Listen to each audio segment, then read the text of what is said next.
Do you remember the John Wayne Bobbitt story? Which it always seemed odd to me. I never really kind of got all the information. Do you remember that one, Carl, where the woman cut off her husband's penis because when he was sleeping? I think he was sleeping, and she drove off.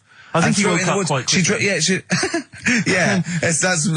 so much better than the alarm clock. Yeah. And she threw it out of the car into the woods, and he went and found it. Yeah. But imagine if he'd got to the hospital and they'd sewn it back on, and he'd gone, that's bigger than I remember. I'm not sure this is mine. How many of you got us where we dump all the knobs? We dump all the knobs in there. Yeah.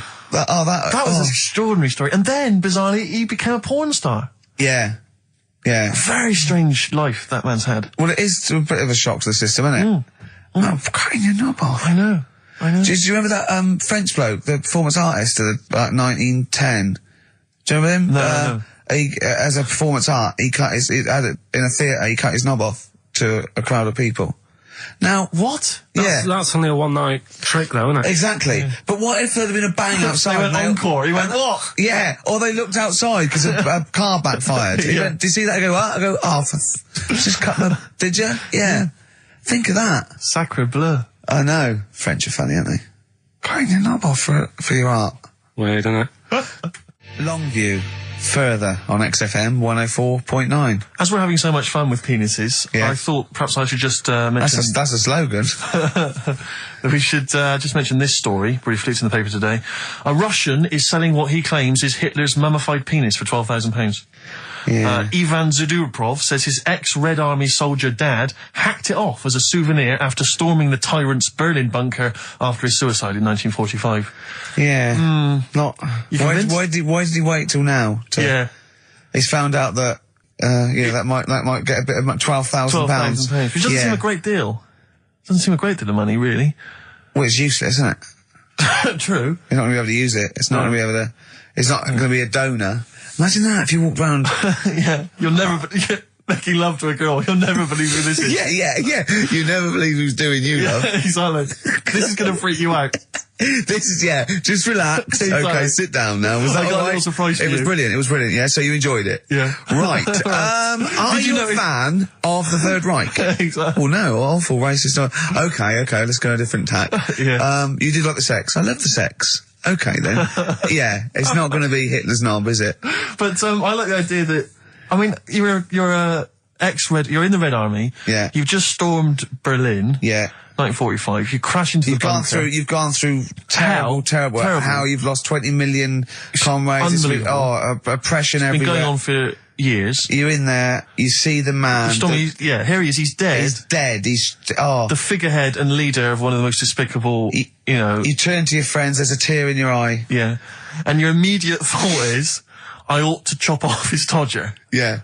Well, no, I said Bagsy. I said Bagsy is Winkle. I said Bagsy is Winkle outside. Whoever it was. I didn't know it was going to be Hitler. Brilliant. It's just, I can't, it just doesn't make sense. It's ludicrous. And I don't know how is he expecting to prove this? Because I want some proof. Well, I think that's why he said that. He probably started off with, I've got Hitler's face. And they went, brilliant. Oh, let's have a look at it. What do you mean let's have a look? Well, just check Hitler's face, because obviously I know what he looks like. Oh, yeah. No, it's not. You know what no, it's not his face. What wouldn't you know what it looked like? Well, I mean, no one's ever seen his genitals. That's what I've got. Yeah. I've got his. It's got a little swastika on it. Is that proof, is it? Yeah. Have you got his ball? Well, no, the Albert Hall's got one, his mother's got the other, so I don't know. See, the Albert Hall, I would have thought, would probably be paying that £12,000, because apparently they've already got his ball. Yeah, they got one of his balls. They got one of his balls in the Albert Hall, his mother's got the other. Yeah. But if they got the Todger as well... If they can track down the one his mother's got, they would have a complete set of Hitler's... I'm just hoping it doesn't fall into the hands of some kind of crazed genetic scientist. What, I could clone it from his knob? Could clone Hitler. Back to, I don't even want to think about the future if that's the sort of way we're going. Exactly. If that's the sort of way we're going, Carl, I'd rather not know about it. What do you make of it, Carl? Weird, isn't it? It is weird. I mean, I don't want to go on for this too long. We've probably got about a minute left for the first half hour, and I reckon should can this sort of... What, 30 minutes of genital talk? That's enough just quickly, on a Saturday afternoon? There's one in a museum, I think it's like that London Museum. What? One what? Well, do you know like how people are buying weird stuff and that to put in museums? Yeah. There's this device that, I mean, think about it, years and years ago they used to torture people, didn't they? Yeah. Really badly. Mm. And the device that they've got... There's no real good torture, but go on, I see your point. Yeah, but this device, right, think about it, you've done something really bad years ago. Yeah. Right, and you're thinking, what are they going to do? Do you know what I mean? could do anything here. It could be the end for me. The device they've got is this thing that you put on your bits as a fella, and it's sort of metal, so it means you can't sort of, you know, get excited. It puts a stop to you, sort of. That wasn't a torture device. I think it was a Victorian thing to stop adolescent boys wanking. They used to have things like wrist things as well with, like, spikes on them. It's not a torture device. Is it not? Well, not really. Imagine that being captured by, No, right, you're never going to get hard on again. All right. Not really a torture device, is it? And there wasn't that many nice-looking women wandering about anyway about them, was there? You didn't get excited about stuff. What are you talking about? Well, they filthy, they stunk and everything back then. What are you on about? Right, we've covered that. No more of that talk now, right? Let's move on. Filthy, All Victorian women, filthy and stinky. Yeah. Oh, dear. Better Rolling Stones Yeah, than let's get go up for the it. old songs of phrase. Yeah. Stones, Beast of Burden. We've not played it before. It's an absolute gem. I mean, I was watching athletics, right, the other week. Yeah. Right? And I was watching it because there's a lad who I went to school with. He's, like, winning gold medals and everything now in the Olympics and stuff, right? So I was looking out for him. Now, if you went to school with him, I'm assuming he's got 3 legs or something? No, he's normal. just a regular guy? He used to push me on my go-kart, and so I feel like You've trained I was him, there yeah, from in the start, training up a bit. Yeah. And watching the programme, and there was swimming in it, and I was watching that for a bit, getting a bit annoyed, because that butterfly stroke, Yeah. I don't know why they do that. No, nor do I. It's just hard work. It doesn't make you go any faster than, let's say, that stroke. The Yeah, crawl. don't do that. That stroke on radio doesn't work. The crawl, yeah. So I was watching that, thinking, that's annoying. Yeah. And then they got onto the running bit, and my mate's in this race. Yeah. Now, they do the side shot, don't they? So you can see who's in the lead. Sure. And then they do that front shot, where it's absolutely pointless. The only reason to do the front shot, I think, is to keep women interested. Because you can basically see his tackle going from left to right, being battered all over the place. Why were you looking? Seriously, you had no choice. If you wanted to watch it, it was like, I was interested if he was going to win, but it's like, you know... But why did you turn over and watch Charlie's Angels instead? Because I wanted to see if he won the race.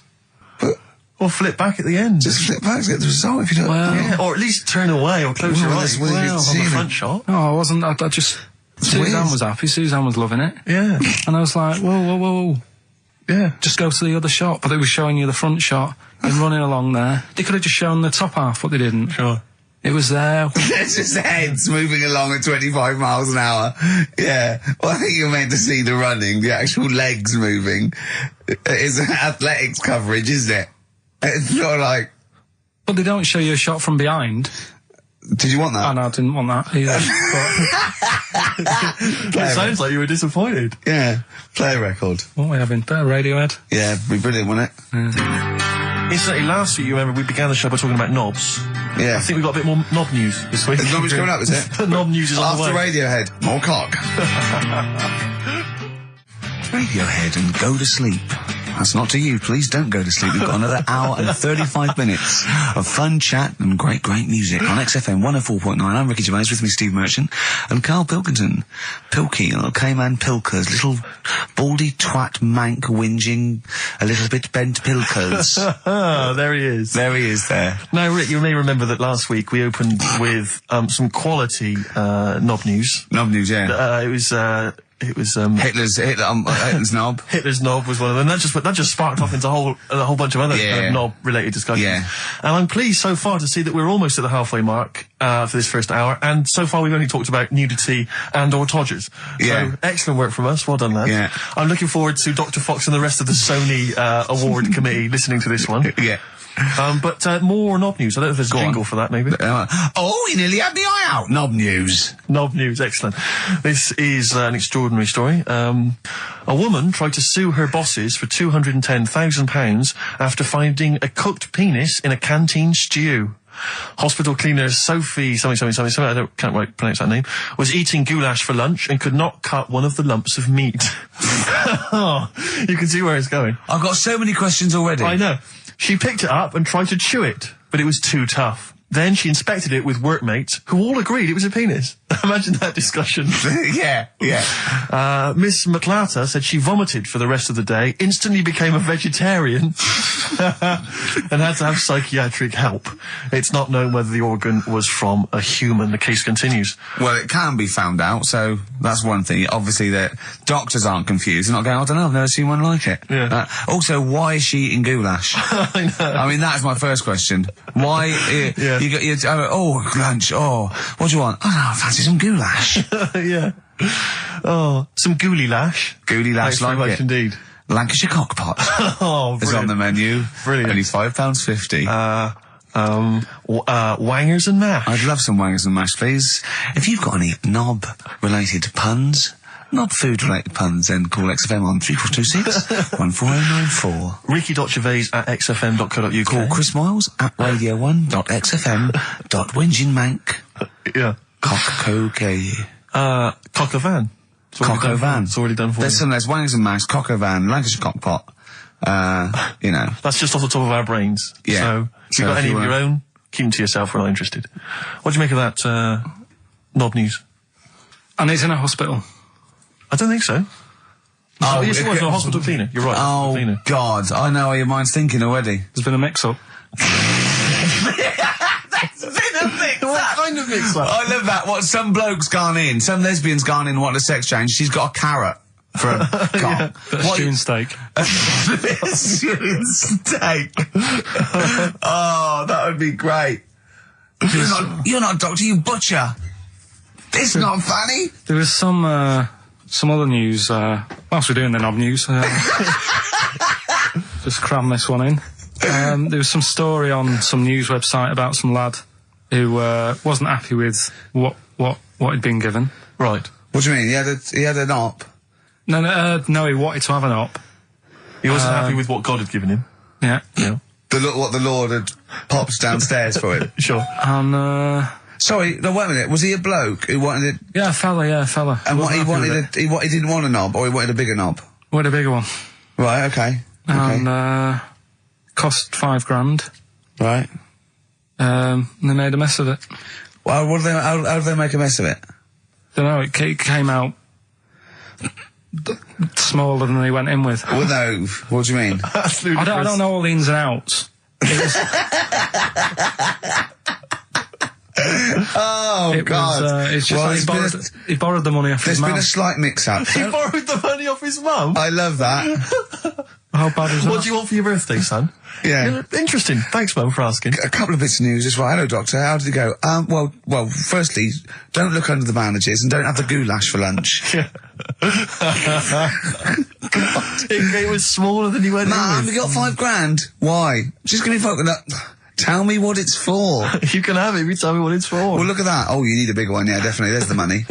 On you go. Nothing can go wrong. What did he say to the doctor then? That's rubbish. I didn't read all the ins and outs. I just, like I said, I saw Just it. look for the picture. They want a picture. But you just thought, well, thanks for it. You just thought you'd pop that one in. Thanks. Yeah, that's the end. Knob News Extra. Yeah. Play record, Carl. So if you've got any knob news, we've got one more show left. Send that to ricky.gervais@xfm.co.uk and we'll hopefully get that knob news on there next week. Yeah. All right. Some Dizzy Rascal. Oh, Dizzy Rascal, yeah, he's one of the hot new English rappers. Let's play it. Dizzy Rascal, apparently, according to Carl, he hails from Bow, if he's listening. Good work. You have a number 3 hit with that. XFM 104.9, Ricky Gervais reading a magazine, Karl Pilkington, in a good mood today, so everything to play for. Some adverts. Excellent. The Beatles from the soundtrack to The Yellow Submarine, actually, and that's Hey Bulldog. On XFM 104.9, our last show, maybe. Me, Ricky, Steve, and little Carl. All right, Carl? But that book, that wasn't a fake. It wasn't like just a ruse to get you back to show you me and dancing in my pants to Elton John. It's that. What was your girlfriend doing during that instantly? I think she was just getting on with sort of like packing up sort of boxes because we were moving. So sure. I don't think. Well, she's seen it all before. Yeah. And the book was. Do you remember that book that I showed you? That it was Man's Body, an owner's manual.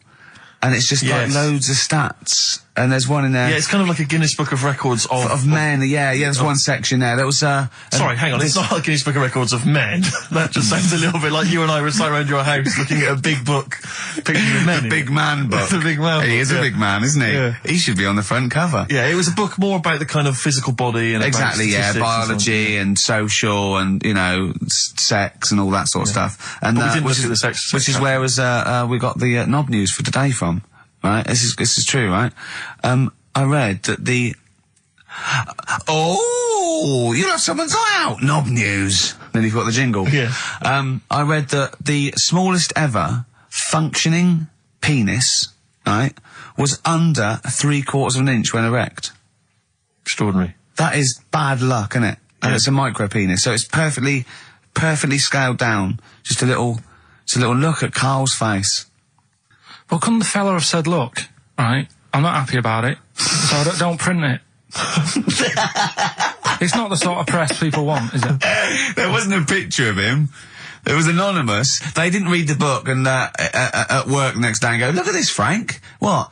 Smallest ever penis, half an inch. He didn't go, it's me. He just went, yeah, loser. Yeah. You know what I mean? Anyway, let's have a shower. I'm alright. He must have had to have a little jod with a pair of tweezers. Yeah, presumably. Because you couldn't even get a fist. I mean, No. that is bad luck, isn't it? Was he a good-looking fella? What would you do, right, if he invited you round and said, right, and he was like the king, right, and he went, oh, Karl, can you just go in there and just nibble at it? And you've gone under the water, and you're just about to nibble at it, and you come up and you go, that's tiny. Would you be disappointed or relieved? Right, well, that wouldn't happen. No! Karl, I'm saying if it did, would you be disappointed? Would you go, oh, that, I can't even get, I don't know where to start with that? Or would you go, oh, thank God it's not a big one? You've got to remember that he's the emperor. So you've got to do what he says or he'll have you killed. What would you do? Would you go, oh, I lovely set of tackle, or, oh, it's not as big as I wanted, or would you secretly think, I'm glad it's not big because I didn't want to, because I'm not that guy? I'm not even gonna think about it, because I wouldn't do it. I know I wouldn't do it, even back then. Even back then? What do you mean? Even Well, when was Nero at it? What? Well, the Roman Empire was sort of like 2000. Well, it stretched up for to years. about, yeah. So, It's a long time ago. Yeah, I wouldn't do it. You'd have to. I always remember, we're still doing knob news? Yeah. Just It's just Knob some news extra. Knob news extra, excellent. well, I didn't do that well at school and that, right? But we had biology. Mm-hmm. And I didn't take much of it in, but there was one day when it was about, knob news and stuff. Sure. And it was all about how, blood, is what makes... Engorges. Yeah. The erectile tissue. Sure. Yeah, it was all about that. And there's this girl in our class called Paula, right? We were sat there watching it, and she fainted. You just heard her go, oh! And she hit the floor, right? Because we were all sat on top of the desk watching this. Right, I wasn't that interested in that. No. I wasn't looking at it and that. But Paula, right? She fell over. And the funny thing was, right? What was it? A video? Yeah, a video of like this blood. Yeah. Doing the business to this fella's member, right? And she fell over, like, and everyone's like, oh, what's up with her? And the teacher was trying to, like, wake her up and give her water and that. And it was really weird, because then the nurse came in, and yet this video was still playing. And the nurse came in, what happened? Well, do you seen this? Yeah. And you could hear, like, then it was going on to, like, sex education on the video. It was all done from start to finish. What happens? Da-da-da-da. And by the end, and she was still out cold by the time it got to, like, and then they had a baby. Yeah. Right? And that just reminded me of it. So it seems to me that was her sex education class. She fainted when the penis got erect, and when she woke up, a baby was born. That's probably what she thinks happens. She's wandering around now. And the whole class just missed out a bit because they saw someone's face. If she's ever with a bloke and he gets an erection, she just goes, oh, no, Well, that's it. She was a bit of a class tart, really. That's why everyone was like, what's up with her? Carl. No, but she was. Everyone was like, what's up with her? It's not as if she's not seen it before. But just reminded me then. Weird. But anyway, yeah, so I wouldn't He was going to be loving it. Anyway, He'd yeah, be well, down let's there. leave Nero aside. Yeah. The other thing in this, should we play a record and come back? Yeah, There's another yeah. interesting fact. There is some extraordinary facts in that. Yeah, well, more facts. We're running over. It won't be knob news. Won't be knob news. There'll be all different types of news. Alright. Good show, though? Enjoying the last show? Yeah, it's alright, and, I hope it gets better because, Telegraph are listening today. The Telegraph, the paper? Yeah. Why are they? Why did you say that? Just, Jenny, the PR woman, said to me yesterday, she said, just, do some good topics and that, so you don't have to worry there. What they phoned up to say, hello, it's Telegraph here, we'll be listening tomorrow. I don't know what they're doing. Are they doing a review of it or something? I don't know. Why would they do that? There's no reason to. I'm a bit... why didn't you mention this earlier? So the Telegraph have said, why would they call up to say we'll be listening? It's a free country. Because they said they'll be listening, but also, can you make sure you record it? Because if we can't listen to it because of the pirate stations that are on at the weekend, because it affects our signal and stuff. Whoever's listening must listen and know there's a problem with pirates, and they said, can you... Well, they're probably just doing a feature about radio shows or something then. They're going to tear us to shreds. They're going to... I mean, listen to... seriously, the drivel we've talked today. I mean, what are they going to make of it? That's a broadsheet newspaper. I think I know what Monday's headline's going to be. I don't think it's going to be like, they're going to forget about the power cuts. It's not going to be about, the inquiry or terrorism or anything. It's going to be, no more to knob news. Yeah. It's going to... They're going to love that. I mean, seriously, I have a little bit of self-respect. And if I'd known a quality newspaper was going to be listening, I wouldn't have turned up today. Because I'm an award winner, and I'm a respected television writer. And I've, won awards, sort of classy. Don't worry though, and don't worry. What have we talked about? Knobs. We've had the worst quiz on radio. Wow. We've had you trying to explain relativity. You didn't even understand what that word meant. Yeah. You just mentioned there about sort of no knickers and that. Is this going to be your Auntie Nora? No. Right. It's just, like the last flat that I lived in, I always had a good view across the road, and I could see, it was the hairy... There was the hairy Chinese not kid. hairy Chinese kid, he was just a Chinese kid, actually. Yeah. Yeah. Because that's rare, isn't it? Hairy Chinese kids are very rare, isn't it? Yeah. There's only one official sighting, isn't there? In one of those shit little magazines that you buy. Yeah, he was running around in his underpants. You just swore ironically. I mean, I imagine if there's any newspapers listening, you did that. Because he's sort of jokey and... Yeah, go on, let's not swear. And there was the old woman who didn't move, she was just sat there reading a book all the time. Who we think possibly died and no one came round for weeks, I mean. But, and now I've moved, right? And it was quiet for a bit. I always look at what view I'm getting, right? Looked across and it was just sort of empty, sort of flats ready for people to move in and that, right? Anyway, people are in there now, right? And they've put all the furniture in, but I haven't put any curtains up. Oh. Right. So anyway, I'm sort of washing up, just having a look out the window. Yeah. Right. Girl sort of wandering about, knickers on. Right. With no knickers on. You mean naked? Knickers. Well, she had a bra on. Right. Okay. But, She's probably looking for a knickers.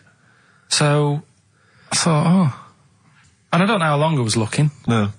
Right. But anyway, she looks across. Oh God. I think she spotted me. Yeah. I think, oh God. I felt really bad. Yeah.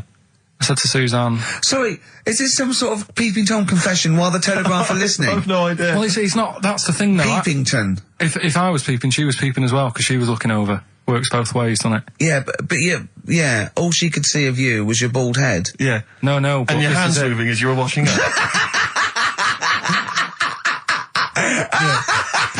And some white-looking substance A rotting up. particularly stubborn stain on this glass. Yeah. Oh God.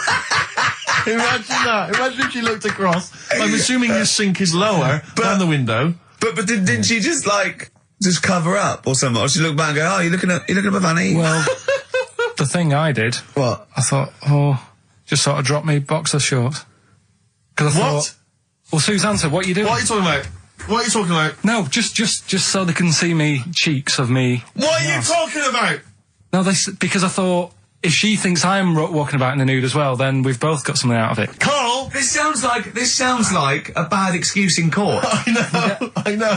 This is or the plot of a film on Channel 5. I mean, this is like the doctor who got done for exposing himself to a patient and then painted that little thing that you look down their throat at pink. Yeah. And go in and go, this is what they saw. yeah. No, so sorry, you immediately, so you were looking at a woman dancing around naked, right? So the only thing you could do was immediately drop your boxer shorts. So she looked across, saw you fully clothed, saw you took your boxer No, she wouldn't have done, because it's sort of just the top half and the sink's at a side angle, so I was sort of looking out. This is genius. So she wouldn't have seen your trousers then anyway? No, she did. I moved in front of the window. So you then made you actually climbed in front of the window. Oh, this is amazing! So you climbed in front of the window to show off No, your it wasn't naked obvious. lower half. Suzanne said, "What are you doing?" And I I said, bet she did. What are you looking at? I sent you in here to clean What up. are you doing? I'm just taking my trousers down, stand over the window. Why? Because there's a naked woman across the road. What do you think I'm doing, Suzanne? I'm exposing myself while looking at some free fame. leave it. What's up with you, Suzanne? Leave it then, leave it. Christ. Are we doing Rockbusters or Yeah. Oh, she sent you in there to read up on Einstein. She comes in and finds that.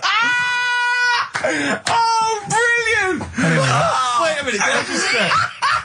A final question. What did the woman across the way... What happened? What was her I reaction? didn't look again. I just thought you've seen a bit of action as well. We're both happy. Let's leave it. Brilliant. So were you waddling around like a penguin with your trousers around your ankles? I just was walking about, and Suzanne said, "What are you doing?" I said, "I'll explain to you in a bit, but don't look out the window because then it's Excellent. obvious." Then he sees, she calls her husband to look at Karl walking around naked. He goes, "Oh, she's got a... Quick, Suzanne, get him out.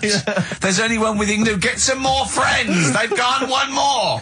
Anyway, Brilliant. Right, play a record and come back to Rockbusters. And Monkey News. We haven't got enough time. Do Rockbusters. Oh, God almighty. I make it clear now, I do not condone in any way, shape or form what Cheryl Tweedy did. But I have to say, they wind me up. By they, you mean toilet attendants? Yes, No. yes. Right, Yeah, yeah, not not- Pop Idol winners. That's what I thought you meant. Yeah. So, go on. But, because I'll tell you what it is, you go into a club or pubs or big trendy pubs, you go in there, and there's the toilet attendant in there. He's got his little display of aftershaves, sprays, some sweets maybe, Blue Straw whatever House, it might. Yeah, and maybe a Blue lollipop. Straw House, maybe a lollipop.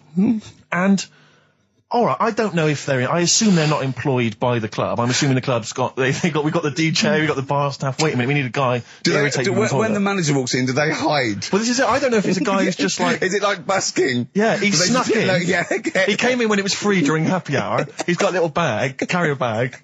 Yeah. He snuck in the toilet. But the thing is, it's the fact that toilet attendants, fair enough. I mean, I'm happy if a toilet attendant sneaks in under cover of darkness, cleans it for me, and then shoots off. But it's when I have to see them there. I feel know. guilty because I'm like, I've got. It's like I maybe wash my hands. I'll forget he's there. He'll hand me a paper towel. Suddenly I've got to tip him like a quid or It something. annoys me because just out of I piss. wash my hands at all. I don't usually wash my hands. never wash my hands. I sometimes don't even bother getting my knob out. I do it by stand and change my trousers when I get home. Exactly. So it annoys me I have to go through this charade of getting it out, slushing out of it, shaking it dry, and then washing my hands. See, if just he 'cause did there's- any of those elements, What, I'd shaking tip it for him a you? quid, yeah. Pop it out. But yeah. not to hand me a paper towel and get it myself. And I know. it's just guilt. And sometimes I'll hold it in because I'm nervous. I don't want to go back in there. What It's annoys costing me a is fortune. like a posh award ceremony, it's a pound of piss. It is a pound of piss. Do you know what I mean? So, or in a top hotel or something. Yeah. It's absurd. And I tell you what's worse than that.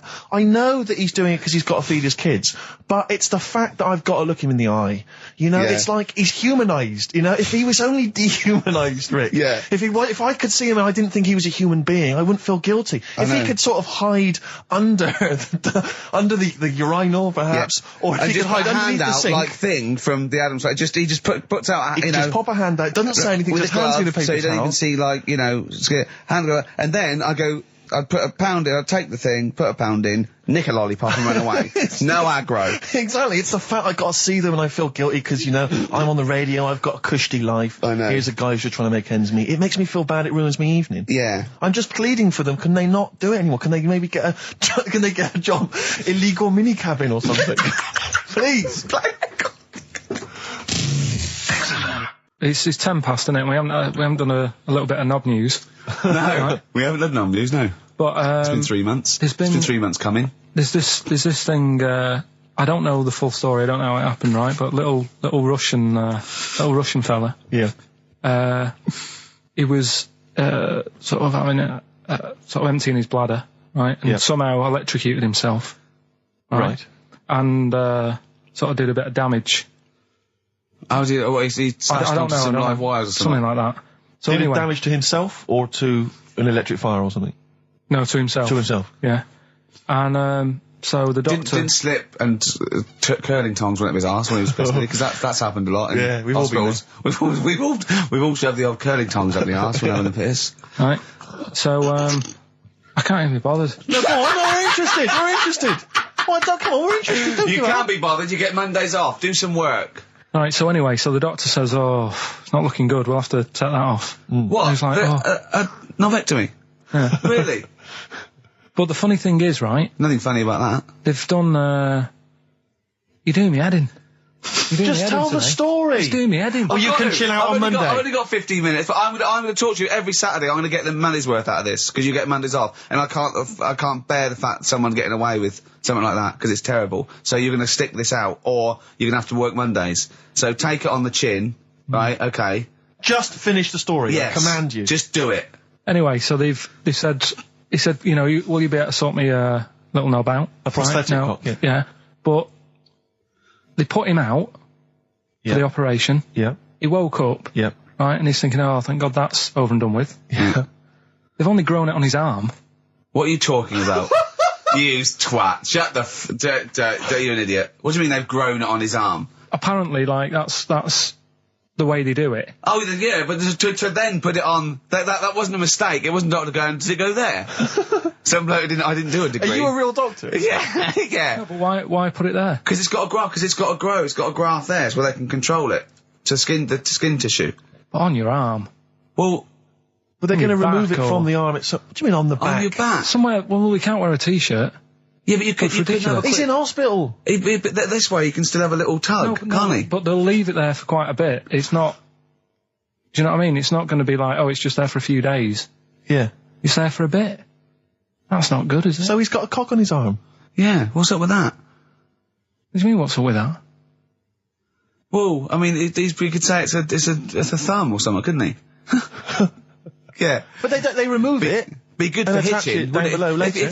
you had a knob instead of a thumb and you went hitchhiking, just tickle it, and they can see it like a mile down the road, couldn't they? Boasting. Yeah. If I'd lost my knob, I'd go, oh, I'm not going to have all that stuff. Just whack a pair of tits on me. Do you know what I mean? I think, oh, just forget it. But why not just put it where it should be straight away instead of messing about? Where should it be straight away? You know. On the you know. forehead.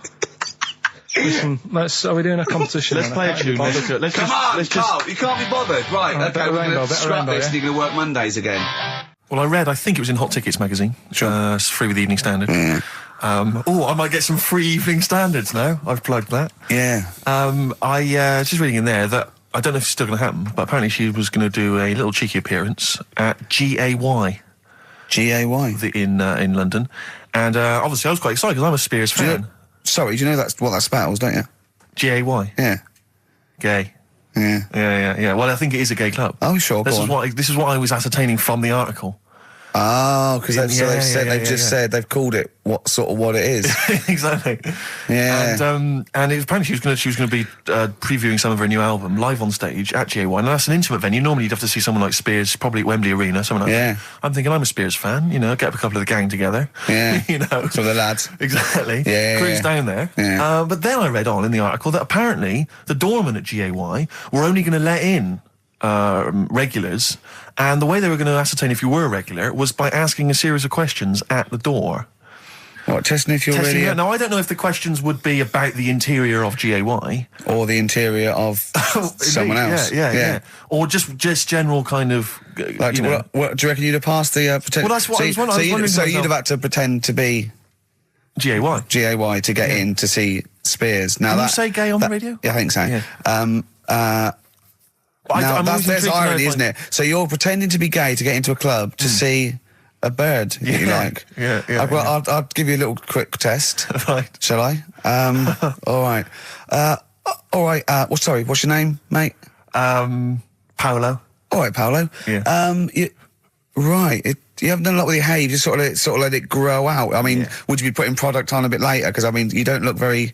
You look sort of quite masculine, quite. Yeah, well, sort of like you didn't care. Like you have no care about how you look. Like you're a. Normally it would be shaved.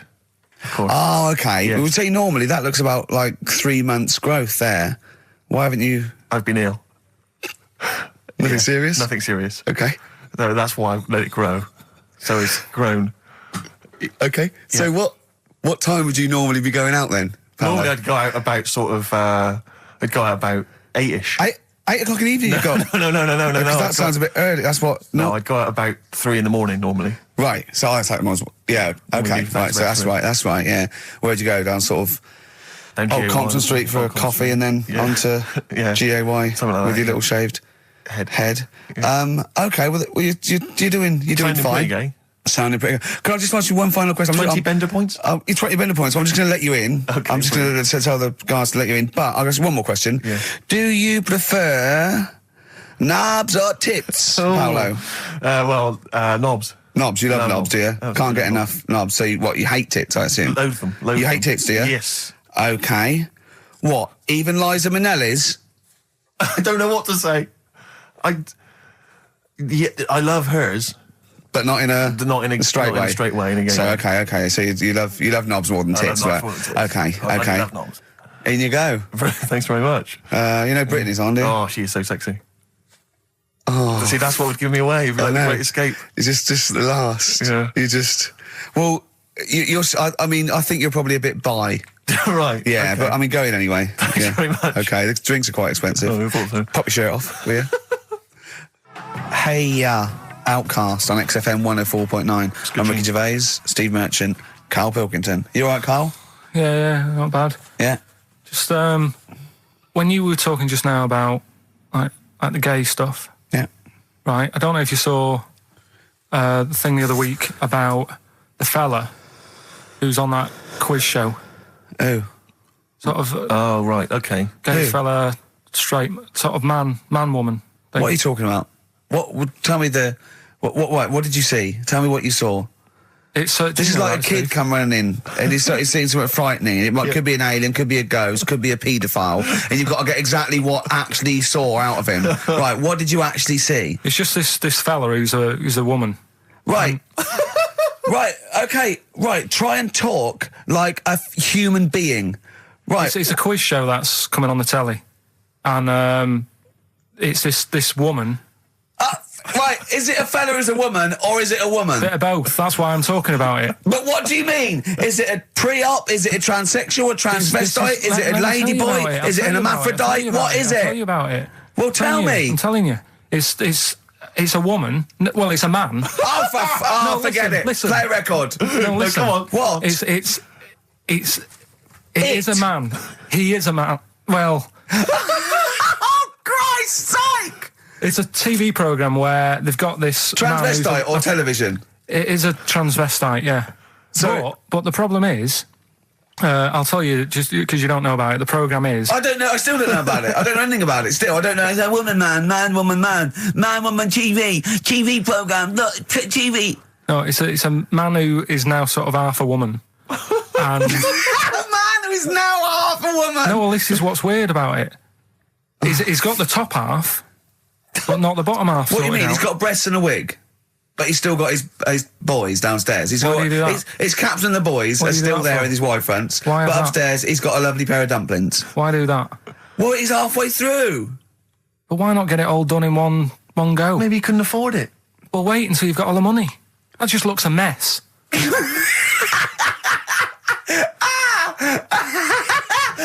And who's he pleasing there? When he wakes up in the morning and everyone. pleases himself, he can't believe his luck. He doesn't know where to start. No, but what I don't understand, I mean, I don't want to see him. Well, could I just see him finish that ignorant. sentence? What you don't understand is just about everything. Yeah. Right. What? No, I find it weird, right? I sort of get, I understand the gay thing, right? But, Do you? What do you mean? well, I know. Well, I tell know, me the gay thing. Explain the well, gay I thing. just know if you're a fella, you like men. I don't know much more than that. What do you mean you don't know? But what I mean is, with a transvestite, what's going on there? What do they want? A transvestite is a cross dresser. See, I don't get that either. Because You mean a transsexual? That's a man who likes to dress in women's clothing.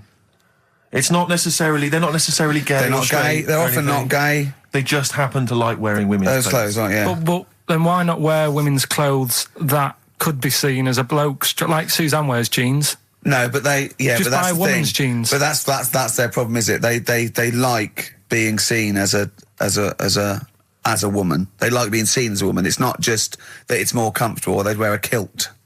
They like being seen as a woman. They feel more comfortable. All right, and what's the deal with this fella who's got... We don't both? know who this fella is. No, we don't know this man who's half a woman. He's called Miriam. Oh, that's helps. yeah. Brilliant. I love this scientific basis. No, I so think- all he's done, he's had the tits done, he's probably had the hormones, probably lived as a woman for a while. The last step, because you can probably reverse the breasts anyway, because they're probably implants and hormonal things, and whereas you chop your knob and boys off, that's, you come back the next day and go, sorry, I didn't mean that. I wanted my ears pierced. It's a bit more of a bigger operation to put them back. So doctors are probably making sure that he's just Surely absolutely... if you've had the top half done, you're not going to go back on what you've said. But no, what's the top half being done? I could get you breast implants, give you a bit of hormonal treatment. Now, that you would be a great idea for next week. and you could reverse it. What you can't do is grow a knob back. Well, you can. Last week you were talking about growing one on your arm. Yeah. We've done that. We can, so that is possible. But the thing is, the truth of it is, I think I do know about this story. I think it was a television programme called There's Something About Miriam. The conceit of which was that this pre-op transsexual... So I guessed that right, yeah. was masquerading as a woman. Right. And various blokes who didn't realise that this was a man had to I've heard try about and this. seduce her. And when they found out that it was actually a bloke, and a lot of them had kissed agree. her, they refused to let it be shown. And there was a big I agree, though. outrage. That's just terrible. Yeah. That's It's deceit. absurd. But I mean, that's awful. I hated that. Who's the biggest, most professional person in radio? It's probably Terry Wogan, isn't it? And it was you that said you can't tell what the sentence he's saying because he keeps going up at the end before. But he and never, after. there's never any punctuation. Yeah. So he'll just segue from one point to the next. So he'll be like, going on my holidays, Friday. We're having a lovely time, says Mrs. Dorothy Sheehan of Westminster. I'm thinking of going to Greece. And it's halfway. So he's got his knobs, but he's still got the tits. Yeah. Typical. Oh, hello, Paolo. Do you want to come into my club to see? Yeah, I'd love to go. Britney Spears, I'm a massive fan. Yeah, well, it doesn't start for a while. It's it's only about 8 o'clock, and you're not going out for hours yet. No. 8 or 7. But might as well watch a bit of telly. We've got FA Cup final. Ooh. Oh, yeah. That's a good one, isn't it? Or we've got the Eurovision Song Contest. What do you want to watch, Paolo? Oh, blimey. Well, I love all the camp and lame of the Eurovision Song Contest. Yeah. But is that David Beckham playing? Because I love him. And his hair and his legs. See what you've done. You see? So you will watch the football, Yeah. but you'll be mainly looking at Just looking at the legs and the tight shorts. So while Beckham's knocking them in, you'll be exactly knocking one. Right. Let's. Do you notice? Remember, I never really looked, but when you see old clips of, say, early '80s footballers, the shorts are much tighter, aren't they? I don't know. I don't really know. I wasn't really looking. I remember Karl was saying when he went and there was 2 strippers, a bloke and a woman, and they whipped off their clothes at the same time, and you looked straight at the boys. Yeah, everybody would. You would have done. Right. You do. You do. You look at his doo-doo. What do you mean? You look at his doo-doo. No, what? I'm just saying, if you were there, you would have done the same. 2 people on the stage. Yeah. Woman and a man. Yeah. They were getting the clothes off. Yeah. Right? The fella took his pants off the same time as the girl took her knickers off. Yeah, right. All I'm saying is it's human nature to have a quick look, have a quick glance, see what's going on. See what's going on. And then I wanted to look at the woman, but she put her knickers back on quick. She didn't live opposite from you, did she? But just to return briefly to the shorts question.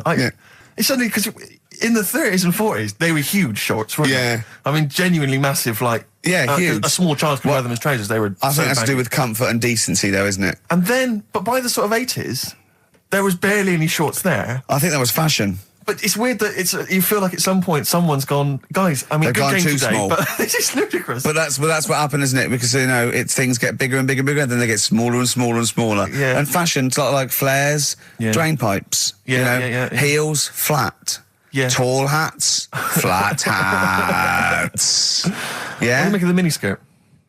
Long hair, skinhead. Miniskirt.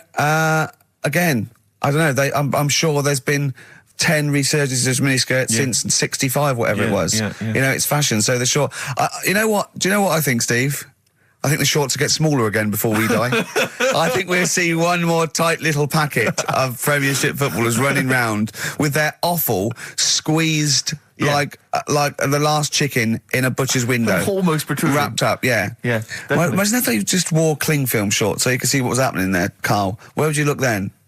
Because you like football, don't you? We're doing Rockbusters. Oh, I should have done Go Rockbusters. on then. Knob body has been that lucky before. Brilliant, all right. Okay. Or you've got get a lobe of this court case. Right, okay. Not bad, I'm going interesting. for knob body. It's been that lucky before. Right, it's a story about this kid who was born, right? Was he? Yeah, he was popped out, like, and the dad and the mum saw the baby, and it was like, oh, that's a good-looking little kid. Sure. And they were proud and that. And then... I know they're surprised that it's a good-looking little kid. It's theirs. yeah. Like, it could have been a frog, and they'd have gone, oh, he's got your eyes. And then the doctor goes, yeah, it is, but look at that. What? He said, it's a boy and hasn't got a knob. I love the doctor saying that. I love this GP Right. or this midwife saying that. Oh, we love little boy. Yeah, but no knob, baby. Mr. and Mrs. I mean, think. Right. No, but I'm speeding it up a bit. All right, come on. So the baby's Right, so the born, baby's like and that, the and doctor the doctor says that, and and the woman's like, oh, it's our first as well, and stuff, right? She's really gutted. she's What's the second going to be like? So, no head. so the Just a knob. doctor says, yeah, We'll call it Carl. All right, go on. Right, go on. so the doctor says, well, I'll leave it with you for a bit, get used to the idea, right? As opposed to throwing it away. So he wanders off. Yeah. He comes back with a smile on his face, right? Found the knob. So the mum and dad are like, what are you smiling about? He said, you're not going to believe this. Baby's just been born. It's got two. Right? You can have one of them. And they did a little operation. Where did you get this information from? That's in a book. What book? Is it the a same joke as the book that you carry round with you? No. With the woman with 3 legs, the juggler with 9 arms, and the bloke who found shagging a chicken under a rock. Is it in that book? Weird though, isn't it? Well, it's not true. It is true. What, in the same hospital, there was a baby born without a knob. Luckily, Carl. It happened. You swear to God you're not making The this I'm up. not doctor making it came up, back honest to God. smiling because you don't believe it. There's a baby there with an excess of a knob. It happened, honestly. I'm not, all these things are not made up, the educating stuff. That's why I do it, innit? Teaching you stuff, always teaching you stuff. Fair enough. All right, if anyone can confirm the baby with no knob, they're the going to baby with confirm it two, because they're going to go to the same dubious website that Carl got it from. I always try to be level-headed and reasonable in these situations. And it's You always ignore it. Guatemala or Mexico. Rodriguez was born without a knob. Luckily, baby next door and was got 2 knobs. What a load of shite. Play a Play a tune. record. There's still more to come. Oh, I'm looking forward to it. Was it Nelly? Nearly dead. It nearly died. Nelly died. Bones, Radiohead off the Benz album. I mean, might be my favourite album of all time. You said it before, yeah. I Yeah. can't say I've ever really got into it. I remember when it came out, it was just so ubiquitous everywhere. I never really bothered listening I to can it. still listen to it every day. I mean, that might be sad, I don't know. But bit. it's a fantastic album. Yeah. On XFM 104.9, just practicing for when we Talk about music. talk more about music than maybe monkeys and people born without knobs, baby. Carl, any other thoughts? Educating Ricky. Can we just clarify what this is? I think a lot of new listeners perhaps aren't familiar with this. It's when Carl looks on the internet and finds a weird story about, the double knob fun, and tells me about it. And it's usually not true. Okay. If it is true, I know it already. Go on then, Carl. They're not really weird stuff, it's just stuff that's gone on. That's interested me, that's all it's Yeah, about, and I go on. educate about it. I should just confirm that we've had a number of emails that say the baby born without a knob and then having one transplanted from a baby that luckily enough had 2 knobs is apparently true. Right, Yeah, there you no, go. listen. So- I don't question that Where's you that? could be born with a deformity and get someone's, fingers, knobs. What I'm saying is, it didn't happen with the doctor goes, I'll leave with it. I don't believe it. That baby's got 2 knobs. Exactly. What a coincidence. I bet that little bit of information isn't in there, is it? Sure. That he went out the door, I'm going to get a coffee, came back, bloody hell, hold on, no, there's an extra knob, I found an extra knob. We can put that knob on there. Perfect. Run, Snow Patrol on XFM. Well, big question, where was Karl's knob? That's what people have been hanging on for. Yeah, where was it? Well, I can't believe people have been texting in. Hey, what, guessing where it is? People saying, is it in the middle? Is it in the left? It cost them 10p. It cost them 10p to find out. Just wait, I'm going to give out the answer. You don't win anything, right? Like, strike it lucky. Right? Bottom or middle? Right. It was to the left. Oh! Yeah.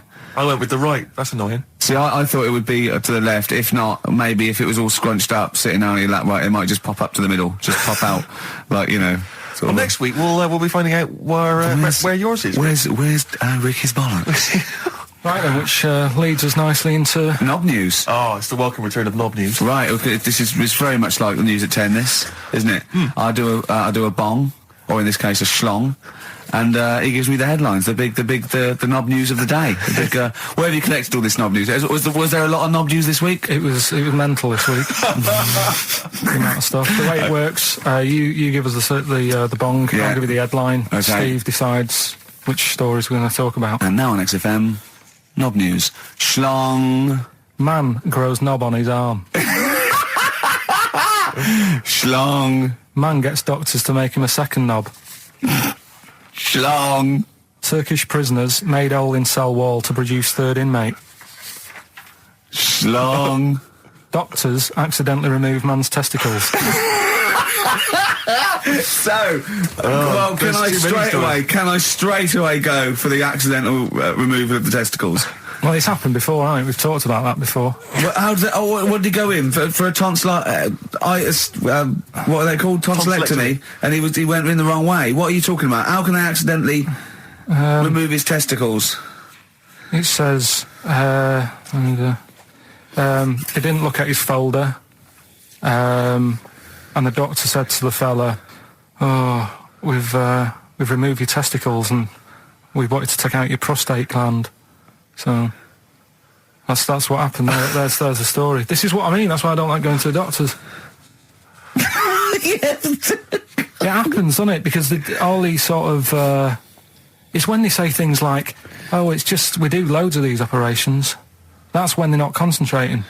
Brilliant. Do you know what I mean? When they say it's procedure, that's like having a boring job that you do every day when you're not going to be concentrating. I prefer them to go, "This is a tricky one, this." I know what you mean. I sort of do know what you mean. People, you watch TV programmes about, like, you know, removing someone's second head or whatever, and there's like the best surgeons from all over the world. It's televised. They can't make a mistake. They can't go, "We took his legs off by mistake." Whereas the fella who's having a prostate's like, "Oh, do you want to do it? I'm sick of doing that."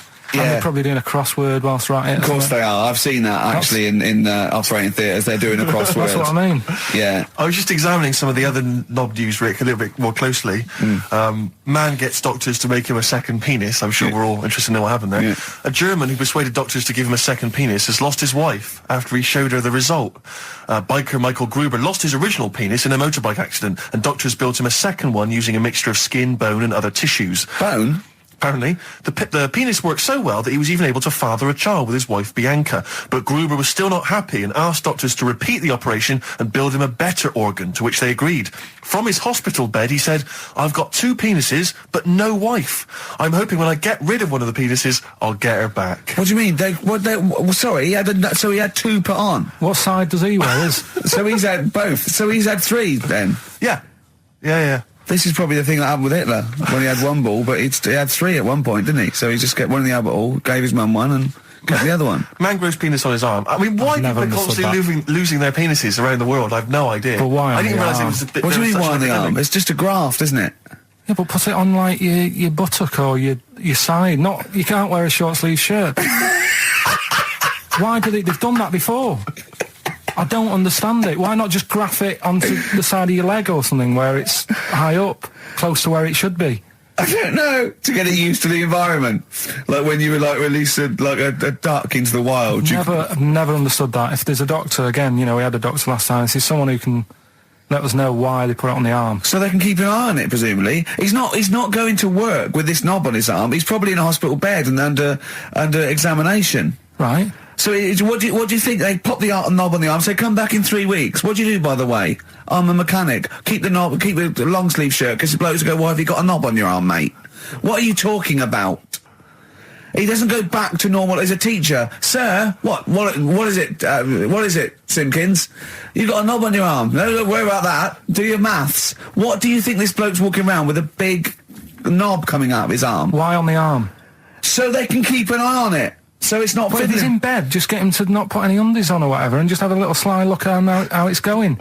Even in hospital, if you're in a shared, little hospital room, people going, oh, I've had heart problems, what's your problem? He's there with his arm out. He's got his knob out! Yeah, but I don't think it counts as indecent exposure when they're grafting a knob on your arm, sticking that up the bed. Imagine if he's driving, he's just got it out the window. People driving by. Yeah. In fact, at the end is that bloke giving me the finger? At the end of the man grows penis on his arm story, it says, a Moscow surgeon said the man will be able to have sex in a few months. He said, women will never suspect. But what kind of a doctor talks like that? Yeah. I'll tell you, it's his cock now, seriously. The birds will never know. He'll be able to go berserk. Yeah. They'll never realise we grew it on his arm. That is unbelievable. Will he have a little scar on his arm, do you think? Yeah, I don't get it. Like I say, 83936 if there's a doctor out there. Or indeed, if you've ever grown... Or a tailor. Making you a shirt. What side do you wear your cock on, sir? It's on my left arm. What's this? Bit of stones? Yeah, beautiful. Lay it on me. Wild Horses by the Rolling Stones on XFM 104.9. Well, I think the listening public would have enjoyed knob news there. Oh. So, I mean, there was a lot of knob news this week. I was surprised. I would have thought it would be hard sometimes to get knob news together, but... I would have thought it would have been part of a bigger news programme, but, I mean, I don't think we'd dedicate a whole sort of, like John Craven's news round. Yeah. A whole 5 minutes to knob-related news. Yeah. There was other news, was there, in the week at all?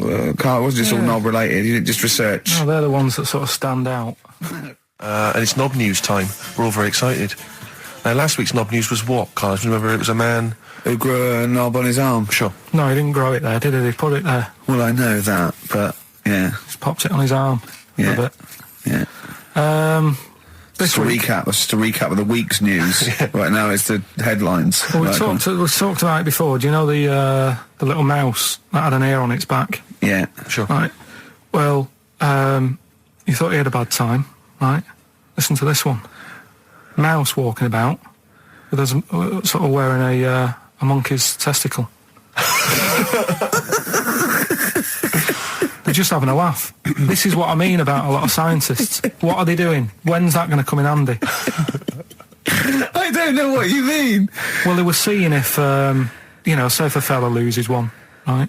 Yeah. Hitler or whatever. And they go, well, don't worry about it. We can sort you out. I don't know what the monkey's going to do. I don't know if they keep passing them on or whatever. But the actual monkey testicle was put on the mouse. And it worked. It worked for the mouse. But isn't it... I mean, isn't a monkey's testicle quite large in relation to a mouse? Would it not look like the mouse was on a space hopper or something? Oh, yeah, it didn't look good. Well, they didn't put it where its testicles would be. No, they did. They put it... Well, how could it walk, then? The ear was on his back, so he could just get about. Well, I don't know. But well, you don't know, do you? You just guessed. Did they grow the monkey's testicles where the mouse testicles would... Well, it looked stupid anywhere else, though, wouldn't it? Oh, whereas a mouse with monkey testicles, that's fine. Oh, you'd be showing off. You'd be all right. I'd prefer that than the ear. When that mouse gets put back in with the other mice, do the other mice go, George, you look different. Have you had anything done? but the weird thing is, as well, apparently it still works as a monkey. What? So, like, what are you talking about? Like the sperm and that was it was still sort of monkey. Of course sperm. it was. What are you talking about? But that's weird. But What, Karl? What? But what do you? It's only a thing to give it nutrients. That's all the thing they're testing. It's like grafting at that level. Right. What's your question? Because I'm right. What do you think? It would change eventually. It would have changed into a mouse testicle because it had been hanging round a mouse for so long. No, I thought the actual sperm of it though would be a mouse's. Why? Because it's hanging off a mouse. No, but your sperm is actually created in the testicles. So that's why it has to be outside your body. Otherwise, we put them in a nice little cage. But I'm guessing then that they've done this operation so that they can do it to humans. Yeah. Why would I want a monkey testicle if my kids are going to be monkeys? What use is it? No, think. That's no. That's going to happen anyway, Karl. Yeah, but think. Think of what you're saying. They've grown a monkey testicle on a mouse to see if it would still function as a monkey's testicle, okay? So they can do that to humans. So think, Karl, what they'd do is they'd grow a human testicle on a mouse and it could still be used as a human testicle. So what? To give you a testicle that you've lost. From a mouse? No, from another person who it was kept alive on a mouse. Because it's kept the nutrients alive, as opposed to keeping it in a deep freeze. Maybe bollocks go off after a week. I don't know. Maybe they get accidents. He had a little a card. Do you donate your testicles? Yeah, I'll tell you what. No one needs testicles yet. Let's keep them on a mouse. You have yours ripped off in some sort of bizarre skiing accident. You go, well, you go in a Battersea Dog Town. You pick the ones you want. They can grow them on anything. They can grow them on a Dachshund. Bulldogs are growing them usually, that's where you see a bulldog. Usually that's waiting for an operate. What don't you understand, Karl? Hang on a minute. I thought this was knob news, not testicle time. I don't understand what... Yeah, testicle time's not for another 10 minutes. Yeah. No, it's all sort of linked and that though, isn't it? Well... Sometimes it's linked to a mouse. But what do you think about, like, I don't know, testing stuff out like that? Is it worth it? Could you not just go straight from... But listen, Karl, I'm getting this information from you. No, if this was on Question Time and someone said there were, Dimbleby and Paxman or whoever said it, I'd think about it as a moral dilemma. You've just said you saw a mouse with a monkey testicle. What do you think of that? I don't think anything of it. I don't think anything of it is the answer, Karl, because I can't trust the info. I cannot trust anything that comes out of your mouth. That was the record before us, and here we are, pre-recorded, because we did this a few weeks ago, because we're not here at the moment, aren't we? We're away in that. I'm Ricky Gervais, with me Stephen Merchant. Hello there. And Karl Pilkington. He's not actually with us. He'll be in some of the best of clips that will be coming up shortly. Yeah, this is just us, isn't it? This is just us. We did this, when did we do this, Rick? A couple of weeks back. Hold on, what is it? It's the 27th today. Yeah. I enjoyed Christmas. I loved Christmas. I loved Christmas. I had a great time. What did you get? Loads of presents. So did and I. I'm glad they made it to number one. Oh, I'm really glad. Stroke, he, she. Yeah, I'm really glad that the pop idols, Cliff Richard, Westlife, made it to number one. Bo Selector. Yeah, just delete that. Yeah. Okay, well, we're going to play some of the best of, some of the greatest moments of the last 3 weeks. Yeah. Ever heard on XFM 104.9. What about this? Do you remember this one? Oh, which one is it? Alright, so, here's the first bit. When we were talking to Karl in the week, the thing we're talking to Karl is that you come up with something that's sort of like, quite innocent, and he goes, well, once, right? And you realise that it's comedy dynamite. Yeah. He doesn't know it, but we want to go save it. And he let out, you were filling in a form, weren't you? It was all like your girlfriend thinking you're a div. And it's happened before, isn't it? Because she came home and you'd filled out a form to get a job once, hadn't you? Yeah. What was that for? Granada Telly. And on it... Well, let Karl explain. Yeah. You see, this is what annoys me with job applications, because rather than just saying, do you want the job and what can you bring to this business? Yeah. Do you want the job is a good one. Because the thing is... That's sort of the one for the boys. No, listen, right? Because if they say no, I don't think they want the job. Yeah, but listen. Go on. I mean, I presume with what you do, you have to take people on and stuff. What, in a fight, you mean? You know what I mean? Yeah. And I think it's more important that you're willing to graft and put the hours in. Sure. Than say that, you did well at school. Yes. Sure. Because if I wanted to, I could have done well at school. Of course. I just didn't want to. Yeah. So where's this going? So you had the application form. So when it came to the qualifications bit and that, I couldn't fill them in because I didn't have any qualifications. And it was also asking about your languages. And I put down English quite good. English quite good. And his girlfriend came over and seen the form that he'd sent off. This was a copy of it. Yeah. And so she went, oh, you know what I mean? So that's what started, you know, the disappointment. So they're going to get that and think that you're not English. I don't think I've got it. It was ages ago. Right. How long ago was it? Oh, well, it was when I was still in Manchester, so 5 years ago. I don't think you've got to know. No, I think you. There could be a long list. I mean, there's probably a lot of admin problems in that organisation, but they probably. But what I meant by it is that you know, I can speak English, but I don't know all these long words that people use all the time. Yeah. Oh, God. Oh, can I just tell this quickly? In the week, I'm talking to you now, the listener. Usually I don't. Yeah. Karl said, about embarrassing him on air and that, and he's worried about his education, and he was worried about not knowing long words. Like, we come up with any long words. And he said, no, I was scared, you were going to ask me something about, someone, and he's Eastern European leader. His surname is Milosevic. And Karl said, so I learnt it this week, and learnt it so you can't catch me out in case you start. I said, what? And he said, he thought about it, and he went, Flobodan Milosevic. Got the surname right though, didn't he? So what's his name? Right? What's his name? That's how Bill and Ben would address this leader. How would they have said it? Flobodan Milosevic. What's his name? Slobodan Milosevic. Yeah. Well done. Chris Campling did a review of the show. Right. And basically said that Karl Pilkington is a creation of Gervais and Merchant. Well, if only that were the case. He said, he started off saying he liked the show. Yeah. He was excited. Said it was a good show. A lot of the jokes. I'm already questioning his critical faculties. Yeah, exactly. And basically said that we didn't contribute much, or seemingly didn't seem to contribute much, and we couldn't sort of like ad lib or anything. We just laughed at, particularly me, laughed at Karl Pilkington, who was coming up with some, you know, quite funny stuff. Yeah. Right? But then he does a twist on it. He goes, but the thing is, we're the puppet masters. He's a created person. We've created the persona Karl Pilkington for our own amusement. Right. He bases this on simply that we talked about, what was it we talked about? The Chinese not aging well, and Right. he heard him talk about that on my DVD. But clearly I say, Karl, remember when you were talking about that? It's a news, or remember in the week, and so he thinks it's all scripted now. Imagine if this show was scripted. I'd be ashamed. Yeah. If this show was scripted, I would send back the BAFTAs for the actual shows we've written, and I would say... I'm having a go at Chris Campling. He's nice about our other work. He likes The Office, and he likes my stand-up and everything, and he likes the show, but he's saying... Because we're not spontaneous, we scripted this and invented Karl. So he's like, you know, we've invented another Gareth. If we had created Karl, I would not have squandered a character that good on this poxy radio station. Absolutely. Also, does he know that we spend about 3 months on half an hour script? So how long does 2 hours of drivel? But the main thing is, as if this could be scripted, it's dreadful. It's shocking. Or maybe this is scripted. Hang on, you've lost me there. Let me just check the script. Maybe Chris Campling does not exist. Maybe I've made him up. I don't know what to believe. See, the name doesn't wash with me. What was his name? Chris Campling. Sounds odd. That's something that I made up, isn't it? Campling's almost like a joke. It's almost like a gay name, isn't it? Oh, he's See, a Campling. So I think this is scripted. Yeah. I think I've probably made this whole link up, and Karl is a creation.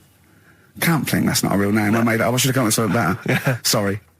Down to the River by Bruce Springsteen on XFM 104.9. So, that little fella in the Times thought Karl was just a puppet. We created him. He's an actor. What's his actor's name? Brent Hogwell. we got him from Spotlight. Brent Hogwell. This stupid, dopey Mancunian accent, he just puts that on every week. Yeah, exactly, yeah. Yeah, he speaks rather like Hugh Grant. Yeah. And we just got this whole world around him. We set a whole... What do you think about that? He had his head shaved, especially. Exactly, yeah. So yeah, would he think that, you know, maybe if he's looked online and seen me head, and he's noticed how round it is and that, does he think it's sort of been, you know, morphed into that shape just for the show, just for 2 hours on a Saturday? Yeah. You spend 5 hours in prosthetic makeup like John Hurt in The Elephant Man. Everything about him was made up. Yeah. We created him, because I remember coming up with Auntie Nora. Oh, yeah. You said, Rick, we need another character. I said, what about giving him an Auntie Nora? Doesn't sound convincing, I said. Yeah, and you said, what is it about? I said, well, I don't know, she farted for 5 minutes and she's got a fanny like a split tennis ball. No one's going to believe that. Yeah. Oh, that brings us neatly... Well, let's put that to bed now. So, Chris Campling, honestly, we do not script this shambles of a show, and Karl Pilkington really is like this. If you want... you can meet him. I'd love to send Karl for a drink with Chris Campling. Can we do that? And then he'll eat his words. Chris, if you're listening, honestly, this isn't a stitch-up. As I say, I'm not having to go at you. It's a very well-written article. It's very, very fair. You're just complimenting on his grammar. Yeah. It's a very well-written article. No, I'm saying we're not having to go. It's not like he snagged us off. I would just love him to meet Karl Pilkington. People in the street come up to me and say, is Karl like that? And I so want them to meet him. Yeah. Or maybe he can send in, if he's online, he can send in 5 subjects for Karl to talk about that we couldn't possibly know about, just so he knows that we just really do throw things at Karl and that drivel comes out. Imagine if it was scripted. What?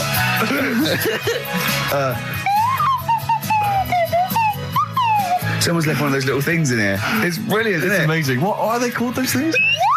I imagine just there, I was thinking of being in the front row at a Morrissey concert and going, can I just play along? They are brilliant. I don't know what kind of sound that is. I don't know. It's only used for when Kenneth Williams sees someone undressing. Yeah. That's the only time that is used, that noise. Exactly. That is brilliant. But it's like it was specially created for the Carry On films. Yeah, we need, I don't know what it is, but we need something when I walk in and see someone changing. Well, what about this? There is a light that never goes out by the Smiths. I phoned Karl up in the week, and I said, what are you doing? He went, well, even though it's one of my days off, I'm just doing some research on the web. Found anything that said, I'm doing science. And then he said, you can get wigs for dogs in Tokyo. That's his scientific fact. And I went, what do you mean? Dogs, if they need a wig? I said, if they need a wig, what? Dogs going bald? And he went, like, this is fine to him. He went, it's a stressful city, Tokyo. The world's all right with Karl. He's always got an explanation. I've only ever seen him confused once.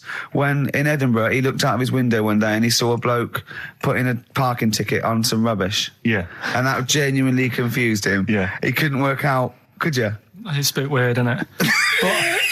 And the woman breastfeeding her 8-year-old child, you didn't like, did you? I don't like that. But what's the name? Animals with wigs. I kind of thought, after I put the phone down to you, I kind of thought about it, thought, yeah, it's a bit daft, that. Are you sure he's not the ageing pop group? No. The Animals? But when you think, have you ever seen, like, a bald pet?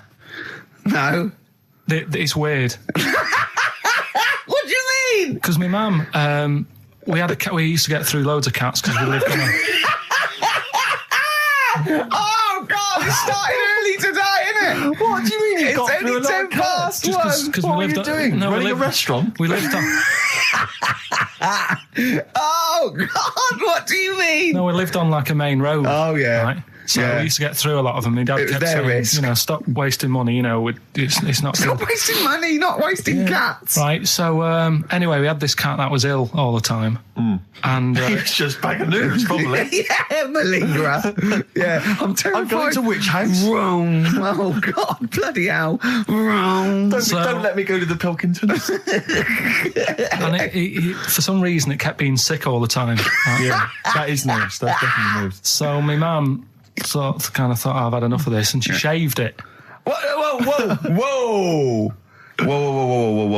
Now, I know you're not vets in your family, but what correlation did your mum think there was between you being sick and shaving it? Because it kept being sick, and it was a pain to wash, because it kept getting So caught she up. wanted a dry wipe cat. So Why didn't she just varnish it?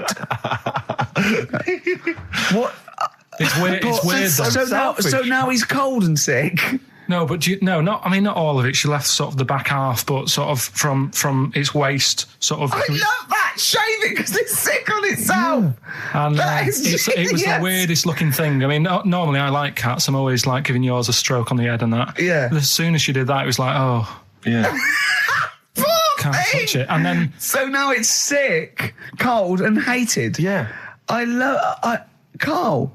It must have, the other cats must have been taking the mick out of it constantly. It's just making things worse. I'm hoping that it got run over and was put out of its misery. no, I think it got all right, that one. Or is that the? Yeah, it did get run over. It did. Oh, God. Oh dear. How many cats do you say you've got through? I'd say whilst I was living at home. I mean, it's still on the increase even though I'm not there. So whilst I was there, probably 5.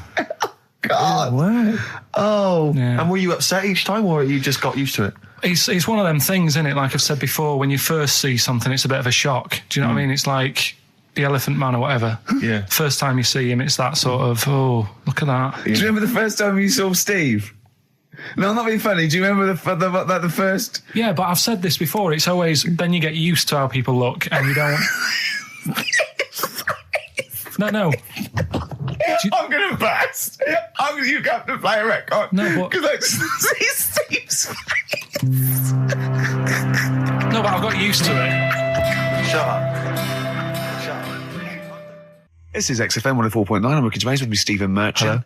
You're listening to the best of, basically, Karl Pilkington. Just check, because there are rules in place, aren't there? Yeah. There was a big bust up in the week. I'm only allowed to wind him up. I'm not allowed to wind him up socially now. I'm not allowed to... What am I not allowed to do socially? I think squeezing the head, socially, Yeah. has been crossed off. Right, okay. And I agreed to that because it got to a head where, Karl was really upset and he was thinking of just giving it all in, weren't you? Yeah. Yeah. Why was that? Because you were just winding me up too much. Yeah. I mean, do you want to bring it all up again? I don't mind. What was I doing? It was just... I mean, I should say now that there was a conversation where we were all sort of really walking on eggshells. It was frosty. It was a conference call, and Karl was on one end. And I'll tell you, I was very much a media. I was very much a UN mediator. What do you think of that, Karl? It was difficult to sort of keep it serious when I'm saying stuff like, I'm sick of you putting a Burger King bag on my head. Do you know what I mean? Yeah. There's a part of me that's like, I can't believe we're doing this. What I like about it is that I'm laughing and going, well, I won't do that anymore. And he's going, you can still do it on air. And like today, I came in, I went to squeeze Eddie, went at 1 o'clock. I love those rules. Yeah. I love those rules. Well, between the hours of 1 and 3 on a Saturday, you can squeeze his head, you can put a Burger King back on his... I can't wait. It's terrible. Oh, dear. That all started last week as well, really, because I got in a bit earlier to do an edit for you on some track that had swearing in it, right? Yeah. So I get in early, he comes in, first thing he does is go to sort of squeeze me head. And my reaction was, not now, do it later. As if it's all right to do it later. Yeah. So that's kind of what made me think this isn't normal.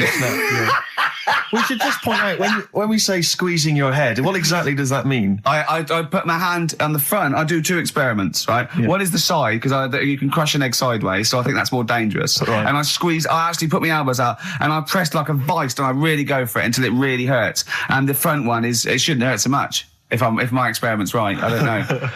Well, it was all this that sort of, built up. Sure. And the research that you're doing there, Rick, is that going to be available online at some point? Well, that was the problem. That's what I was saying to him, because it kind of started last week. Well, it's been going on since we've known you. Yeah, really? Yeah, but I just upped it last week. It got out of hand a bit. I upped it to when I think it got to ahead on Thursday when I filmed it. That was it, yeah. That's right, I brought in a cameraman to film me torturing him. And there was some people from the 6th floor being shown round. Yeah, some management and that, showing probably clients round. Sort of, they've probably been on all the different floors, same what all the different radio stations do. Fox. This is XFM, the sort of this sort of noise going on. Yeah. You see them all look down and I'm saying, don't do that, right? Sure. They might want to spend a load of money. Yeah. Right? Yeah. And he's doing that, he's wrestling with me, he's filming it. So that's when I just thought, It's mad, isn't it? And then when we were having the argument on the phone, I was saying, has this been some sort of experiment? Yeah.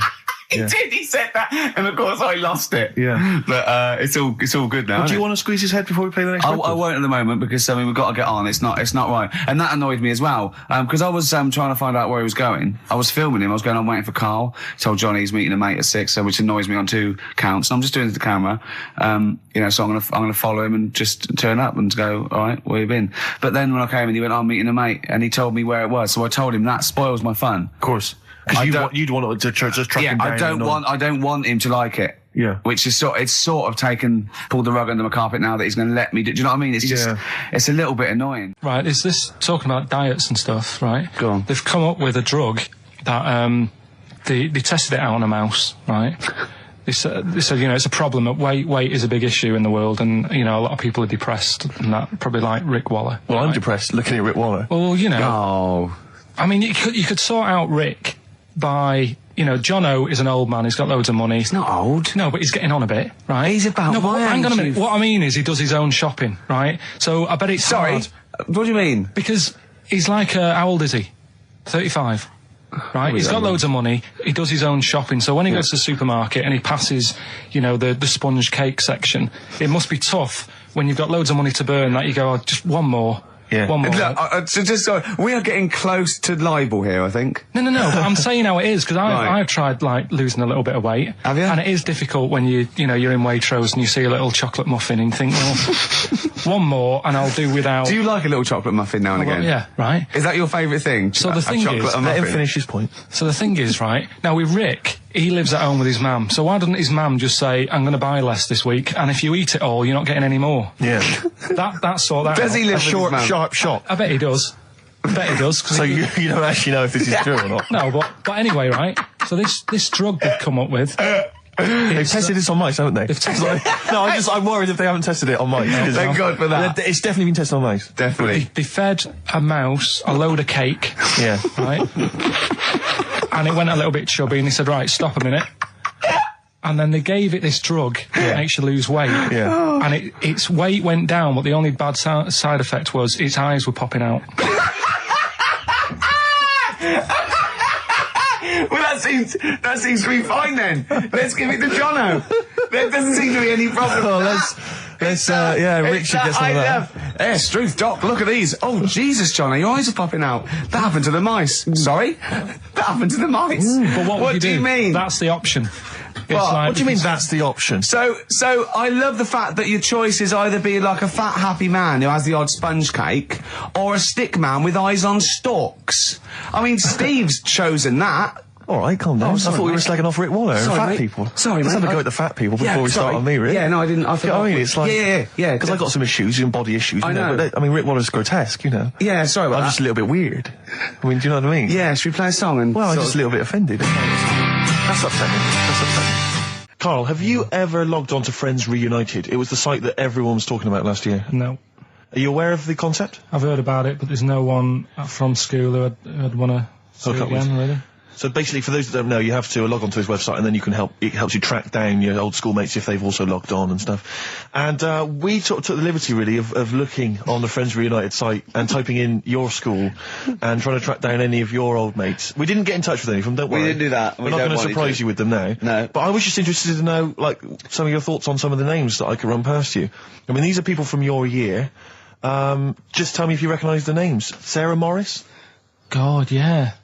Remember her? Go on. You're grinning. What's the thought? Go on. No, just, she was alright. She was a popular one. What does that mean? She was nice. Yeah. Okay. Okay. What about Darren Buckley? He was one of my best mates. Was he really? Yeah. Seriously? Yeah.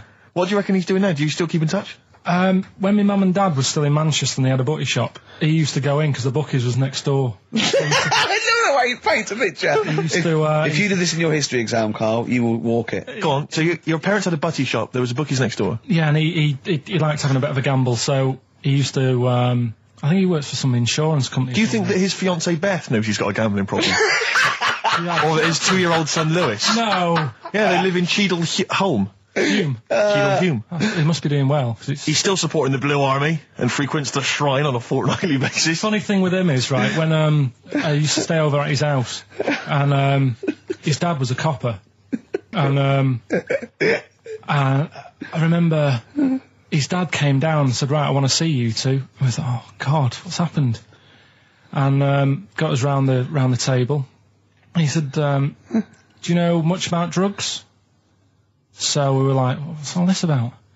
So he goes, you know, they're not good for anyone, you know, the stupid thing to get into. And we're like, yeah, we know. And he went, you know, do you? We said, yeah. He said, what's this then? And he'd found something in his bedroom, and it was a Skittle. What the sweet? Do you know little sweets with the S on it? And it Oh, was really? about drugs. Yeah. So he said, well, yeah, it's a Skittle. Yeah, I know what it is. Oh, he was bluffing like that as a slang word. Yeah, he thought because he was a copper, he probably had to be down with all the terms and that. So we said, oh, it's a Skittle. And he said, yeah, I know what it is, but what's it doing in your bedroom? Oh. It was like, no, it's a toffee. So, Darren there. Yeah, I know, it's a toffee, it's a squib, it's a, yeah. Well, do you know what happened to me on the way in? Go on. A homeless person called me a dickhead. How did he know? Do you know him? Is that what? He's like the local big issue fella. Oh, yeah. Yeah. And he knows me, he sees me walking up and down the street. Oh, that's how he knew you. Right. So normally I have a bit of a chat with him and that. And I walk past him. And, you know, I can be a little bit cheeky with him because I've been cheeky with him in the past with stuff. You pinched his arse. No, just, you know, saying stuff like, God, you're always there. I mean, you got home to go to and stuff like that. Yeah, no, just breaking the ice. No, he knows, and he'd laughed at that, right, last time, so I thought I can be a bit cheeky, right? So he goes, do you want a big issue? I said, no. He said, come on, I've got loads of them, right? So I sort of said, when I was a kid, and I used to do a free paper around the free papers one, I said, just put them in the bin and go home, right? And he went, yeah, but how am I going to get any money doing that, you dickhead? You see, I can see his point. He is homeless and having to sell newspapers to get 50p or a quid or whatever. Yeah, and sometimes I treat him, right? And today I didn't have any money. I had a takeaway last night and I normally give them a quid. And I felt bad not being able to do that because I didn't have any money on me last night. Right. I couldn't look him in the eye. Did you explain this to the homeless person, the traumas of the takeaway without the tip? Did you explain that, you know, you've had it hard as well? I go, look, you don't I had food delivered to my warm flat. Yeah, it was a nightmare. You don't know what that's like. You don't know what the trauma is because you can't have food delivered to your flat because you haven't got one. So please don't look at me like that. You should have said. But most people ignore him. At least I gave him a bit of acknowledgement and sort of... took the mick. Yeah. I didn't think I was just being friendly. No, I know. You got to be careful with the homeless because this is true, and you know when the clocks went back recently, so you got an extra hour in bed. Yeah. And I was at Cash Point with a friend of mine, and there was a homeless person sat by the Cash Point, and you know, we would get some money out, and she said spare some change, and my friend thought, he's a bit awkward. He's just trying to make conversation with her. He went, clocks go back. Extra hour in bed. Oh no. I gave her 2 quid. I felt so bad. He didn't do it intentionally. He didn't realise what he'd said. Just making conversation. Bumbling. It's tricky making conversation with the homeless because there's so many areas you've got to avoid. You know, what was on the telly. Yeah. You know. Although I get recognised by homeless people and think, are they? I don't know where. But you've got to remember that's very much your demographic, Rick. Yeah. You know, people who watch TV through the window of Dixon's. In Dixon's. Yeah, there was Ricky Gervais is on. Yeah. Well, they can smell the alcohol on you. They think you're one of them. You're listening to the best of, basically, Karl Pilkington. Right, Karl. She's a girl and I'm a man. Good that, innit? On XFM, 104.9, Ricky Gervais, Steve Merchant, Karl Pilkington. As ever, Rick, there's always someone who steps in to defend Karl. Okay, what is the defence? What is the defence? Here's an email from Scott Coomer. He says, Karl is actually right. I've got an A-level in statistics and probability. It doesn't matter how long they have and how many monkeys you have. You cannot guarantee they would type the complete works of Shakespeare. Infinity makes it probable they would get it right, but not definite. Yeah. Well, yeah. Yeah. That's what I was saying. No, you weren't saying, Karl. You don't understand it. Infinity sort of sorts it out. But if they do anything, they'll nearly do everything, won't they? No, I mean, they'll give it a good shot. No, that's not the point. But the I'd point be is surprised if they did one page right. Right, listen. It's not to do with consciousness. It's not to do with them aiming. They are just bashing away at the keyboard. It's like they're used to show that there isn't consciousness. They chose the chimpanzee because it can type, presumably, hit the keyboard. It's because they hadn't come across you at the time. Yeah. It's to take out thought out of it. It's to take out reason and trying, right? It's just random. They're saying that if you typed enough things, if the computer was left typing everything, if you left it for an infinite amount of time, and they chose Shakespeare because there is meaning behind it, and it's difficult to get it exactly right, to show you that Infinity would come up with it's not just Shakespeare, it's every novel. It's everything. Fairly eloquent there from Gervais. A quick riposte, please, from Karl Pilkington. No, I'm just saying, what I don't understand, if it hasn't read it, then how does it know where it's going? Listen, right, listen, right, Can I just explain to people, right? Some people have said, why are you cruel to Karl? He drives me mental with things like that. What do you mean, well? Can I just, let me just take a breather. How do I do your editing? he keeps coming in the week. You know that I work here properly, yeah, in the week, don't I? Yeah, I've got a proper job, yeah? Yeah. Should be 9 to 5, but I normally get in at about 8 o'clock and work A lot till of people about getting 8. 8 o'clock. Working hard, trying to do my job. 3 times this week, I've been rushing around. I walked past my little studio. He's sat in there, all right?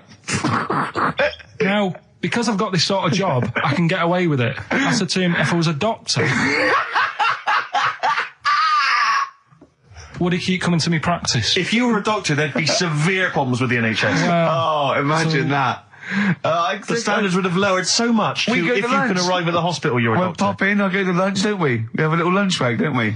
I go, come on, let's go now. He goes, I'm busy. I go, come on, let's go now. He's going, oh, you're doing me head in. Well, when I was talking about the monkey conundrum with Karl, he said to me, right, if I had a day off work, and I was, say, watching the TV, and with one hand I was typing a typewriter, would I type Shakespeare? I mean... Yeah, but you see, there's certain things. We were talking a little bit about this stuff the other week, weren't we, when we said, you were going on about Einstein, and I said he's not that good. You know, E equals MC squared. You know, it sounds good, but I've never used it and that. Right? I've never used it! You haven't used 2 and 2 equals 4, Karl! The fella with an apple fell on his head. You know, it could have been anyone sat under that tree. Do you know what I mean? It's just annoying. Lucky. And It just happened to be a genius. Newton gets all the credit do you know for what his I mean? laws of the universe. Well, other people were working whilst he was having a lunch break under the tree. So in a way, it's like he didn't deserve to have that success story. Again, forget the apple and the tree and whether he was sitting down having a lunch break. It's totally irrelevant. Yeah, but what I'm saying is there's certain things that will just happen. You know, it's like, I think we were talking, when we were out eating the other week, we were talking about Noel Gallagher. Well, this is the reason the monkey discussion came up, right? Noel Gallagher... I don't know what to say. I don't know what to say. Rick, I don't want to misquote Noel. I'll be like Herbert Lom in Clouseau. I'm going to get a twitch whenever he opens his mouth. I don't know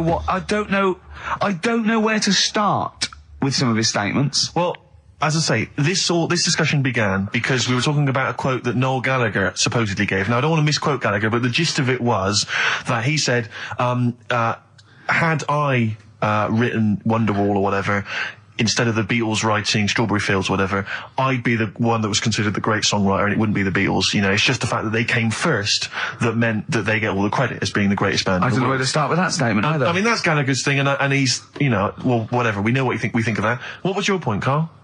You agreed with him, didn't you? Yeah, I reckon, right? Do you know we've talked about putting a baby in a room before and it'll know what colour it is and stuff? If you got a room that's painted red, right? But forget that, because that's going to confuse Hear him out. Hear him out. Listen to me. Say if they did some new TV show, right? Like, what's that film with Jim Carrey in where The Truman Show. The Truman Show, right? So they make up a little room and some woman has some kids and you say, right, let's put the kids in this room, and they don't know what's going on outside. They don't know anything about, like, EastEnders and that. It's like their little world, right? They don't know anything that's gone on. How could a child survive without EastEnders? Right, listen. So you sat in the room, right? And then when they're all asleep, right, Wait for this bit. someone Have you heard this? Yeah, bit? wait for this bit. They're all in a room. Yeah. They're asleep. Yeah. someone pops in, puts a guitar next to the bed, right? Nips off out again. They wake up in the morning, and one of them goes, "What's this?" They don't even know it's a guitar because they've never seen one, right? They're talking English though. Yeah, We just left guitar out of the vocabulary. right. So There's plenty more to come. one of them will pick it up and they'll go, "I don't know what it is," and they'll start strumming. They'll go, "That sounds good, doesn't it?" Give them a few weeks, they could come up with "Hey Jude," whereas typing Shakespeare, a monkey that can't even spell, I see that. Listen, can't answer it. Can't I answer might it. come with you, Rick, if that's all right. Does that seem... we've got to sort out that answer it. Christmas special as well. Yeah, no, sure. Alright, I'll see you later. I'm shooting off then as well. Cheers, Carl. In the week, I called Karl up. I said, "How are you, mate?" He went, "Not too bad." Now, as you know, his girlfriend's been away for ages, hasn't she? Covering the World Cup, the African Nations. Cup. She's a sports journalist. Well, yeah. All right. Okay. I love the fact you're thinking, what does that mean? Like, well, she's not much of a journalist, Rick, to be honest. I've read some of her stuff. No, but she's not on air. She does stuff, you know. Yeah. Behind the scenes. Yeah. Sure. A lot of journalists do. You always want to make clear that you're not going out with Kate Adie. That's what you want to make clear, isn't it? Yeah. Now, so she'd seen none of the meteoric rise of Karl as a Right, broadcaster. she's been away for the whole time a since you've sort of raconteur, become... a wit, Yeah. a cult figure, to be honest. And he hadn't told her this, so apparently he went home and she was sitting there looking a bit grumpy. He went, "All right," so yeah. She went, should we go out then? She went, I'm not sure I want to go out with an idiot. Right? Oh, no! Yeah. And she went, Loch Ness Monster. Why don't you just think, of course the Loch Ness Monster lives in Loch Ness.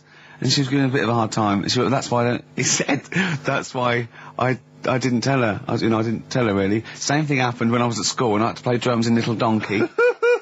I didn't tell my parents, right? But my dad turned up anyway. And what happened? He, How old were you, Carl? well, it was the school that I used to go to. Oh, yeah. Like, Oh, yeah. You used to go to the school you used to go to? no, but what I mean is, on. I didn't go to secondary, did I? So I missed a lot of that. Sure. But primary, I liked. Oh, it was okay. all colouring in and stuff. Yep. And it was a Christmas play, and I managed to get a part in it. And, Did you audition? got a part in it, and I should have been playing the drums to the one about Kings. We Three Kings. Yeah. I was meant to be doing that, but Little Donkey came on, and it was one of the. What do you mean came on? That was like next up on the next song, Right. and it's one of them songs that you can't help sort of. Tapping along to. Yeah. Do you know like if I was to go Yeah, you'd have to finish it with. yeah. Do you know that they actually send that into space? Do they? And What, hoping that aliens will respond with that? yeah, they do that because apparently it is one of them things that you can't help. What, even if you're an alien life form? Yeah. They know that, do they? But anyway, What, because they watch Star Trek or something? Hello. Knock, knock. Yeah. seriously, Is it true, like, if you send there? out knock knock into space, yeah, they have to say that? Oggy, oggy, oggy. Oh, that is You look great. into it. Seriously. Oh, hold on, what's something out there? Was it a little green fellow? That is great. Yeah. So anyway, That is Little Donkey is like one of them tunes that you can't. And I was there, and I had the drumstick, and I thought, oh god, The drumstick. I could feel myself. And anyway, Just wanting to do it, yeah. I started going along and playing Little Donkey, which I wasn't meant to do, but it went down such a storm. What, were there people like parents and that dozing off, and then suddenly they heard your version of Little Donkey, and they thought, wait a minute, now it's really picking up. What do you mean? I'm glad we paid £1.50 for this. What do you mean it went down such a storm? I'm going, hold on, was it like when People have Ringo... lighters in the air. You know, like when Ringo joined the Beatles, now Yeah. going, boo, Pete Best, but he went... Yeah, they And I went, went, whoa! Oh, No, God. but the teacher just said, oh, it went down really well, you can do that again tonight, Right. when you're in it again. But anyway, so my dad was there, and... And you hadn't told him about this performance, so No, I he never just did. turned up I off his never own did. back. I never took the letters home and stuff to No. show my mum and dad, because it just put me off. So, anyway, he turned up, don't know why, he must have heard from someone else's dad. Yeah. He turned up, and he swore about me, which Did he? I don't... Could you use Do you think a word it's allowed that's... to be said? The word? Of course it is. Right.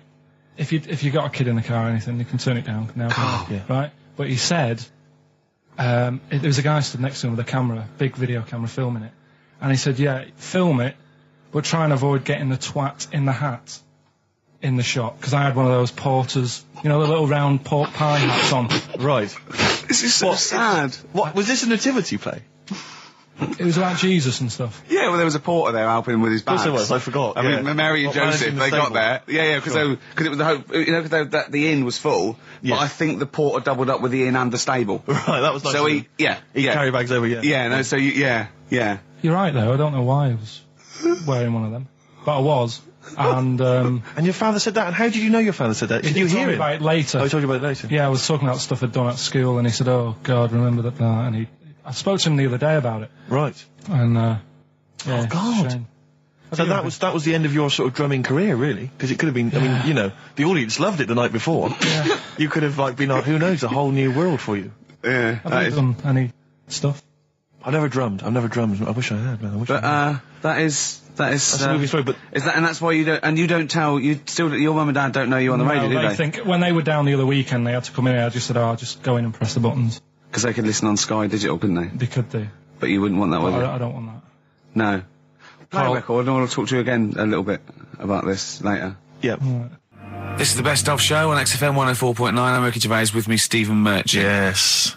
I hope you're enjoying the Best Of. Bit of David Bowie. When's that ever at anyone, Steve? Never. Lady Stardust off Ziggy Stardust and the Spiders from Mars on XFM 104.9. I'm Ricky Gervais, Steve Merchant. Karl Pilkington is in the middle of educating me. Then, educate me. Did I tell you the time when the doctor said I was going to die? All right, keep talking. Right, ages ago, must have been about 15, right? And at lunchtime there was this. We used to have a choice of stuff to do at lunchtime, right? We used to have like a burger place that had an arcade machine in it, right? So we used to go there and play on that and have a burger. Or there was this baker's, right, that my mum worked at, and did great cakes and stuff, right? So she used to like bring some home and that, but she couldn't always bring them home every night because, you know, they'd cost money, and she used to get them for free. And they used to say they'd rather chuck them away than give them to the staff because there's a chance that the cream might be off. Right. Right, so they used to chuck them round the back. So I used to go around the back with my mate and eat a load. Brilliant. Eating out of bins. No, it wasn't out of bins. They were still in trays, but they just stacked them up near the bins, right? So this got out. I mean, it used to be chocker. Once the school found out, everybody used to go there, and it'd be like, well, have a cake. The headmaster fighting the kids off. Right, so I'd have, like, you know, you just eat, I don't know, 6 jam donuts or something, and then you'd spend your dinner money on the arcade machine. Brilliant. Right? So it was a good afternoon, really, right? So you'd do that, and this one day I must have had 6 or 7 jam donuts, a few Congress tarts. What's the Congress tart? I love them. It's me. I can't get them in London, right? So I'd have some of them. And if anyone can get a Congress tart for Karl in London, please let him know. So anyway, this day, that was just a normal day. Do you know what I mean? Once, twice a week, you'd have a load of cake. In your life, yeah. Yeah, So normal anyway- day in your life. Were the frog boys there with the webbed hands and the big heads? So- and the horse in the settee? Yeah. But the day after one of these days, I had really bad cramp in my belly. Right? I was like in agony, could hardly walk. So I said to my mum, You could hardly stagger to the free cakes. So I was in absolute agony. I said, I don't like doctors, but you'll have to get a doctor in because I don't know what it is. I can't walk. She gets the doctor round. I won't say his name, but he said, well, doesn't look like he's got long left. Blimey.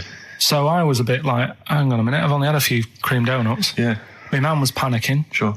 He went. My dad came in from work. She said, something's really bad with Karl. I think it's serious. You know, the doctor said he ain't got long left.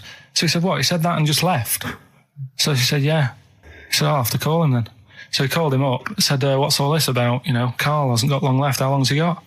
So he goes, I was only messing. It's just had some bad cream. Can you believe that? Well, the thing is, I like the fact your mum didn't ask any questions. I know. She didn't but go she into doesn't. detail. Can you explain more, doctor? No, I got a shoe off. But she doesn't. She doesn't like talking. you know, I don't want to diss you or your family, but I imagine if I was there, I'd have known the doctor was joking. Yeah. That's all I'm saying. I mean, I sound very arrogant there, but I imagine he went, what's he been doing? Yeah, I had about 6 cream cones. Oh, right. Oh, wow. He hasn't got long to live then. I'll see you later. Yeah. That's what I think the doctor did. Yeah. I just like the idea your mum just let him go. Yeah. Terrified, thinking, well, I'm not going to probe him. He's that's it then. Dad comes in. Hi, honey, I'm home. Anything happened? The doctor said Karl's going to die and then left. Did he? I'll call him. But anyway, that's why these sort of things fascinate me. Rockbusters. Yes. I don't want you to have monkey news right now because we've just had a little story there. Sure. You don't want to, don't want to go too far. Yeah, go on. So we'll get Rockbusters out of the way. Have we got a winner? Come on then. It worries me that we've had very few entries. I think that even your mental fans aren't getting these, which is really worrying. They must be terrible clues this week. All right, well... Has anyone got them right, Steve? I think there's just one guy, who I suspect has won in the past. Well, There we are. so what? Right, the first one. If you go out of France by boat, you might as well buy your fags when you're on that, because you'll get them a lot cheaper. Brilliant. Right? Yeah. BF, Yeah. buy it ferry. Right? That's like, What? buy on ferry. What? Buy on What's Brian Ferry? What's that? Is that a band? What is it? I don't know what it is. Brian Ferry. Brian Ferry? What's that got to do with buying on a ferry, though? Just because it's quite close to it. Buy on, buy on ferry. What? Buy on ferry. Sorry, what's the your first first language? The second one, That's rubbish. That doesn't count. No, Brian, it's not. Brian Ferry. Brian Ferry, Brian Ferry. there's this little foreign cafe. It's growing its own steak. That's Delamitri. The third one, What? Sorry, what? What is that? What is that? Delamitri. Delhi, is a little foreign cafe. Yeah? And a meat tree and that. A meat tree. A meat tree. What were the initials for that? just D for that. Just D for that? Yeah. So not DA? So you didn't even give him a chance to get the group? Well, they got it. Well, no. No, they didn't. Right, it's the end. Go on, right. Go on. Delhi meat tree. Delhi meat tree. One word. D. Or any letter. They're growing their own meat. M's in it. Go on. Okay, so Bayern, I love Bayern Ferry. And Can I just point out, Rick? Oxymusic was brilliant. I love Oxymusic. Go on. Can I just point out, Rick, that we've had David Bowie? Delhi meat tree. Yeah. I don't see why necessarily Aidan, who emailed in, why he doesn't get to win, because he emailed in dire steaks. Seems to me just as valid, as far as I can tell, but Delhi meat tree it is. And the last one, if there was a Jamaican fella on the Titanic... I'm looking forward to this. With a little bit of fear. Jamaican fella, if he was on the Titanic, he probably would have screamed this. Yeah. That's Christ de Berg. Oh, I don't know what to do. Stunning. So who's the winner? I'm not going to give it to anyone. I just don't... So what's the Jamaican bit got to do with it?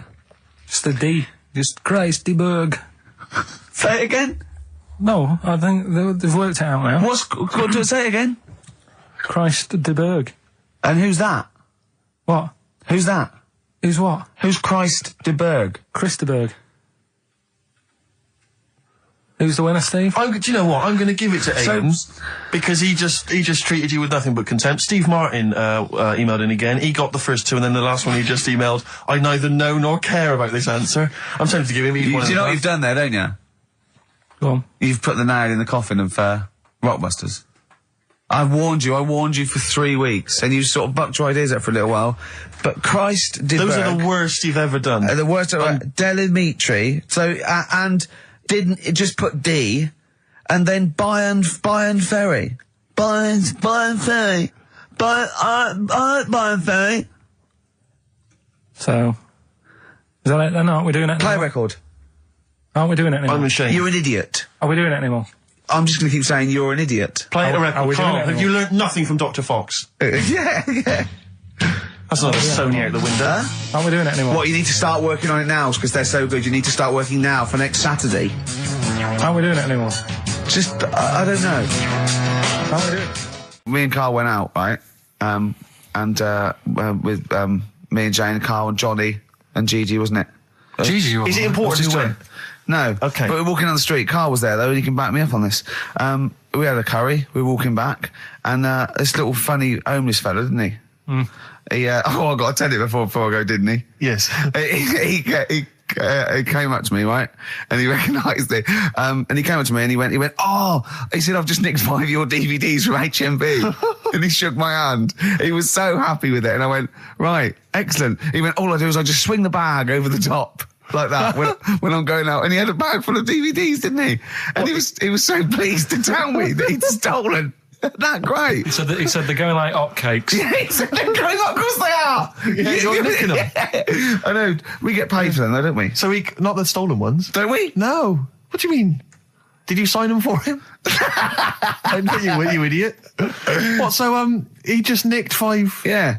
Well, Yeah. you say he was homeless, was he? Well, he don't know. Maybe. No. Surely, how would he have seen the show? He'd just walked past Curry's one Dixon's. morning. Yeah. That's any idea. Seen a trailer for it. I thought, interesting. I don't know if he was homeless. I didn't go into his home Sure. life. He shook his hand though, and But he went. he made Carl look smart. Do you know what I mean? So, how does he sell them? Where does he sell them? Does he go to people and go, do you want an Office DVD? They're not nicked. Yeah. 4 quid. Yeah, exactly. Are these stolen? No. No. They've still got the tags on them. It's the best of. You've been voting in all week, sending your emails. So here's the clips that you wanted. Alright, so, here's the first bit. So anyway, I found these, things, do you know what I mean? yeah. So what's it? Explain this again. Right, so I got back off holiday. The first job I found out I've got to do is work with Ricky for a voiceover. I do a regular thing. I do X-Ray magazine, but I'm allowed to make the script up, and they said I could, so I did. Right, so imagine this. Well, I know you, Rick, and I know you like to put a lot of work into these things. Yeah. You want to do a good job. So he rolls up, he says, let's do it then. He said, what's in the magazine? I said, well, here's a selection of stuff. This is what you've got to sell. He said, leave it with me. He goes into the little booth, and the first one he comes up with is this little advert for it, right? X-Ray magazine, it's out now. It's £3.50 May edition. Music of Tomorrow, Dandy Warhol's picture, and there's a free CD with all the Placebo and the Donners, and Smog, and Nightmares on Wax, Alpine All Stars. Only £3.50. It's out now. Buy it, innit? Have you got a sore throat there? Well, that's all right, isn't it? And he was going, you can't. I said, we are doing that. I've done one. That is it. That's it. So I persuaded him. He went, right, okay, we can possibly put that on XFM, right? I'll have to see, right? And so I wouldn't do it again. And he went, but you need one for Capital. He said, Right. Capital will know what I went, right, I'll do one more for Capital. Right. Because all the stations advertise the XFM magazine, right? So this is the one that you thought would be all right for them.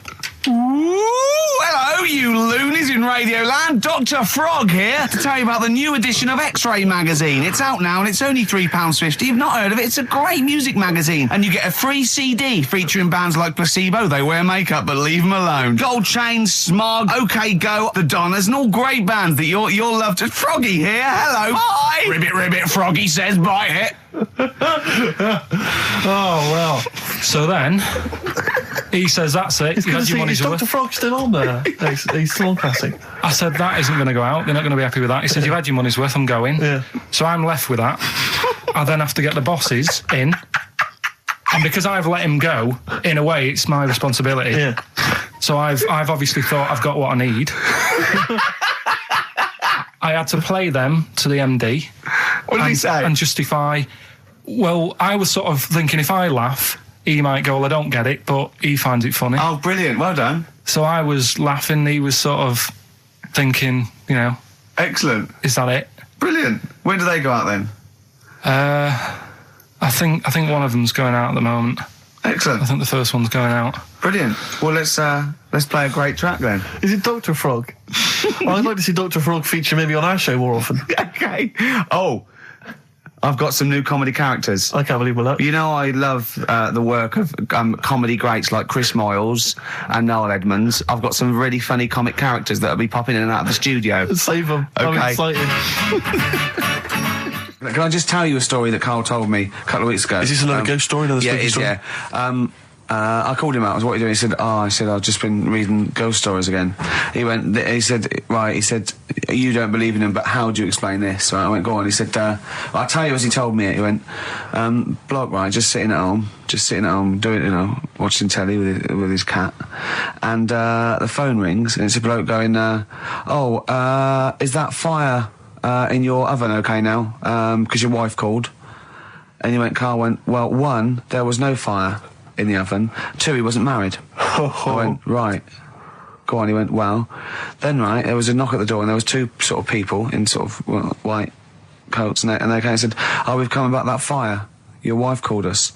He went, 1, there isn't a fire in my oven, and 2, I'm not even married. Right? And he said, they saw the cat and they looked at the cat. It looks a bit weird at the cat came out, nothing.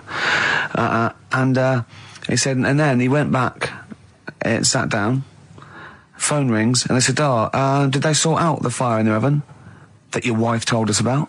Oh. He went, 1, there is no fire in my oven. 2, I haven't got a wife. And Karl went, what do you think of that? I went, that's not it. He went, yeah. I went, That's the end of the story. What? He went, well, how'd you explain that? I went, explain what? I thought he was going to say, a year later we got married, but she died in an oven fire. Right? I thought it was going to be that. And I went, That's people winding him up. yeah, or someone did report a fire oven, and their name was Johnson, and they looked up Johnson, they got the wrong thing, it was the gas board, and they sent it around to the wrong person, right? You know, he went, yeah. I said, I explained it to him, he went, yeah. Why did they look at the cat funny? Oh, man alive, Carl. This is really weird, right? I was in my house once, right, and the doorbell rang. Yeah. Right, I opened the door, there was no one there. Yeah. Right? And then I looked across the street, There's some right, and kids there were some running- kids running away. Yeah. Now, how do you explain that? Yeah. There was another time, right, where, like, I opened the door and there was a bloke goes, "You've ordered pizza." I went, "I haven't ordered pizza." And I heard my mate upstairs giggling and putting the phone down. Yeah. How do you explain that? Carl, seriously, why did you tell me that story? What do you think it was weird about that? The fact that it was 3 different people. Is this all the information? Is that the entire story? It was 3 different people. Did you fall hassling asleep him and not read the about end? A fire that didn't happen, about a wife that didn't exist, and a cat that didn't look happy.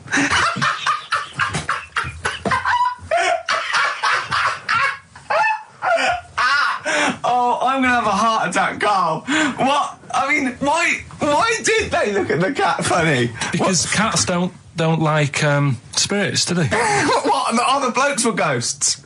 Yeah. Yeah, that's it. So these are kind of beetle about type ghosts.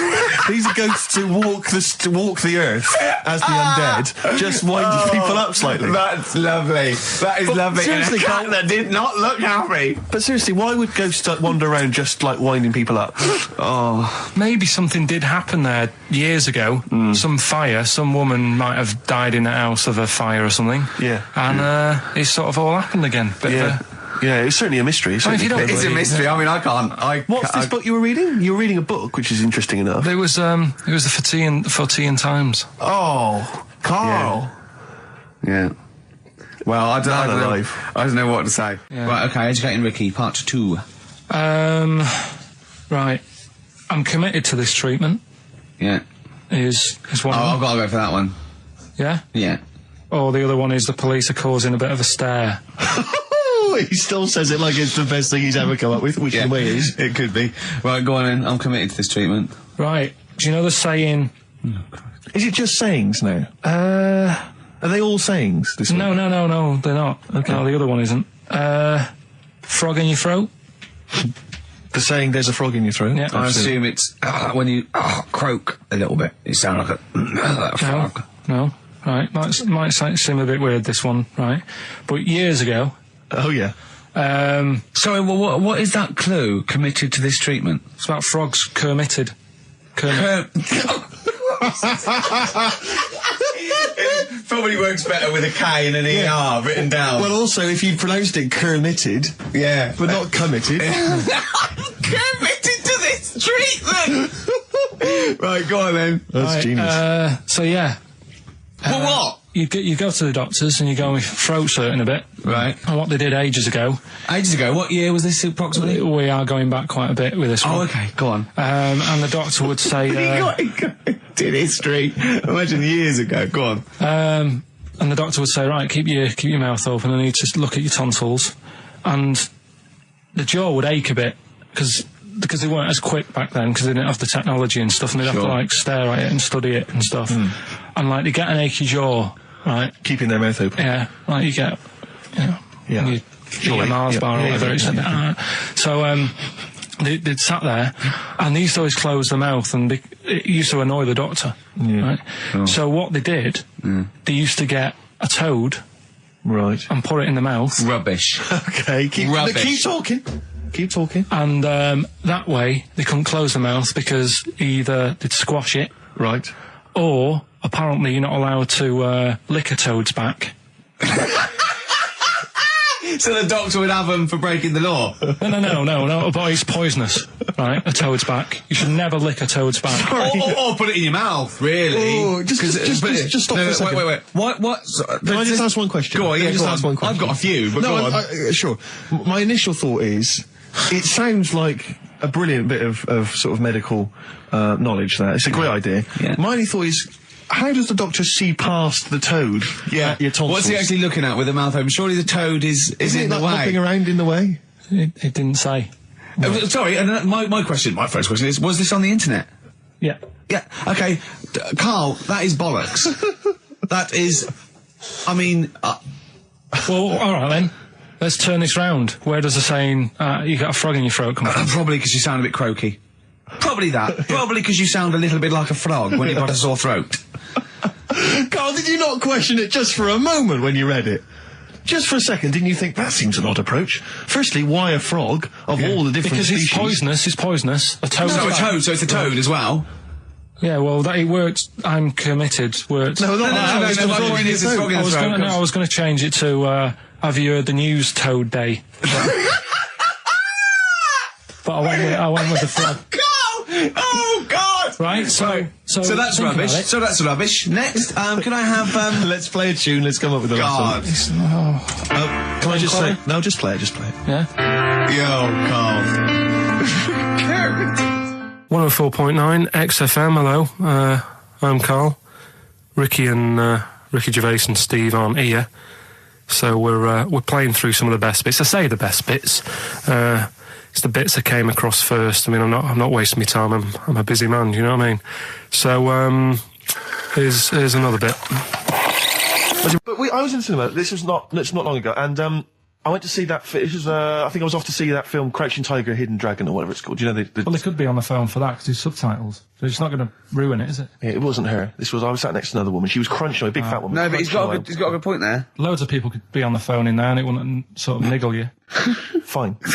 Well, at least we've cleared that. Imagine if that was true. Well, because, it's like when you go on the tube and read a paper. There's loads of noise, but you can still concentrate, can't you? He's got you. Do you know what That's I mean? such a great point, isn't it?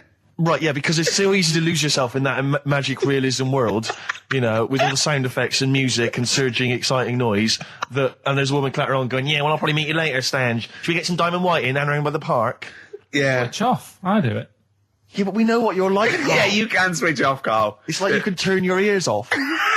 That's the skill you Well, it's have. not the ears, it's the behind the ears. Yeah. It's the process that between the ears and the brain that you can switch off, so we can still hear all these things like a cat. But I was in the there was this woman sat next to me. She was to a big fat one. She was crunching on some popcorn. Again, that's a crime. Why they're selling popcorn in cinemas? I don't understand why She the needs to noisiest. eat regularly, Why she's have the noise? Why the noisiest food in a cinema? Yeah. I don't understand why that's come about. Yeah. It really makes me angry. Yeah. Exactly right. Smoothies. We want smoothies without straws. Exactly. The trailer for that film AI, Artificial Intelligence, came on. Remember that? And the tagline was, David is 11 years old. He weighs 60 pounds. He's 4'6" tall. He has brown hair. His love is real, but he is not. Oh, yeah. And she just went, how old was he again? To her boyfriend. Right? Just ruined everything. War film trailer comes on for some Pearl Harbor or something. She goes, yeah, I don't fancy that. Just announcing this, don't fancy that. Too many war films. So then the trailer, then the opening credit comes on for Crouching Tiger. Before that, you know that thing that comes up that says it's signed by the BBFC and it has the kind of certificate and everying, and that certificate to say what age you have to be to see it. That came up, and it said Crouching Tiger, Hidden Dragon, in brackets subtitles. She went, it's not subtitled, is it? I thought this was the most famous foreign film for years. It won Oscars. It was a huge film. Everyone knew it was foreign. She goes, it went, and so the credits begin. It says Crouching Tiger, Hidden Dragon. She went, stupid name for a film. What? She just She wanted paid it. to see it. She was with her boyfriend. So then it starts, right? And obviously it's in Japanese or Mandarin or something. She's like, yeah, and they're all talking in Japanese. Japanese or Mandarin. Whatever it is. So they're speaking in this, Japanese language, Oriental language. And she's going, don't they sound stupid? Don't they sound stupid? She's going, and then the subtitles come up, and it's quite a weird kind of strange language they're talking. And she was going, can't make the subtitles out either. It's both gobbledygook. Just wittering on every step of the film. I totally agree with you, but what I like in your telling of it, I know you start getting quite I'm emotional. genuinely livid. But she went Mandarin or Japanese, some Oriental language. And Well, I don't know what it was. It's a strange language. It's a strange language. Well, anyway. Oh, dear. So then I moved. I climbed over several seats, made a big huff of, make a big show of moving. Yeah. Sat next to a guy on the phone, just chatting on the phone. Oh, the guy mental at that. So now I hate that film. I didn't enjoy it. I don't like seeing it. I don't want to even think of it. It's subtitles, isn't it? Well, rubbish. That's why I get videos. Yeah, I should have thought that through, Carl. You're absolutely right. Lamb chop. Yeah, let's play Lamb Chop. This is brilliant. This is from this CD that came out recently with Uncut magazine. Occasionally they put out some quite interesting free CDs. And this was one that had various covers of Rolling Stones songs. And a lot of them were, quite shoddy, but this was a brilliant, specially done, I think, for the CD. It's Lamb Chop doing a version of quite an obscure Rolling Stones song called Backstreet Girl. It's just beautiful. Let's hear it. Well, listen, I'm a big fan of that TV show. It's on digital TV. A lot of people won't have it, but Inside the Actors Studio with James Lipton. Yeah. And he interviews lots of big Hollywood stars, and he always asks them these same questions at the end. Can I just run a few of them past you? Go on. Okay. So, if you could do any other profession other than the one you do now, what profession would you do? Can you just change that to apart from a paper round? Apart from a paper round. Oh. If you do any other profession, Karl. And it doesn't matter about, like... Doesn't matter if you've got the skills or anything. In an ideal world, if you had the ability. Well, I think I'm about to buy somewhere, so I reckon something, you know, using tools and, like, doing a bit of plumbing and that. So a plumber? Well, sort of an all-rounder. Right. A handyman. Well, yeah. Yeah. I think, you know, you don't get paid that much, but it's useful, isn't it? So... But you could get your own show, couldn't you, with Carol Smiley eventually? Well, all that, but the money that you don't make, you save by not having to pay someone else to do the chores. Do you know what I mean? I don't know what that sentence meant. Right. No. A plumber, how much is the average plumber on? The money you don't make, you save on not getting someone else to do it. No, just think of that. No, look, break that sentence down. Are there any... Sorry, Rick, but people who live in glass houses... Yeah. Anyway, let's just go back to Lipton quickly. We've got a couple to get through here. So, your favourite noise or sound? Favourite sound or noise? Oh. Is it me? No. It's not me. Hang on a minute. It's not me. Are you sure it's not me, Carl? I like Elvis. Noise. Elvis. In the ghetto. The sound of Elvis. Elvis in the ghetto. Brilliant. Okay. Yeah. And your least favourite noise or sound? I don't think it should really be records and music. Noises, things that you hear at home or whatever. Maybe like a sound of a... The least favourite noise? Least favourite? The sound of... Probably like... the sound of ghosts? Fire engines and that. Right. That's annoying. Except if your house was on fire, presumably. I think it's a bit unnecessary. You think they're just doing it to wind people up? I live on like a busy street and it's happening all the time, and it is like... Just sort of have a blast of it, and people will hear it. You don't have to keep it going. Yeah, sure. So that is pretty annoying. And if heaven exists, Karl, when you get to the pearly gates, what would you like God to say to you as He welcomes you into heaven? What would you like God to say to you? Who asks these? What show's this? It's a programme where celebrities are interviewed by a guy, an American interviewer, and he always asks these questions at the very end. What would I say to God? What would you say to God if you believed in heaven, and if heaven exists, when you eventually go up to heaven and you're welcomed in through the gates in by your God? Parker and your Stussy t-shirt and your... What do you want God to say to you as He welcomes you in? Say, you all right? Don't know, just be friendly.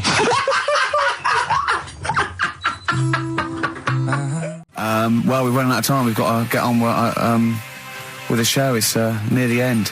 I hope you've enjoyed it. I hope the scientists stuck in a big, hut in the middle of nowhere in pitch darkness, 10 of them. I imagine they've been fascinated, Rick, by the finger up the arse discussion. We had Chinese don't age well, gingers, all that. The big fat kid. Well, actually, they're probably securing the knowledge that if they want to kill some time and it's dark, there's nothing better than stick your finger up someone else's ass. Exactly. So enjoy that. But they've been hanging on for Rockbusters clues, I imagine. There's the answers. Go on, give us the clue again quickly. All right, so the first one was the fella let his wife know how he got the bruise on his legs. Go on. Right, that was Courtney Love. Yeah, Courtney Love. So that's Courtney Love. So that's the first one. CL. So that one's fine. The second one. That Potter lad. What am I doing? Letting that one go? Just let it go. Am I just letting that go? Annoyingly, we haven't got time to take issue with it, Rick. Okay. That Potter lad, he's got a lot of bottle, hasn't he, doing all that stuff with the wizards and that. Go on. That's Brave Harry, the Bravery, current sort of XFM band, the Brave Harry, that works as well. No, it doesn't. And the last one. No, it doesn't. No, it doesn't work. The Buddhists. It doesn't work. Won't be able to get in their temple without Doesn't these. work. Brave Harry. Doesn't work. Brave Harry. The Brave Harry. Buddhists won't be able to get in their temple without these. TM. That's the monk keys, right? So who got all them? The monk keys. Who got all them? Right. Which band are called the monk keys? The monkeys. Oh, the monkeys. Yeah, the monkeys. What are they again? Is the tip included? Yeah, go on that one. Right. In Turkey. Nice. It's not actually. That's where I went, and there was them little fellas after Suzanne in the kitchen. What? What do you mean? We stayed we went to Turkey. You went to Turkey and there were some little fellas. Well, they had quite a few sort of midgets working in the kitchen. Why? Is it a theme? No, was it a theme holiday? I don't know. Might get them cheaper or something. Was it? So they were get them working, cheaper? They were working in the kitchen, and one of them fancied Suzanne and kept sort of eyeing her up, and she was winding me up saying, "Oh, Not eyeing up and down, just eyeing her up."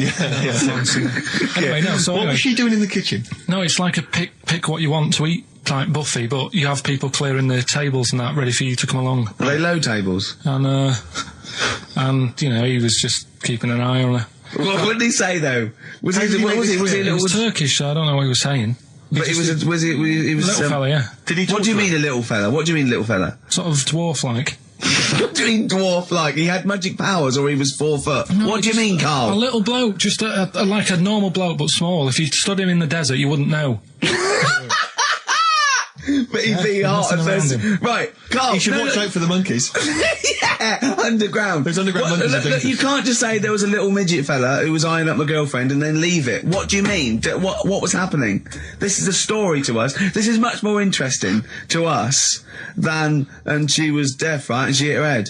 That's much more I don't interesting. understand how it manifested itself. Did he come over and say something? No, do you know when it's like girls know, don't they? When someone fancies them. What do you mean there was lots of them as well? Do then? they? That's worth knowing. Listen, right, come on, right. So you went to this holiday, yeah? Yeah. And you went into the dining room or something? Yeah, downstairs. And you looked over. You thought, this is all, there's no one serving. Yeah, and they go, Wait a minute. hold on, you looked down and there was a little waiter. There was loads of them running around busy. Why though? Why did they It get was summer. What do you mean? Because it was in loads of them. summer. They had more of them They on. come out in summer. They come out in summer. What do you mean they had more? What do you mean? Because it's busy, isn't it? Well, no, but they hibernate in the Why winter. were they all midgets? I don't know, maybe it doesn't heat stunt your growth or something. No! Well, they just happened to, maybe it was a thing that they did for tourists or something, I don't know. I just got on with my meal. It was a holiday, do you know what I mean? God. Right, So it's a midget serving. I'm not going to ask any questions. Right, okay, yeah. So they're all little fellas running around, and this one always was like, you know, oh, do you want a new serviette? You know what I mean? Going out of his way to sort of... for turning on the charm. Yeah, he was going out of his way. The others weren't. Right. I think what was happening is he'd been working with Santa all the winter. Yeah. This is sort of little summer break. This one He was hadn't seen your a girl. waiter, and so he was being polite to you. Maybe. But what did Suzanne say then? Well, she was using it to wind me up. What was she saying? Oh, he's... Oh, just like, you know, look. he may be small, but he's Well, built like a... Yeah, he's all man. so... Were you jealous of a midget then? You were jealous of him? It is a bit annoying, isn't it? Why? It wouldn't bother me as much now, because I've been with her for ages. Right. But at the time, that might have been one of our first holidays, and it's like, you don't know, want to be what's going on? thrown I away paid by for it. this holiday. Yeah. And then you get off with a midget? Yeah. Oh. So anyway, But it doesn't matter because you got chatted up by a bearded lady. So. yeah. tell you what, no, that's got nothing to do with that. What were you going to say? What were you going to I say? was going to say the hotel was half board, and maybe. Oh, right. I thought you were going to say it's just one of her shortcomings. So listen, right? Play a record. Oh, that was great. That was very, very funny. What a indeed. wonderful clip that was. I enjoyed Do you it. remember that? Yeah. Wow. It was a few weeks ago, wasn't it, really? I mean, I think it was last week. we'd have to have very, very bad memories not to remember that hilarious clip. I'd like to hear that again maybe in a couple of weeks' time when I'm away. Yes, absolutely. It's embarrassing, isn't it? And we, you know, but the good thing is, on telly, I feel a bit guilty about putting out shoddy rubbish because I'm getting paid an awful lot. Yes. But here, you know, I don't give a They can bleep that. They will do. Eminem, Sing for the Moment, on XFM 104.9. I'm Ricky Gervais. With me, Steve Merchant, with 5 little hamburgers. Got 5 burgers here, yep.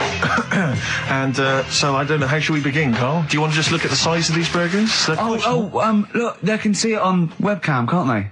They can see us stuffing these burgers into your mouth. And by the way, I'm filming this, Steve. Look, Brilliant. Look, I've got a little camcorder. We'll put this on unseen footage on a DVD or something. Or maybe on the website. On the Oh, Carl, what if you break the record? Okay, Carl, I'm coming round now to just monitor this and adjudicate. What's the web? If people want to see this on the webcam, what is it? xfm.co.uk. Right, okay. Hold on. So- Can I, Steve, I'm can not I do being that? funny. I'm not being funny, right? But I think I have got like a bit of a wheat thing, You've got a bit of a what? a wheat allergy Oh, thing. don't give me that. No, seriously, my head's. I've been eating a lot of shredded wheat recently, and my head's got a bit bigger. Carl, I don't think you can let us down now, mate. So you just got to put that first No, one I can't put that like that in my mouth on its with. I've got are to you break it talking up. about? I've got to break it up. Can't break it up. Can't break it up. It doesn't say you can't on the rule thing. It does. It It's got to doesn't. be a I whole can't burger. look. I physically can't. Try it. I can't look. I'd have to be Jay Goody to be able to do that. Seriously, look. Oh. Try it. Yeah, I know, but you're not approaching it right. That's it. Come on! That's all. Keep Oh, going. God, he's not going to do one! Keep going. That's good work. Keep going. How does he get three in? Keep pushing. Ease it Keep in. pushing. Ease it Keep in. pushing. Get one in at least. Ease it Get in. one in at least. Get one in. Ease it in. Get one in. Push it. That's one. Let's go for another one. I reckon you've got to rip it up a bit. Okay, do that then. See how many you can get in. You've got to get in two. No, just one.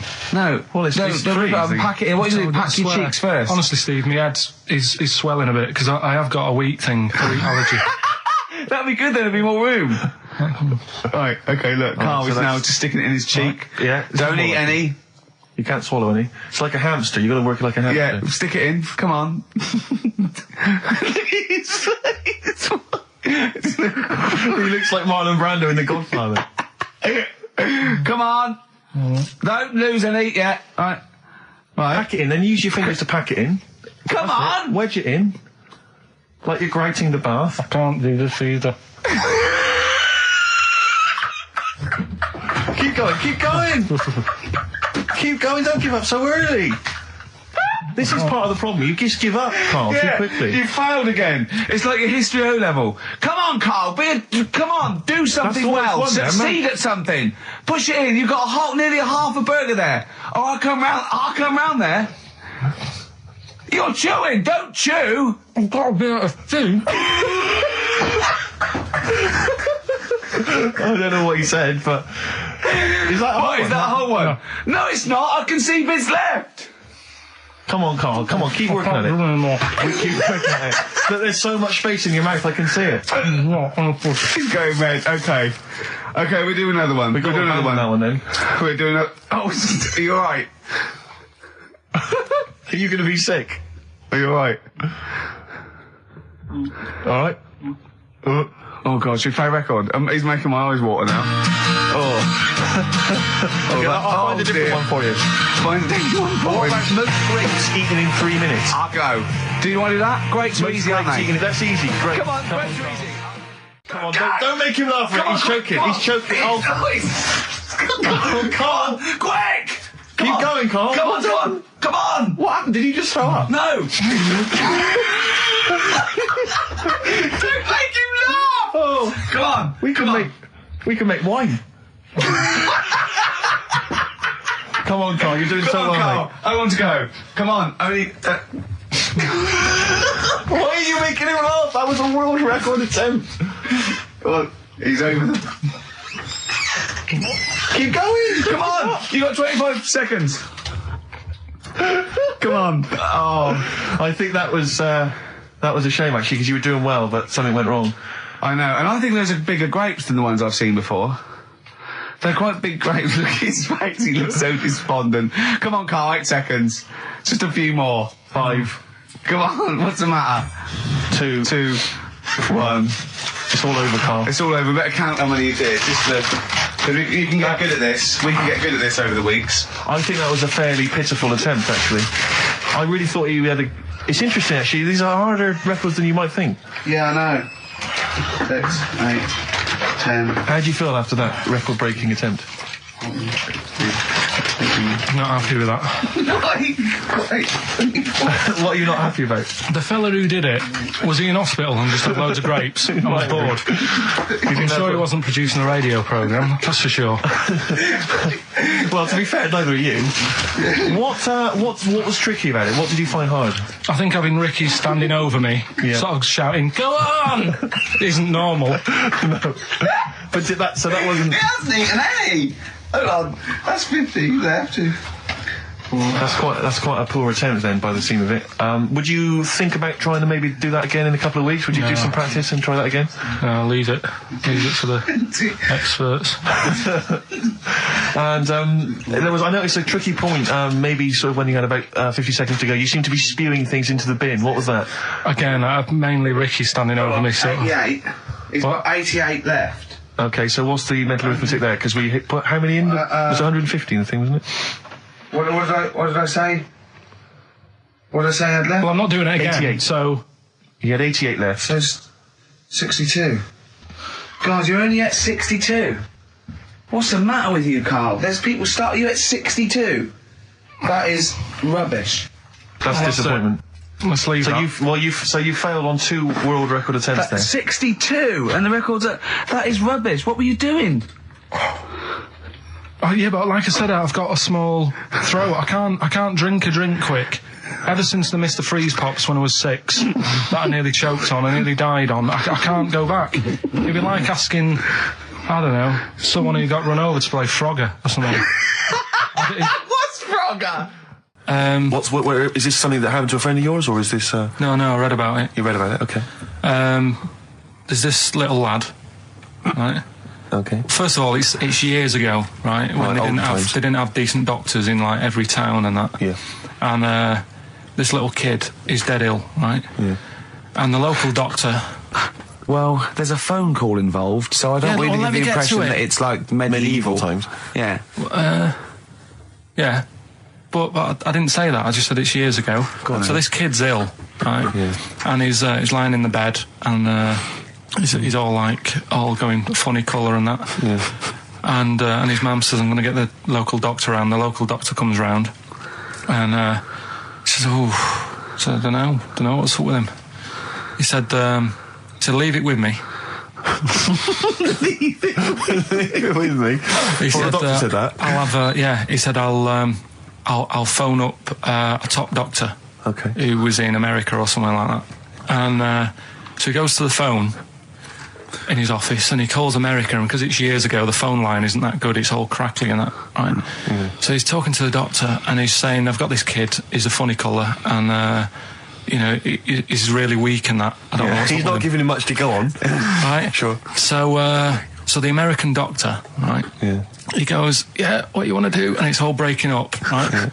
He goes, what you got to do? You got to,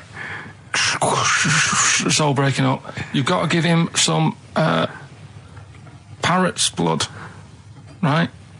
Some parrot's blood. Well, that's what he thought he said, but the line was really bad. Yeah. He meant parent's blood, but he heard that he said parrot's blood. He said, right, I'll do that, leave it with me. I can see where this is going. He goes to, a pet shop. Yeah. He says, give us like half a dozen parrots. Sure. Takes them round to the kid's house, takes the blood from the parrots, puts it into the kid's fine. The kid's fine. I've never It worked. such a load of shite in my life. I've never heard such twaddle, such just made up, enhanced, exaggerated bollock in my A life. load of old rubbish, Karl. I mean, when he told me this, he said, the doctor said, what do I do? And the doctor on the other end said, give him some blood. And the doctor went, where do I get blood from? So hang on, wait, I just need to Where do I get blood from? Give him some parents' blood. Give him some parents' blood. Give him some parents' blood. Yeah. But hang on, I just need to know where you read this. Karl. Where was this? Where did I you read stitched this? you up. You know what he said? He said, so do you believe it? I went, tell it to Steve. He went, do you believe it? I went, tell it to Steve. Karl. where did you read it? That was on the internet.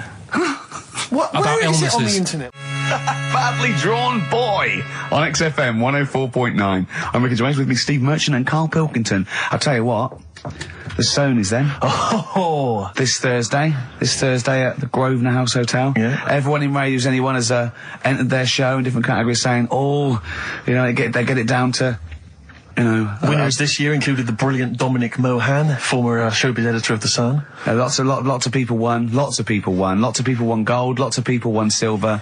Lots of people won bronze.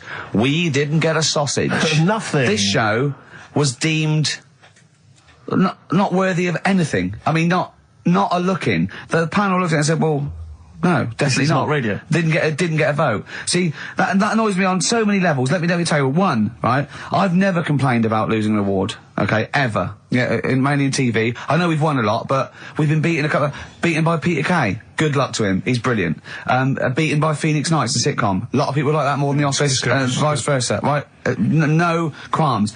But the shoddy shite that I heard that night beating us, I was furious. I don't understand. There's people, regional, it sounds like hospital radio.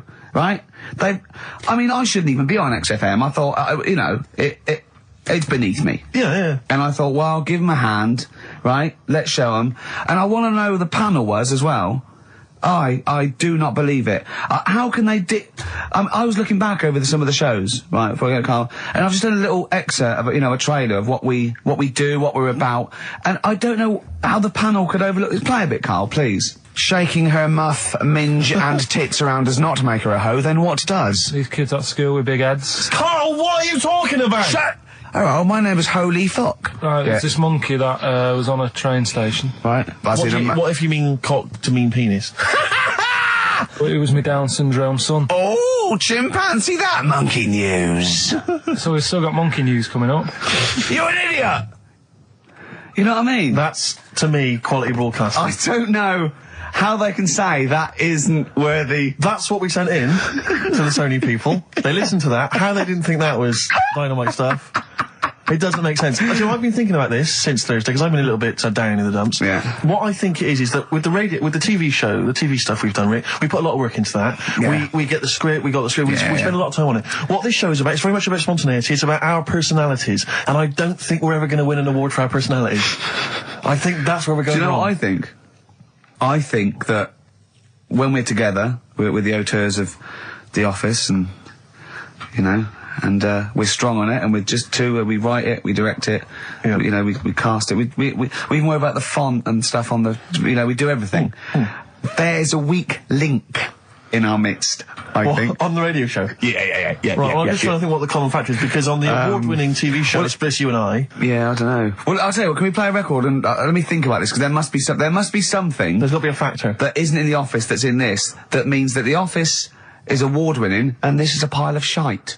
It's interesting. I mean, I don't think our number one fan, Dickie Anderson, Richard Anders, was on the panel, although he here has emailed in. He's got a couple of thoughts as to maybe why we... What is Dickers doing, man?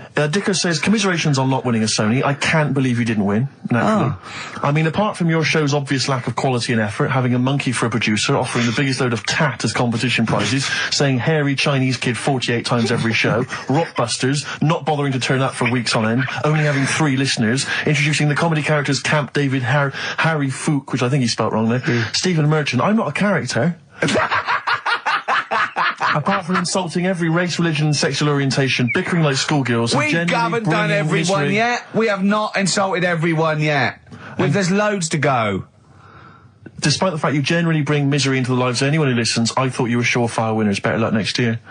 Well... I mean, a couple of constructive, you know, criticisms there, but generally, I still can't nail it. Was he on the panel? Well, I don't think so. Well, he's a fan, so... Yeah. Well, no, he's clearly a fan. I mean, he obviously loves the show. He has hit the nail on the head. Oh. Which... Yeah. But, what should we do? Should we give up or should we try harder? That's always my dilemma in life. Sure, yeah. I mean, I've always gone for the first one. Give up? Yeah, why bother? Yeah. If they can't see, just give us the award. Yeah. And then worry about it later and we won't let them down. Yeah. Now they've got blood on their hands. We're gonna... Yeah. What should we do? To give a couple of months notice? I think so. Okay, well, there you go. I mean, seriously, I mean, I think... I'm being serious, I'm not being wacky now. We haven't told Andrew, but... I think we've won our course with this show. Yeah. So let's... Okay, we'll give it a month, and it's because the Sonys didn't give us anything. Play a record. Yeah. There you go. You got to do a bit longer than that. No, we haven't. Got to give a month's notice. No, you got to work till about September if you're gonna... No, we haven't. No, we give a month's notice. We, you know, whatever they give the money back, something. Well, you give your money back. Yeah, I know. What are you going to spend your 80 quid on? True. Oh, that's a wonderful, wonderful clip, and a great record that preceded or followed it. I'm not sure. But could I make some dedications? Yeah. Because I last week, just before we had to come in to record this, popped out trying to get onto the tube, and I had a nightmare because there were millions of protesters, so-called protesters. Now, a lot of them obviously doing good work. There was one fella, I think you'd have appreciated it, because I know you are very politically active, and I think this guy has really studied hard, and he's realised the best way to make his voice heard on the international political stage is to ride around on a tricycle wearing a jester's hat. He was really shaking up the bloody government. I wouldn't want to be George W. Bush about now. Not indeed. Once he sees that. Once he sees that guy. Imagine his aides rushing in and going, George W., look at this guy. Where's that? That's in London, England. Okay, call off the forces. Is that a large tricycle? Yeah. Is he wearing a nappy? Get me Colin Powell. Why'd you call him Colin, not Colin? It's the way he likes it. Don't about. Just call off the troops. There's a in the jester's hat. Call the troops off. Just bleep some of those bits. Right, here's the last clues of the year. You had, there's a load of letters there asking for advice. Put them on Claire's desk. Go that on, was no idea. F. That was for foreigner. For Rayner. I don't know what you mean. Claire Rayner. She took advice. She gave people advice. So that's a foreigner. That is shit. Right. I'm sorry. It may be Christmas. That is absolute A dark. lot of people got the right answer. I know. Well, that annoys me even more. The second one, ask your man. Foreigner. Yeah. Foreigner. Second one, ask your mam if you should. That was S. That was Shalimar. Shalimar. Right? No, bizarrely, what was the clue there? Ask your mam if you should. No, we got a lot of people saying Smashing Pumpkins as the answers to that. But I don't know who's saying that today, Mum. Smashing Pumpkins. Merry Christmas, Mum. Smashing Thanks very Pumpkins. much. Nice bollocks. Yeah, exactly. Oh, that's great. That's great. Right. Smashing Pumpkins. Your dad bought them for me for Christmas. Yeah. And the last one, Lovely plums. What, my Victorias? Oh, God. right, we've got to wrap it up. Come on, then. A couple of people were arguing in the supermarket at the fruit and veg counter. That was B, that was Banana Drama. They were like having an argument. What do you mean Banana Drama? What, no, wait. What group is Banana Drama? What group is Banana Drama? So, You're a fool. You're a twat. Well, you say that, but you accuse Carl of that. You're also accusing lots of the listeners, including the winner, Nicola Rogers of London, and she wins those great prizes, and she got them bang on. So Banana Drama. so can we finish there now?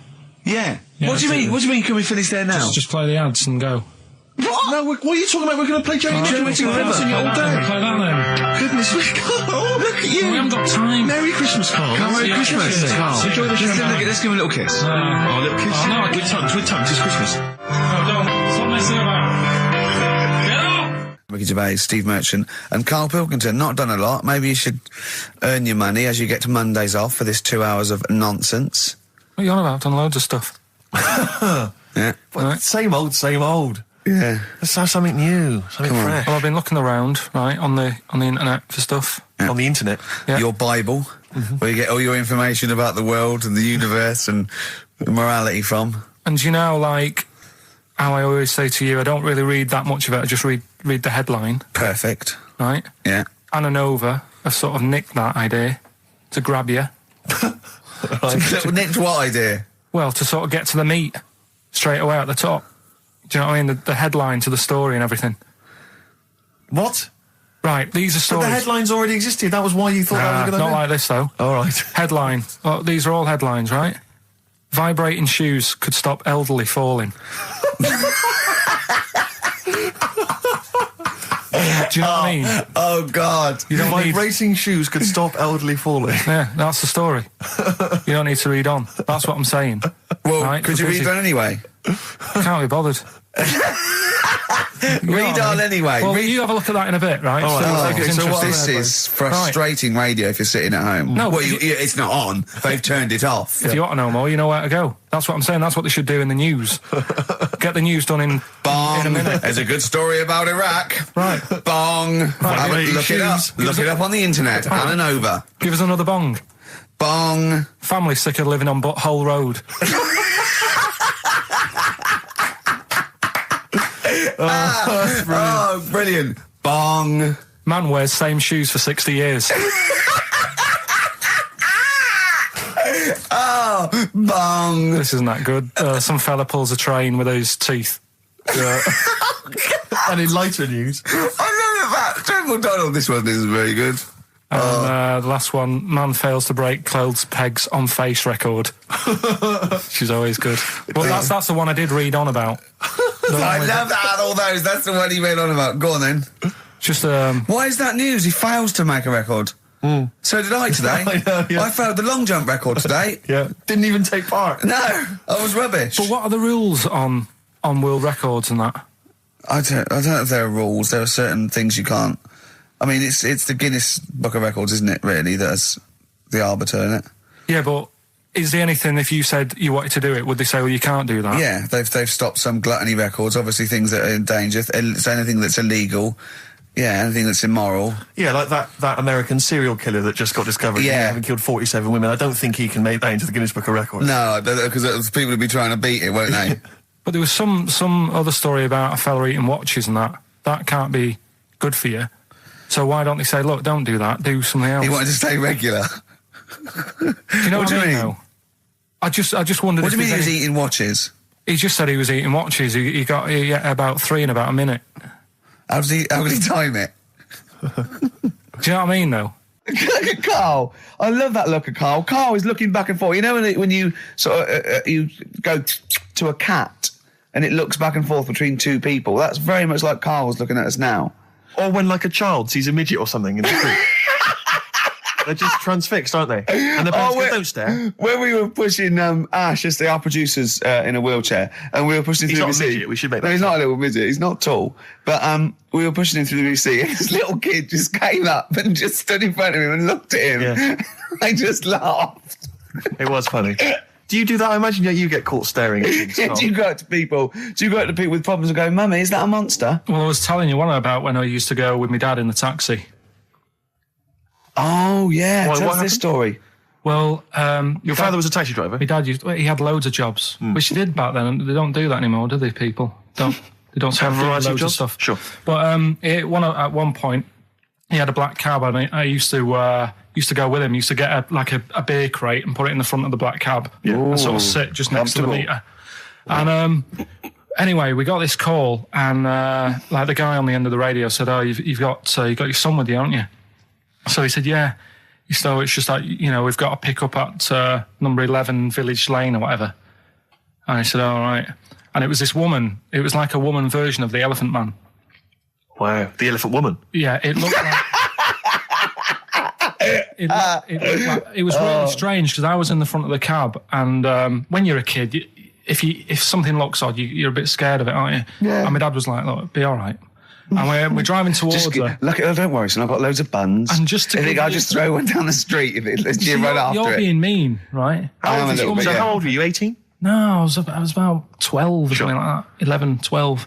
And as we got closer to her, it looked like she was holding like a bag of spuds on her shoulder. For a snack. Right. And her head was all a bit mangled and messy and that. And my dad said, whatever you do, don't stare at her face. Yeah. And she got in the Because you back. turn into stone. Well, she got in the back, and I had like the mirror, the driver's mirror thing, and sort of having a look, trying to work out. And he said, don't stare at her face. I couldn't work out where her face was. It was that weird. Oh, God. So I'm not sure you're from Manchester. I think you're from, like, Narnia or something. Yeah, you got frog boys walking around. the Lord of the Rings. That got like the claws of a lobster and the head of a toad. Yeah. And you got women getting in with spuds for heads. I mean, what This is not what Manchester. is This this is not the place you grew up. This is mad. Oh, you can't believe it in London, can you? You come down and you go, look, symmetry. It must be amazing. It must be a thing to do with upbringing now, mustn't it? And because, again, do you know, I've said to you before, years ago, when I was a kid and didn't have any worries, good-looking lad, you go through it a bit, have a few more worries, and you look knackered. Now, back there's a lot more worries and stuff, so you get a lot more freaks. Whereas in London, everyone's like happy, aren't they? I love the fact that stress can cause your fingers to fuse and your heads to grow. No, but if She must have been really stressed to have a head. Yeah. She what was? Bag of Yeah, sluts. was she an accountant or something? You know what I mean? But what did she do? What did she say? Where when was she got in? going, by the way? And she couldn't speak. London Zoo, please. I think she was going to like To a the pet fair. shop. Seriously, honest to God. On my mum's life, she was. Because at the end of the day, that's a good thing with animals. They don't judge you, do they? She's not an animal. She's a human being. She's not actually an elephant. No, but you know the elephant man was not actually an elephant. You understand that? He's got no elephant genes in him at all. No. That was just a cruel name people gave him. Yeah. No, it's the name of the disease, isn't it? Elephantitis. Look, so listen. So this woman, why was she going to a pet shop? She was going to a pet shop. What, to find a husband? Like, play a song. Is this true? No, it is true, yeah. Oh, God. I'm not taking the mickey because it must be really bad for you. Of course it is. Carl, I need to ask. I'm going on to you today about cutting myself shaving. Yeah. I was going on about that. To think that she's probably not alive now, but to think...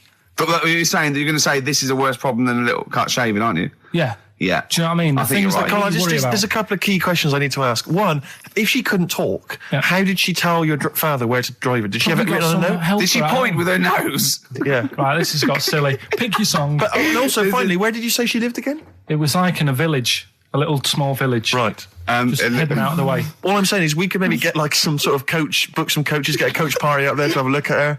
Take some photos. And now You can make some lemonade. the offspring of a woman and some spuds. Yeah. I would like to apologise for my son's behaviour. He is a filthy little who's been a most of his life and treats me like a So, Doris Stokes, right, is dressed like a dominatrix, right, and she's dripping hot wax onto the naked torso of Arthur Millard. Yeah, of course he is. Right, Yeah. and he in turn is being pleasured, right, by Dusty Springfield. Oh, Dusty Springfield's not dead. What? You twat. Dusty Springfield's not dead. Yes, she is. No, she isn't. She is! Of course she's not. She's dead. Of course she's dead. Of course she's not dead. Who am I thinking of? I don't know. Dusty Springfield's alive and well and playing with Arthur Millard. No, she's not dead. Oh, God. Well, excellent. Oh. It was going so well, wasn't it? Oh.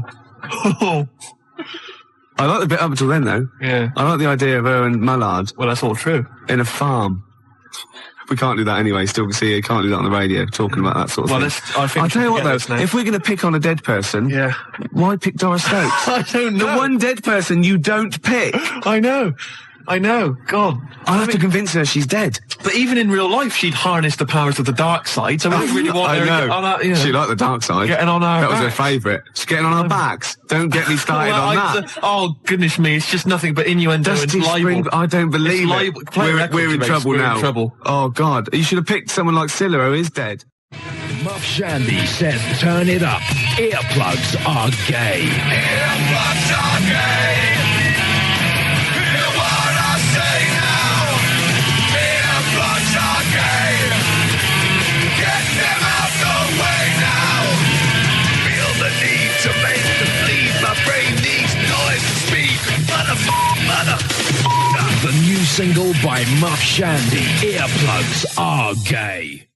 And the bloke with the gimp mask and the umbrella said, Doris, I'm not doing that. And he We're left. leaving it. We're leaving it. Go on, now. sorry. I was talking to my parents on the phone the other day, and I started swearing, and I've never done this before, and it's a terrible thing because I've crossed this barrier now, across this line, which I previously for 23 odd years I'd managed to sort of stay the right side of. Yeah. I'm talking to my mum, and she mentions to me that I'm going to lose a lot of money. I don't want to go into it, but I'm going to lose a lot of money. And she told me how much. It was £5,000 or something. She went, I went, effing now. Obviously, I said the real thing. Yeah. Effing now. She just stopped. She just went, pardon me?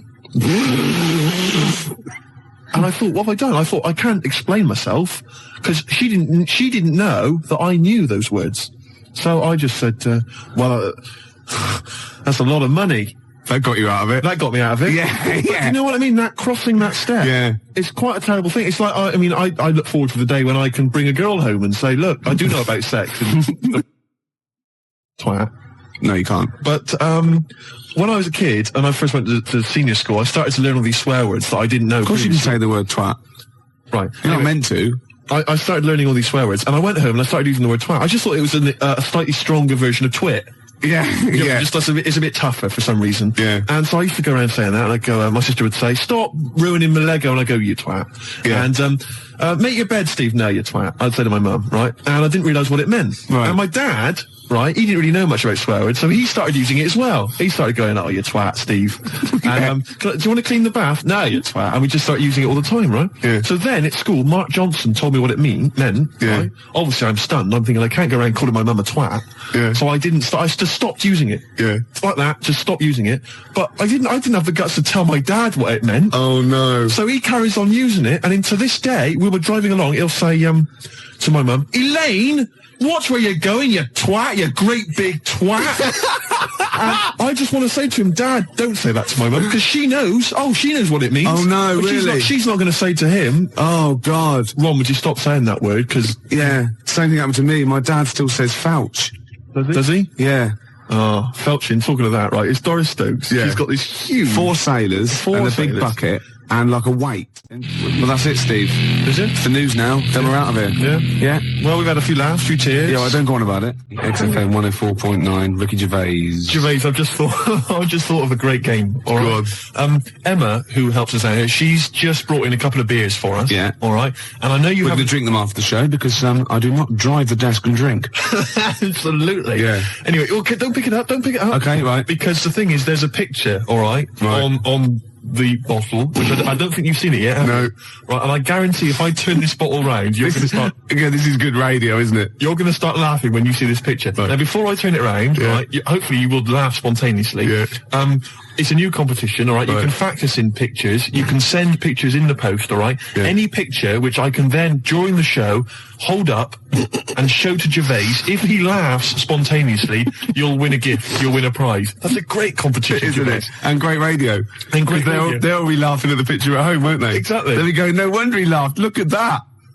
Well, all right, there's simple things like that which don't work, but the point is... The point is, right... Anyway, You'll still try. Okay. Let's test it. He's going to turn this little chubby pint of beer around, whatever it is. just calm yourself. Okay. All right. Don't want you to... Hurry up. I want to drink it. You ready? Yeah.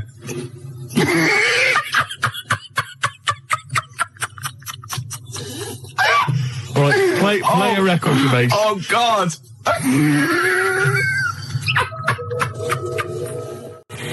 Blur and Tracy Jacks from 1965 there. Hey. Cheeky little monkeys. Well, I think we've established ourselves there now, Gervais, As radio gods. as radio gods. Yeah. We've come up with possibly the most enjoyable radio game Yeah. in the history of all things. Basically, what we want you to do is send in pictures, drawings... Is it as good as this? Gervais, put it away.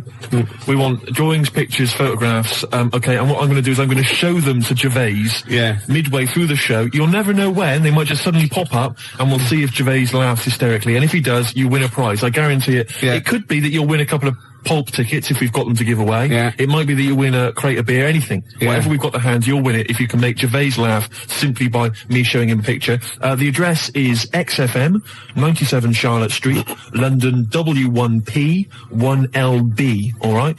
And you can fax us, of course, 0171 580 1234. I must warn them that I really have been desensitised now because I sit opposite you. Well, exactly. Do you know what I mean? Do you know how hideous and, like, ridiculous they've got to be to make me laugh? The pictures have got to be pretty odd. Yeah. The address, XFM, 97 Charlotte Street, London W1P 1LB. Apart from bad lyrics as well, I like it when pop stars and marketing managers of record companies try and get clever with their, titles for albums and stuff. Remember Wet, Wet, Wet? Popped in, sold out. Nice. Oh, lovely. Beautiful. And you know, Tony Banks out of Genesis, he did his solo project. And what he had, right, was the album there, and he had Banks across the top, right? And using the S to start the next word coming down was statement. Clever. Banks statement. Oh, I was watching Tony Banks, is he not the sports minister? Oh, I don't know. He was in Genesis when he was younger, though, wasn't he? I don't know. I think so. I don't know how it works. Well, because Phil Collins is Minister of Shite. Right. When I'm alone, right, and Jane's out, I sort of channel surf. I never watch a programme. Right. I sit down to it and I think 2 minutes. You shocked me. Yeah, yeah. And I just sort of going through and I was going back and forth between the Waltons and, like, the Box. Right. Music Television, U Control. Yeah. MTV. VH1. Ooh. And I got a glimpse of Toya Wilcox, which I stopped, obviously. Yeah. And she's on one of these religious programmes. I think it was on BBC Two. I don't know what it was, but it was with that bloke. Oh, God. I can't tell this anecdote. I can't stand it if I don't know the name. He's sort of like a Jeremy Paxman type thing. You know, he went to university, he was going to be a serious journalist. He wanted to be KAD, but he settled for Les Dennis. Oh, one of those sort of people that was on That's Life. No, I'm not telling it until someone phones in. Toya Wilcox on a religious programme. What's that bloke's name? Then I'll tell it. 0171 580 2000. Gervais, have you ever watched an entire documentary all the way through? You like that one, don't you? Beautiful. You don't look. Now, New Order's your favourite band of all time, isn't Yes, that's right. it? Paul Wright called. It was John Stapleton. Oh, was it? It was one of those, you know what I mean? It was sort of like the Paul Heine, Kieran, what is it, Prenderville, and Chris Sale, all that sort of type of thing, you know what I mean? Right, so, and this was on BBC Two. And it's always one of those, those people, you're sitting with people and they go, oh, I went to university with him. I know. And they suddenly realise it's not a proud, you know. I know. Oh, and they just go quiet. It's never impressive, is it? It's never, you know, it's never Prince. No, exactly. Or, yeah. I don't know, somebody really great and groovy. Yeah, yeah. It's never, I don't know, say Rick Astley. And then you start realising that you're around someone's house and they go, and he comes on, you just don't say anything. Yeah. And then someone goes, didn't you go? No. No, I thought I did. It was the other one. It was Chris Sale. Did you go to anybody, school with anybody? Michael Jackson. Did you? Yeah. Incredible. Yeah. Incredible. Yeah. Odd that. You went to school presumably in the States. Well, no. He was in Reading for a lot of his life. Right. Yeah. Was it some kind of exchange program? Yeah. We sent them, Charlie Chaplin, funnily enough. Did you? Yeah. Did you? Took a long time for them to get round it. You know what the Americans are like. You're making this up. Yeah. Anyway, Toya's talking to John Stapleton, and I suddenly realised it's a religious programme straight away, because it was over the church, right? And, oh, nothing gets past you, mate. No way. No way. Could be archaeology is us. So wait a minute, whoa. So people, Toya's on some religious programme. It's not worth it. John Stapleton. Yeah. Okay. And I'm just flicked through and I went, hold on, it's Toya. And he goes, it was very spiritual. She went, yes. And I realised she was talking about a wedding. She was going, it was very, very spiritual indeed. And he said, but no hymns. She went, no, we had silence instead. Silence instead. So now we will do silence number 3. It's 4.5 minutes long, so keep your gob shut. Right? And I think, oh, what is she talking about? He went, She went, people are scared of, that was Chris Eubank. Right? She said, people are scared of silence. Yeah. And then she said, the thing is, during silence, there's a lot of unconscious thought. What? You thought that you don't know you're thinking? You said it was 3.5 minutes. I didn't think a thing during that. I better plug into my unconscious to find out what exactly I was standing up for 3 minutes. Going, who's the women in the hats? What are we doing here? What a load of pretentious twaddle that Well, I've never liked Toya. I've never liked her. Oh, she's alright. That's all the more reason to hate her. No, I don't hate her. All those people I just mentioned, they don't come close to Lenny Henry. I saw another bit of him doing his stand-up in America. Oh, God, it's so nauseating. He's got another series, apparently. Does anyone like Lenny Henry? Oh, well, obviously. It's a massive star. Does anyone listening to this show really like Lenny Henry? Yeah, yeah. Or is there anyone that annoys me more than Lenny Henry? I should answer that one, shouldn't I? Yes. Do I win a prize? I think what you want to do there is you want to speak correctly. It's another simple thing, Gervais, which will help you out in your radio career. Oh no, I'm a Swerve Driver. That's 3 minutes 41. I've got to pick one. 7 minutes to news. Gervais, whoa. Before you move on, can I just tell you, because you know we talked about celebrities and going to school with celebrities and things. Yeah. I have a very famous second cousin. Really? Yeah, I'm going to tell you who it is in a minute. Really? Yeah. And I've got the best joke in the world. Have you? I should have been trailing that. That'd have kept them on their tender hooks. Why are they sitting on tender hooks? So we've got... What are tender hooks? I think it's tenter hooks. I don't know what they are, but I don't think it's... What? Oh, okay. 0171. Who annoys me more than Lenny Henry? No one. You've won that one. So don't bother phoning in. But who annoys you, the listener, more than Lenny Henry? Yeah. Oh, that's a good one. Clever. Because then it's thrown it to them. Yeah, and it's their opinion. Oh! Simple things. Excellent. I noticed again you didn't bother to give the whole phone number. What did I say? You actually just said 0171. It used to be, as I recall, 0171 580, which is about half of it, but no, just 0171 now. Oh, Swerve Driver. XFM 104.9, Ricky Gervais Show. Well, it's nearly over, but I have got a great joke, and we've got a simple rule here.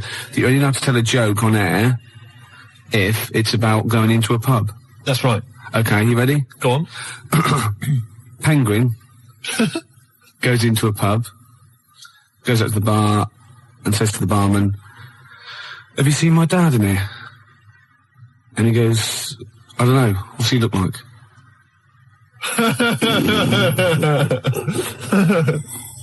Yeah, no, it's not bad. It's all right. It's all right. I had a similar one about something going into a pub. I think it was a turd and a wig, but I can't remember what the punchline is. If anyone knows, 01715802000. Something about a turd and a wig.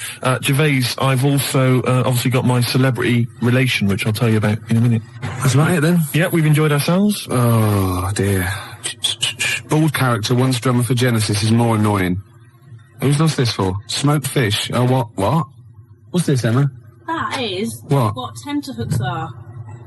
Oh, what are they? Oh, tenterhooks are what? It's what smoked fish are hung from. Excellent. And bald character, that is, he's more annoying than Lenny Henry. Okay. Once drummer for Genesis, well, that's Phil Collins. You can't say that. Of course you can. I can say Phil Collins is more, it's a matter of opinion, isn't it? Yeah, but he said that on the phone. He said, please don't say that, it's a bit mean. Phil Collins is a deeply boring man. Anybody can say that. I won't say who it is who said it then. Okay. We've got out of it, haven't we? Joe Pasquale is less funny. Ooh, yeah, okay.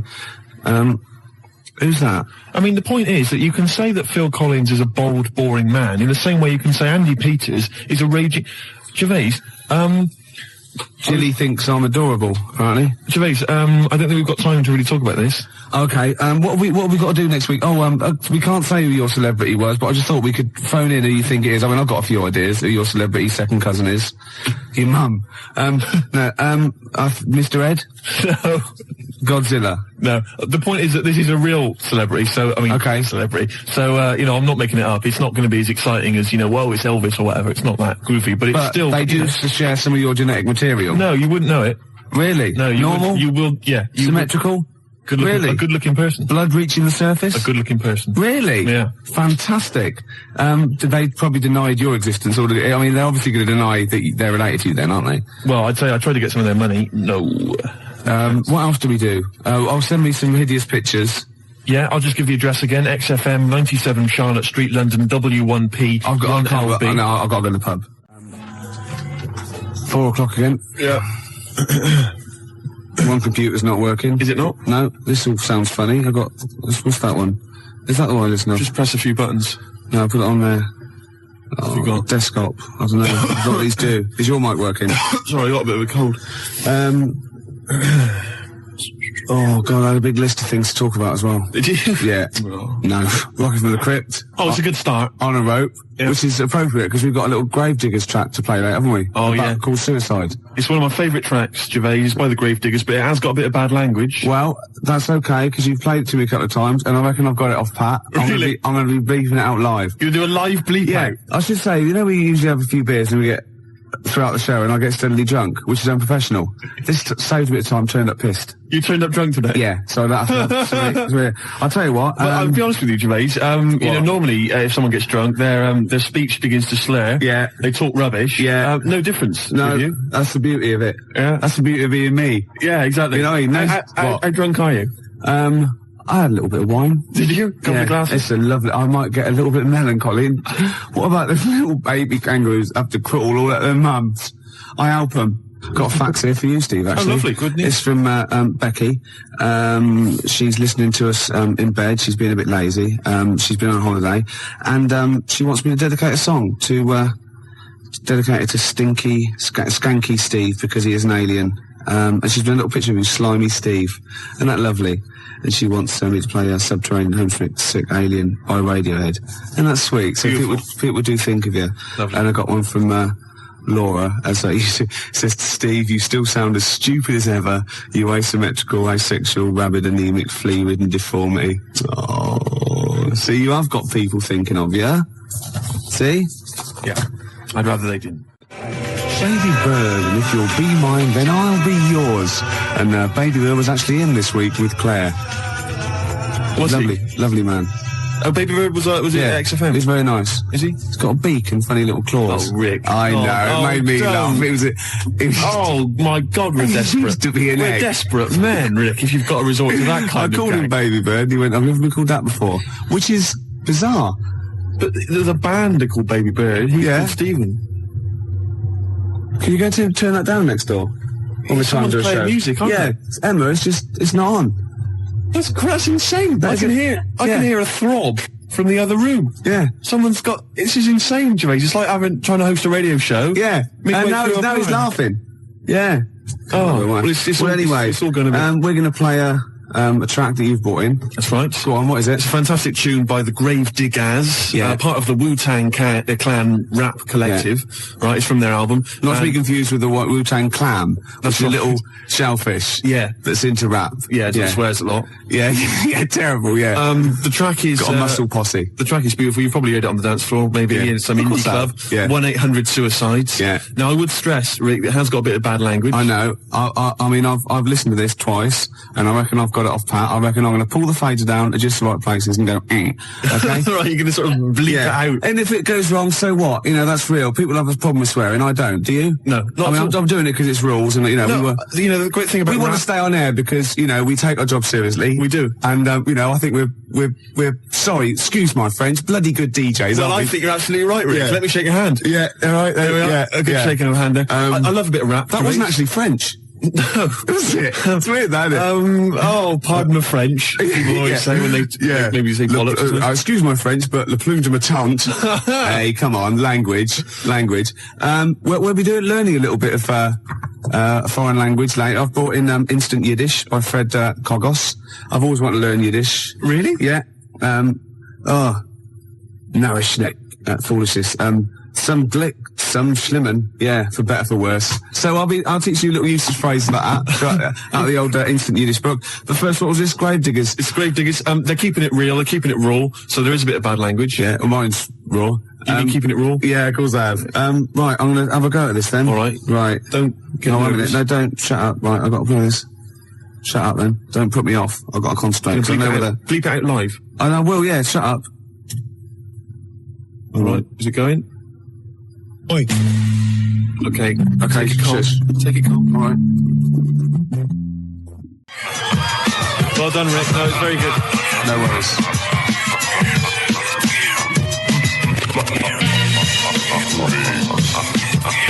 That's Gravediggers, isn't it? What's that called? 1-800-SUICIDE. I'm going to buy it, I think. Can I get that actual mix with me going? Yes, you can. Yeah. And that's for Steve Vox, who's listening in Reading. It's from Lee to him. And Steve is the president of the Geeks, Nerds and Losers Society, the GNL. Lee's the vice president. I got thrown out of that. What embarrassing walking down the street with you. Exactly. Oh, it's a terrible state. Yeah. Gervais, it was Saturday night last night. Yeah. And I didn't get to sleep until 6 in the morning. Ooh.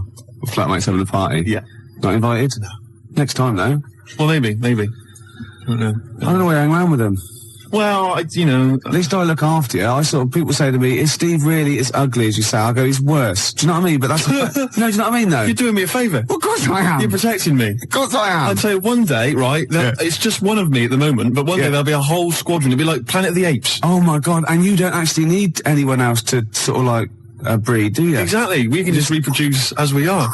It'll be like Planet of the Apes, right? There'll be sort of a Charlton Heston figure. Planet of the Squids. It'll crash land. Get your damn dirty tentacle off me. It'll crash land. Yeah, exactly. And there'll just be loads of me crawling around. Yeah. All identical. And they go on horseback. And they see like Bristol Temple meet and they go, oh my God, they blew it up. Yeah. He's back in Bristol with all your, oh no. Incredible. It's the charlatans. And then there must be an organisation of volunteers or something who, if it's like touch and go, if it's really serious, if you're like clinically depressed about it and you really can't get a woman, they don't want just people turning up who can get girls and saying, oh, I fancy, you know.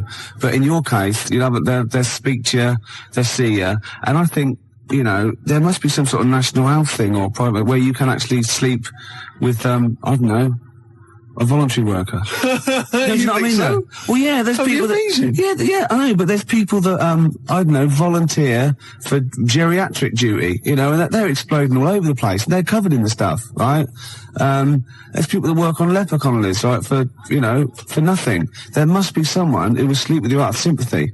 You don't want that. Of course you don't. You don't want that, do you? Well, let's not be hasty, Rick. I mean, these people, especially if they need some sort of free publicity, and get a bit of, sort of press and media attention, I ought to sort of help to publicise their campaign, really. There's probably an organisation that they go off to, like, just strange climes and go on to, like, leper islands and that, and they work with them. Or they can sleep with you. Now, that's got to do the lepers some good, doesn't it?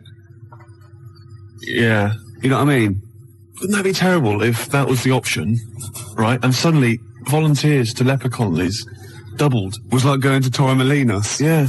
Let me on the bus. Sorry, there's no room on the bus, but you're at the back there. Yeah. Good. Well, then here we go. Here I am then. Yeah. I'm sorry. I signed up for the lepers. Yeah. Licking their wounds. Well, sorry, but geriatric duty. Yeah. Scraping it out. Oh dear. Oh, I heard a song in the week, right? I've heard it before. It's by Ween, and it goes, "Push little daisies and make them come up." And I don't know what it's called. 0171 580 2000. I don't know where to look. Push the little daisies and make them come up. It's like that. It is. It's rubbish. I've been going around singing There's that. no song with that lyric. It's like that. It goes, push the little daisies and make them come up. Shut up. Yeah. Shut up. That's what my friends have been saying for the last 4 days. God, you're really irritating me today. Like, people will go and go, if you'll be mine, not too annoying. But, after about 10 times you go, oh, can you sing something else? But when you've heard, push your little daisies and make them come Shut up up, now. you can get really annoyed. Yes, it really can, can't it? Shut up. Okay, Wanna Die is You and Me song. Push your little Shut up. I wasn't exaggerating, was I? Well, it's a good tune, isn't it? Yeah, let's leave it.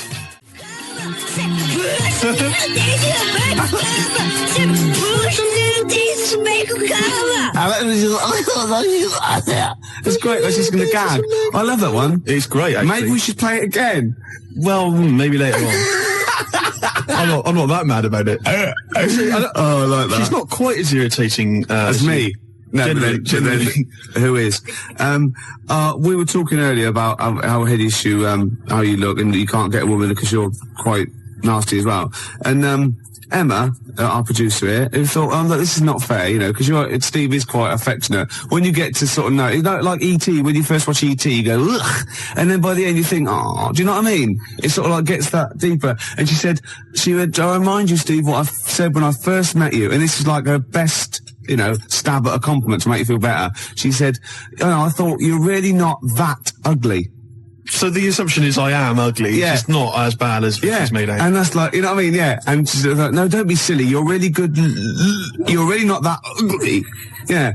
It was a good effort though, wasn't it? Yeah. That was nice, Emma. That was really nice. It was a good effort, but it was shallow. And futile. It doesn't mean anything. Look at his little face. Oh, look at that fax over there. Check that fax out, right? To Ricky, Steve's skin problem closed up was actually what they've silicon carbide particles. Someone sent in a fax, right, and they've got these sort of hideous kind of mutated cells, whatever, and they've put on the fax to Rick, Steve's skin problem closed up. You've never said I've got a skin problem. No, I haven't. You haven't got a skin problem. They're just assuming. No, it's almost translucent. His skin. It's very pale. It's like like those newborn fish when you can see all the hearts, can't you? All the hearts in many fish. They've got one each. Lots of fish, lots of hearts. Gervais, shut up. You're irritating me now, and you're abusive, and you're just winding me up. Oh. No, I'm a little bit offended by it. I know. You should be. But what about this charity thing? There must be one. 0171 580 2000. Oh, that would be fantastic. That'd be great. And it'd be like £1 fix. You'd write on the little form. Yeah, yeah. And we could get friends and relatives to sponsor you. Would that be per stroke or per shag? I think it's for the whole thing, the whole event. Yeah. It'll be a big event. You know those guys, I think it was a hoax, but they were going to televise the first moment they lost their virginity. So they were going to broadcast it down the internet. Yeah. And they were going to have sex on the internet live, and everyone was going to applaud and watch and pay for it. Maybe I could organise that as well, make a bit of money out of it. Yeah, but think of the technology by then, though. Incredible. They would just be able to think it, wouldn't they, and see you losing your virginity. And they all have big swollen heads. You might be good looking in the year 2090. You never know, because it's all relative, isn't it? In Bristol, you're a good looking fella, aren't you, in Bristol? I'm a good looking guy. Oh, this is Bell and Sebastian, the boy with the Arab strap. This is for Jim Hobbs. Who said, who said, can we hear more about Jessup? And I better tell people now, we've had a lot of factors about Jessup. Jessup is spelled J-E-Z-O-C. I made it up. That's how it's spelt.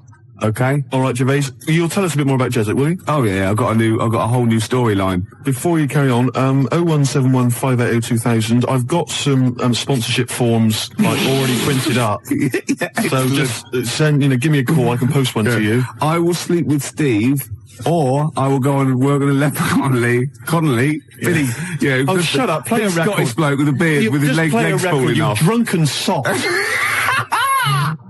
It's quiet and quiet, isn't it? A couple of phone calls. Rob phoned and said slap Steve for saying 0181 instead of 0171. See, it's the singly most important thing. The number is 0171 580 2000. That's why you don't hear me mucking that up. Yes. Do you know what I mean? I apologise. Pump Ricky with more wine and challenge him to quack over the Out of Nowhere League. So what? I don't know. I've what's that sentence again? What? That was a sentence? No, shut up. I had something to say then. You are drunk. Oh, yeah. I can smell it on your breath. Shut up! I can smell it on your breath, for God's sake. Don't wind me up, man. Yeah, I've got this new storyline for Jesup. I want help with it. What it is, right? I think it starts off with this villain, right? Jesup brings him in, right? And he's murdered maybe a little kid, or or someone's husband. The woman's there and she's terrible. Well, you would be. Yeah. Right? Jessup's in there and he goes, don't worry.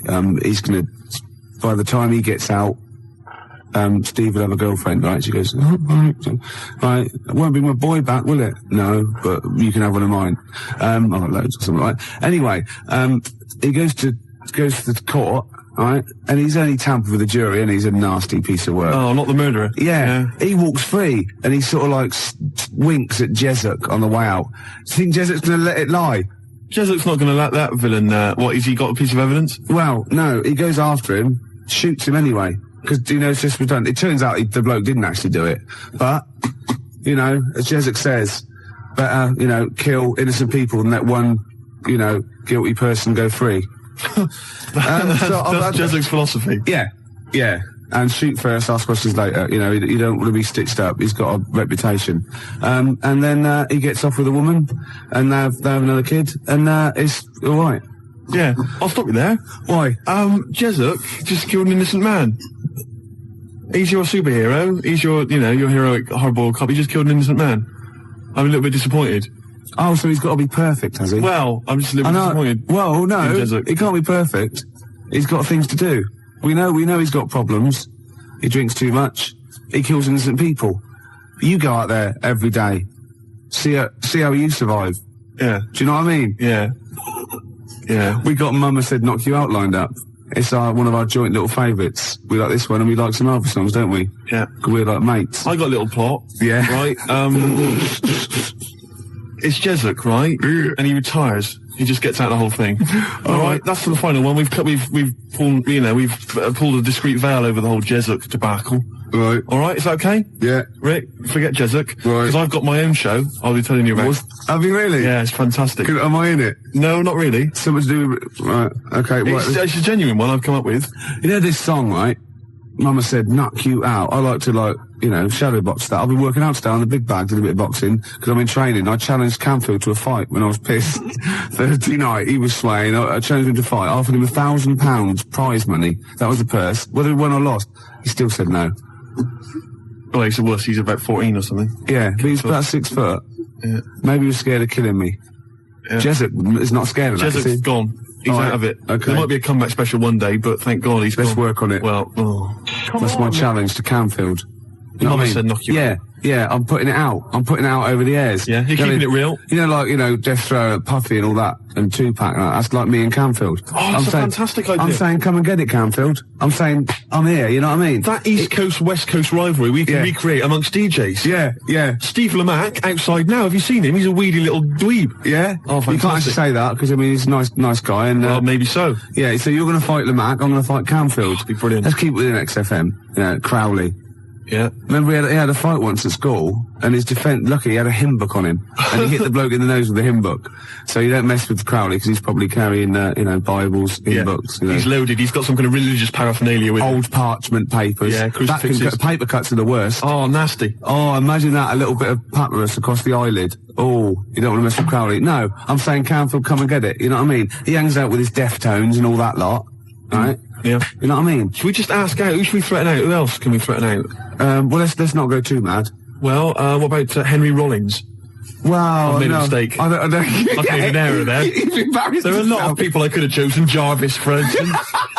I've gone straight to... A lot of people come before Henry Rollins, don't they? I was a fool. Some British heavyweight boxers, for example. Yeah. I'd rather fight than Henry Rollins. Before we carry on, because I'm going to tell you about my my TV idea in a minute, Rick, because this is an idea I've been working on, and it's serious. It's like, Jesuk's got a certain strength, a certain quality, and I think you'll like this as well. But before we do that, I've been sent a picture.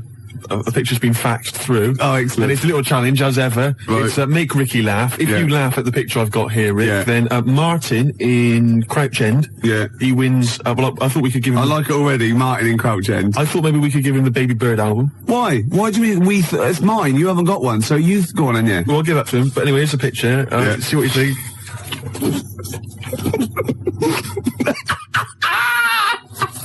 I like it, because there's a little explanation as well. And it's subtle, because I had to get right to the end for the big line. You're not allowed to see this. No, that is fantastic. So well done to Martin. I think he wins an award. Yeah, he does, yeah. Yeah, okay. So if you want to win something tasty, give us a call or fax us through a picture. 0171 580 1234. Your pictures, please. Make Ricky laugh. Your idea of this new show, which I haven't heard yet, right? But we should start getting together all the other stuff, or we're going to get ripped off. I sounded just like Albert Tatlock then, in the early 80s. Oh, we should go.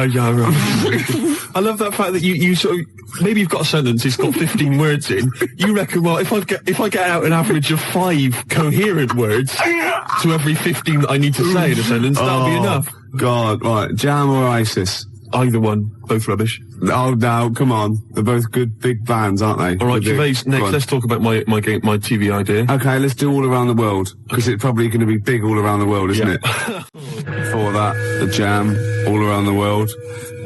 Got a fax here from my mate Nick. He's listening. Say hello to him. Say hello to Nick. Hello. Yeah. And apparently he's found a great website about Joey Deacon, so we'll check that one out a little bit. About Joey Deacon? Yeah. Oh, Joey. Yeah.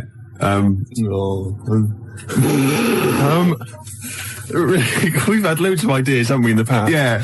And actually, I was wondering whether we should put out the phone number 0171 580 2000. The reason being that you might perhaps want us to perhaps relate an old anecdote that you once heard on the show that you'd love to hear again. We could recreate the golden years. We could recreate some of the classic moments from the Ricky Gervais Show. Yeah. And also, of course, we've had tens of thousands of ideas for products, for services, for TV shows especially, and board games, all kinds of stuff. I mean, we've come up with one recently, haven't we, that have catch on. Sleep with me or play with lepers. That's right. I mean, that is a good service, isn't it? It's an interesting show, that. I imagine that's at Channel 4. Yeah, definitely.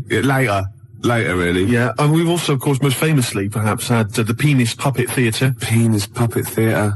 So easy to manufacture. I don't know why publishers aren't, knocking on my door. Yeah. A lot of other people are knocking on my door. Ricky Gervais Meat Rations. Oh. Should be fun recreating. Get in the queue, Mum. It's Ricky Gervais's Meat Rations. Yeah. All kinds of great games. To be perfectly unfranked. Who's Snork? Who's Snork? Yeah. Great games. And if you've not ever heard us describing these, well, you've missed out. Yeah. You've learnt your mistake. The tease penguin's probably my greatest invention. The tease penguin, can you tell us again? I forget. Well, it's just a penguin, right? You train, you put it in a lovely little French maid outfit, and it comes in, with, sort of breathes fishy breath on you, and slaps you around the face with its flipper. Yeah. Oh. Jesuk, obviously. But it doesn't let you go any further. No. That's why it's the tease penguin. Yeah, I see. Yeah. XFM Family Fortunes. Oh, I can see that on telly myself. Yeah, it's incredible. I don't know where you got the idea from. They just go into my head sometimes. Do they? Yeah. But anyway, here's my new idea, Gervais. Oh, come on. It's a great show. It's an exciting show, right? Right, go on. It's the future. Oh, yeah. All right. Crime has got so bad in the future. No, that it's terrible that that there's not enough hours in the day, right, for all the cases to be tried in court. Right. Because there's just not enough time. It's a bit like, Judge Dredd sort of thing. Yeah. So what happens is, right, there's a night court. Okay? And it comes into session at 12 o'clock. Yeah. Alright? And there's lots of lawyers and stuff, and they really deal with the dredge. I'm talking about the dredge. The crimes which you think are open and shut, Rick. Yeah. Alright, the sort of stuff that Jesuit would just sort out, with a bullet. Yeah. You know what I mean? Yeah. We're talking rapists and murderers and stuff. Yeah. But all people who just piss him off. Exactly. But Ronnie Midnight. Oh, Ronnie Midnight. He's the hard-boiled lawyer, right? The sort of the main figure at night court, and he gets dealt all these rough cases, right? And he thinks it's open and shut. Everyone thinks, that person, he should be electrocuted or whatever. Yeah. But no, Ronnie sees something in them. He investigates the crime during the day, so he's only got like 12 hours to sort it out, and then he presents the case at night court. Right, at night, and maybe often, it's like Perry Mason meets, So he wastes taxpayers' money investigating people that might be innocent. Yeah, just kills them. Well, maybe so. Yeah. That's why Ronnie Midnight's much more loved. But it would be great. And it would start off with like, dung, dung, dung, all rise, for night court. Yeah. Be fantastic. I like that. Maybe sort of set in the future. Am I in that? Well, not really. But, and who knows, Jesuit maybe could get, he could make a guest appearance. What do you think? I like it. Night court. I like it. Good, isn't it? Yeah. What's the problem? This rubbish about all this taxpayers' money investigating whether they're actually, they're innocent. You're more of a Jesuit kind of guy. Yeah. Just shoot first. Don't even ask questions. If his time's like, of the essence, why ask questions? You've done, what's the point? Yeah. He just like opening up old wounds, which is another favourite pastime of Jesuit sometimes. And also a great idea. He loves opening up old wounds. A great idea for maybe a board game or a TV show. Old wounds. Fantastic. Oh, I'm going to work on this. Oh, and I've got Tip the Balance. I haven't even described that. Tip the Balance? After Embrace. Can you tell us? Emma goes out with a bloke in this. Oh. Yeah. What's Tip the long-haired type. What's the Tip the Balance? Well, Jesuit wouldn't tolerate that. What's Tip the Balance? It's a board game for 4 rugby players or more. I'm looking forward to it. Yeah. Or the infirm. Or people who've just got no dignity left and we can get them on screen doing that. This is, my weakness is none of, ... Obviously ran out of... I was, reading News of the World on my way here, and, I didn't know this. Tony Blair is the Prime Minister. Oh, yeah. Tony Blair. His father-in-law, which is Sherry's dad, is, that bloke, out after Death Us Do Part. What, I've got it? No, his son. Oh, blimey. Something about I don't know, I should get this right really, because it could be libelous, but it's something to do with some sort of dole cheat or something like that. What? Yeah, apparently. Sherry Blair's dad's a dole cheat? Yeah, something like that. Really? Or he's claiming some sort of benefit fraud, I don't know. But he was always the same when he was living with his dad, Alf. He was married to Una Stubbs, wasn't he? I mean, Sherry Blair's mum is Una Stubbs. I'll stop you there, Rick. I'll stop you there. It's so incestuous, isn't it? It's fiction. I've tried to explain this to you before, haven't I? The stuff on the TV, a lot of it is real. Some of it's fake. They're not really those people. Understand? EastEnders, for instance, that's not real. That's not real people. Yeah, well, obviously embarrassing, because obviously that is real, because I've seen them in real life. They were at Phoenix, a couple of them were playing football, so that is real. No, that was the actor. That was the actors. Phil Mitchell was there, and Ricky Butcher. That was the actors. We have been through this before. Because I went through this the same day that I explained to you that only in the cat world can you piss on an object. I got a new stereo that way. They just get out of the shop, but it was too late. I got a new stereo, and it doesn't. It sort of shorts out because I actually weed in one of the back of the speakers. Did you? Yeah, but it's mine. I've got to get that. 104.9 XFM. You all right? This is Karl, producer of Ricky Gervais and Steve Merchant. They're not about today. Ricky's on holiday. Steve couldn't be bothered. So I'm left here with all the DATs. That's a digital audio tape of all the shows they've done since they've been here over the last, I don't know, year and a half or something. So we'll play you some of the best bits. All right, so here's the first bit. Here's a problem that someone's emailed in. We're taking emails today. If you've got a problem, a concern, or, you know, just a general query that you think Karl could answer for you. It could be about anything. It could be about some of the big kind of philosophical questions. Yeah. It could be you know, something to do with war or famine, anything like that. Or it could just be a personal dilemma, you know, something that's happening locally. Anyway, this seems one that I think you and your father have probably come across this sort of dilemma in the past. Yeah. And I'd be interested to know what your take is on it. Let me see, this is from Lee Matthews by the look of it. He says, he lives in a suburban area where the local teenagers also live on the same road, and they're running riot. They're smashing wing mirrors off the cars, they're crashing into parked cars on their skateboards, and they're just generally making mayhem, you know, night and day. What can he do to stop this going on? The parents of the kids don't seem to give a damn. Anyone who complains to them, they just say, oh, piss off. You know, the police are useless because they never catch them in the actual act of violence, which is what they got to do to apparently convict them. So they don't know who to turn to, really. It's rather like when a little old lady went and got the A-team, you know. It's a, you know, and he was dressed as an elderly Chinaman. Exactly. She knew who he was. Colonel Decker didn't have a clue. Yeah. You see, it's weird because now it has got out of hand. Sure. Do you know what I mean? Like years ago when I was growing up on the estate, yeah, you had problems. Well, not like you have now. Do you know what I mean?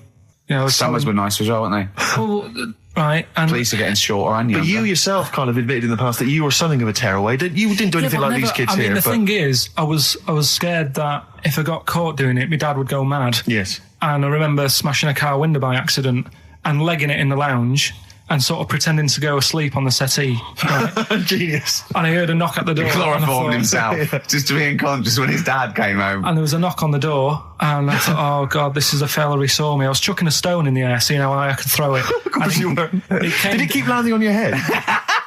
That would explain a lot. And it came down. Chucking a stone in the air, love it. See how far I could throw. Brilliant. So, you know, I wasn't bothering anyone. Did you invent that game? Right, Did you get the stone for your birthday? Go and play with your stone. He gave one to Suzanne. Karl, go and play with your stone. No, the thing is, right, and it came down at a funny angle, and of course it did. It ate the back of this car, and the back window is the most expensive because it has that heating thing in it. Yeah. In case you got a frosty window. Yeah. So I thought, oh God.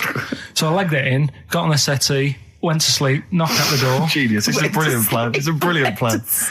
I couldn't be guilty. I'm asleep. So I love the idea. So the thing is, our lounge used to sort of, you could see in from the door, right?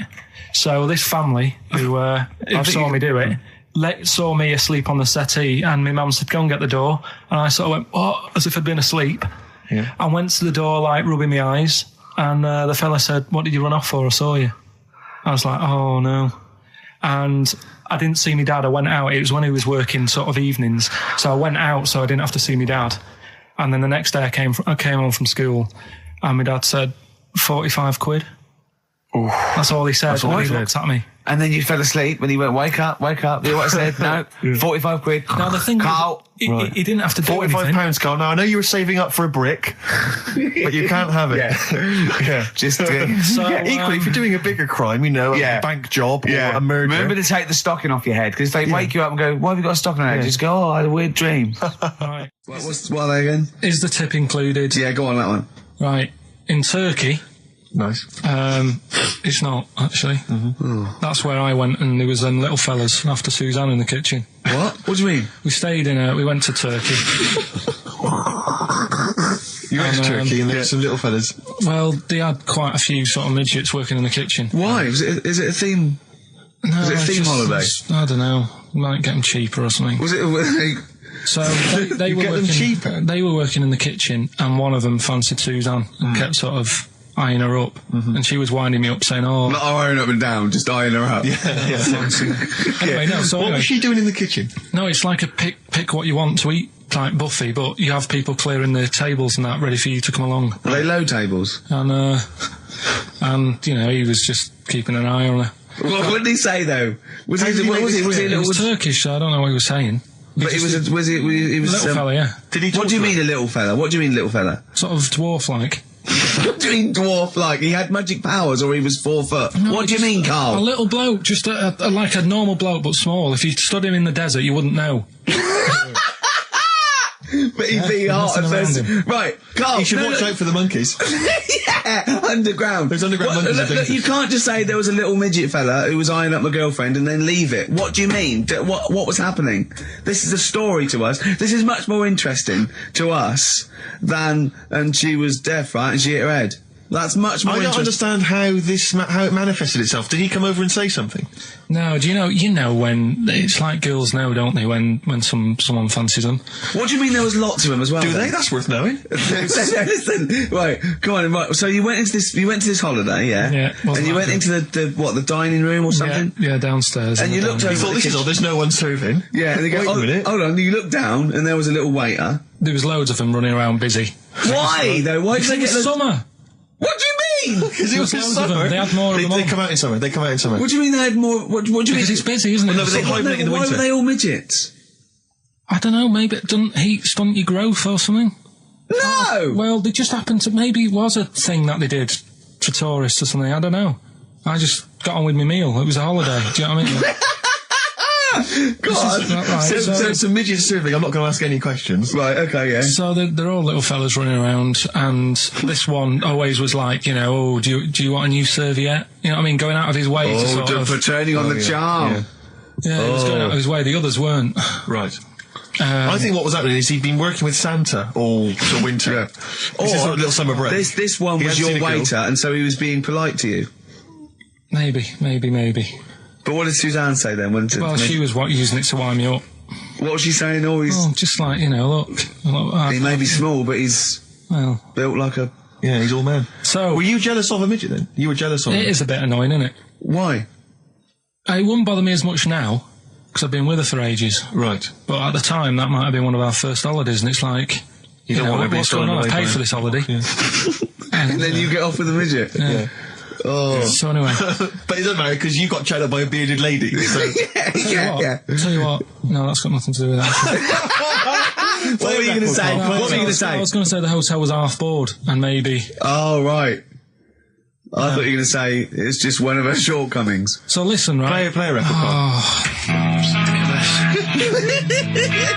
He said these, you know, oh God, it's like a child or a cat when it's confused. He went, Steve reckons in ancient Greece, right, it was better to shag a bloke than a woman.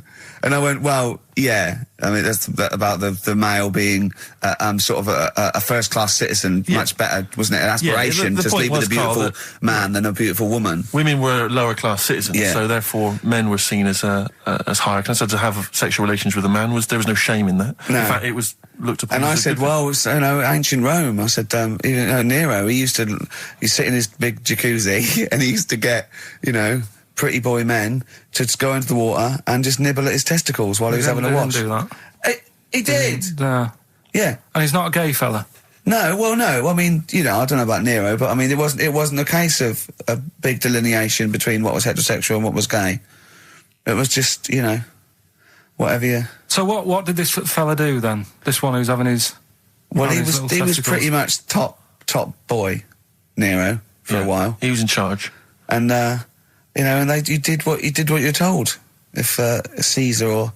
But why were people going round there? Why didn't they go, oh... No, they weren't dropping in. It wasn't like the doors opening. I was just going to see what Nero's doing. You'd have probably been like a delivery boy or a stable boy or something, you know, and you'd have popped round there and you'd have gone, there at Nero, there's the tablets of stone you wanted. And they go, Pilkington, why you are here? Pop under... I don't know why he's French. What is that? I don't know why he's French. Just pop under the water and nibble at my testicles and you'd have done it. Because he was Nero. I wouldn't. You would have. Well, there's no way I would have done. Well, you would What have. have I done? I've dropped a pizza off. Yeah, you why put am I round to there? Nero's place with the pizza. Right. Right, I'd say I've done my job. Right. Yeah. That's not the sort of tip I wanted. No, he'd have said, get the little baldy chap to nibble at my testicles, and you'd have been under the water. I wouldn't have done it. No, I don't you want to put my head on the You'd wall. have done it, right. No, I wouldn't have done Well, it. can I just say this, Steve? Not only would you be nibbling at his testicles, you'd have been going mad. You'd have been noshing him just for extra. You'd have been doing everything he wanted. You'd have been going, he'd have gone, I didn't ask you to do that. You'd have been going mental. They'd have been chewing, slurping, smacking, poking. You'd have chopped, you'd have gnawed his packet off. You'd think you're eating Walker's crisps. There'd be bubbles, there'd be flood. Oh, it would be horrible. Alright, this is Karl, the producer of Ricky Gervais and Stephen Merchant on XFM 104.9. We're playing out some of the best bits, hope you're enjoying it. Here's another one. Last week when I did Do We Need 'Em, do you know when I called up one of the museums in a science museum? Yeah, are you talking to me? Yeah, I'm just saying, I wanted to tell you before when the song was on, but you're so busy listening to it. Yeah, was I so busy listening to a song I was playing? Yeah, but we're doing a radio show, aren't we? All right, what's your point? Well, I just wanted to say, she emailed in to say I got her name wrong, so I'm just apologising for that. What did you call her? I think I called her Jessica. What was her name? I don't know, I've got it on email somewhere. This is not an apology. No, I'm You've just got saying... it wrong again! You've not even said her real name. How is that an apology? Well, I remember, I read the email, so, yeah, But who are you apologising to? I think her name's Jackie, I think. Oh, you've got it wrong again, haven't you? Well, anyway, and she just said if you want to see dinosaurs and that, go to the museum. You were complaining about that as well, weren't you? You went to a museum and there was too many dinosaurs. He said you just need 4. No, well, Steve, have you been to the one in Knightsbridge? I think this so. one that I called up, right? It's nice. You go in, you get a good collection of stuff. You walk in, there's 3 or 4 dinosaurs. You've had enough, right? I went into New York, right? I went to the museum there, hundreds of them. You can't move for dinosaurs. Yeah. It's almost like they're responsible for them being extinct. There's loads of them. So all I'm saying is, if you want to see a dinosaur, go to the one near Knightsbridge. They've got a nice selection, some old vases and stuff. It's worth going. So. Some people emailed in the stories, songs with stories in it. One of them was Babushka, and he went, "What's that?" And I went, "That's Katie Bush." I went, "What is it?" I said, "Oh, it's about a woman who dresses up as another woman and seduces her husband." He went, "They wouldn't work." Just dismissed it like that. Why do you think it would work? Because you'd know. I mean, say like, right, Suzanne, right, who I go out with, right? She can see me from, say, if I'm coming down the high street. Yeah. She knows it's me by the way I walk. Right. So just the fact that this woman went and put a wig on, there is no... You haven't even heard the song! I know, but you're saying that she put a disguise on and he's like, oh, I fancy her, and he takes her out, and he doesn't know it's his missus. You're not buying it. I mean, I'm controlling this. Whereas the flea with your brain going to Glasgow, perfect sense. Yeah, Babushka, rubbish. Carl, can we have the tomato story after the next tune? Yeah. Bit of Coldplay? Yeah, love it. Yeah. I was watching, did you watch The Mammals in the week? No, David Attenborough? No. I was thinking, actually, right, all this MTV stuff, if there's one reason why I'd like to do it, is I was watching Attenborough, the Mammals programme. I reckon I could do something like that. Right. And just have like me, instead of Attenborough, like a young sort of fresh person, watching like certain animals and saying, do we need these? Do you know what I mean? Yeah. Oh, God! What do you call it? Death on Earth? Well, that's amazing! Do we need these? And, No, 'cause there's loads of and the stuff. audience at home would vote. Would there be something like telephone like a vote? vote out system. Oh, But the thing is like, it's something interesting that Attenborough was saying the other night on on Jonathan Ross's show, on his telly show, right? He was saying, he said you could take all the humans off the earth and it would carry on, but take like some animals off it, mammals and that, you got problems on your hands. I thought that was quite interesting. Yeah. So it's like the question is, do we need these? Is that part of the big thing? Right. Like jellyfish. Yeah. We've talked about jellyfish. Yeah. Yeah. So which mammals in particular were you talked about watching our that Zoe you Ball thought- show, haven't you? Hey? Which mammals were you thinking we don't need when you watched the show the other night? Any in particular that you thought they don't need them? They're not of interest. Well, I like whales, but I don't know what they do. And they're taking up quite a lot of room. Sure. But stuff like but like jellyfish, I looked into because I was talking about them, and they were saying they've got no eyes, no heart. There's something like 97% water. Yeah. They're blind and they do about 33 miles a day. Right. So it's like, do we need them? Could we clear them out? Yeah. Well, the big net. That would be the programme. What? Right, we'll get rid of them. Next week we'll be looking at rhinos. I think it's genius. Honestly, I think it's genius. And like going along, sort of like picking up sea anemones and going and just lobbing them into the sea. well, what do you think about MTV doing that? And then I just, in between the bits, Play music videos? I play music related relate to to it. fish, so I could play like Fish, Yeah. that rock guy, or the Animals, Rock Lobster. yeah, or what else could This I get could in run there? and run. What other songs have got animals in them? The Well, Monkeys, could play the Monkeys. Yeah, there's about 1 million, so let's not start this. No, but do you know what Yeah. I mean? So do we need this? So MTV flies you around the world And to the you- most incredible exotic locations. You sort of climb up a tree or whatever next to, I don't know what lives up a tree, some kind of rare parrot. You say, look at Sloth. that, it's colourful, Sloth. it's Oh, interesting. you like sloths, don't you? No, they just live up trees, but I'd say, do we need them? Why? Well, what do they do? What do you mean? What do they do? What do you want from an animal? Carpentry. What Well, do you like, want? I don't like scorpions, right? Right. But then I found out they look after those monkey things. They're not monkeys, they're Whatever. lizards. Well, all right, yeah, then lizards. They look after the lizards. So there's a reason. But do you need the lizard? Could be your Well, next yeah, question. because the local people made shoes out of them. But not when the scorpion protected them, they didn't. All right, we don't need them then. So ultimately, would anyone decide? I mean, do the animals kind of get a chance to mount a case for their survival? I mean, is there maybe someone that comes into their corner and sort of defends them? I'd have like a David Attenborough type character who says, well, they do this, and I'll go, yeah, but do we need that doing? Yeah.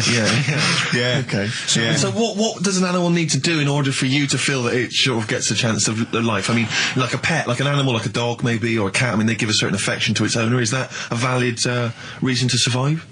Not particularly for you. Not really. No, okay. I've been saying that though. Blind people use dogs, so they are useful. So dogs are useful. St. Farmers Bernards, use they often dogs. save people, don't they, in snowy weather? Cats. I'd have to think about it. Okay. Keep the mice down. Yeah, but you got rent-a-kill. So what I'm saying is something that will affect the world. Right. I think you'll find everything does. Except Karl. I'm not sure what effect he's having on the world. I'll tell you what though, Steve, right? Did you watch the Mammals? I didn't see the mammals. They had bison on it. Right. The weirdest looking things you've ever seen. Yeah. They've really You're on dangerous ground here, Carl. but they've really got it's like, decide what you want to look like. It's just a mismatch of stuff. It's got a really big hairy head. Yeah. Unlike you. Sort of bald at the back. Right. Sort of It sounds like thinner. someone you went to school with. Was there two of them? Oh, brilliant. That's nearly it, Carl. Right, what's your last room 101? Oh God, it was holidays. Holidays. You want to put holidays in room 101? People who are sort of annoying on holiday. Oh, yeah. Do you know when you go away? Oh, yeah. It's sort of touched on this before. Is this going to be the Scouse guy? Yeah. Go on. Oh, it's so long though.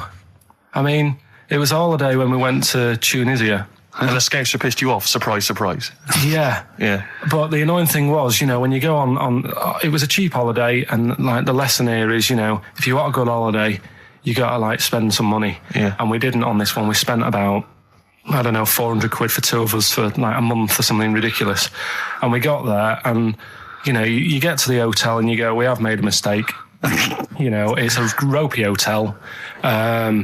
You can tell like the blinds and stuff as you walk in, they're all dirty and stuff. And you think, well, let's make the most of it. Let's not get down about it. It's a holiday. It's for a rest. And you try and make the most of it. And we had to meet. Like you have one of those things where you get to your destination and the rep says, right, go and unpack your bags and that. Go and sort yourself out in the room. And tomorrow morning we'll meet up at 10 o'clock. And I'll go through, the best sort of place to go for camel rides and, the best deals I can get you. That sort of thing. Can anyone here walk like an Egyptian? So she says, right, tomorrow morning, meet 10 o'clock in the discotheque.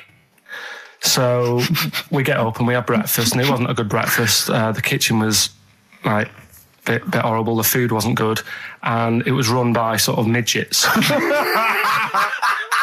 What do you mean it was run? There's anything wrong with that. There was little fellas running around, and the annoying thing was one of them sort of started to fancy my girlfriend.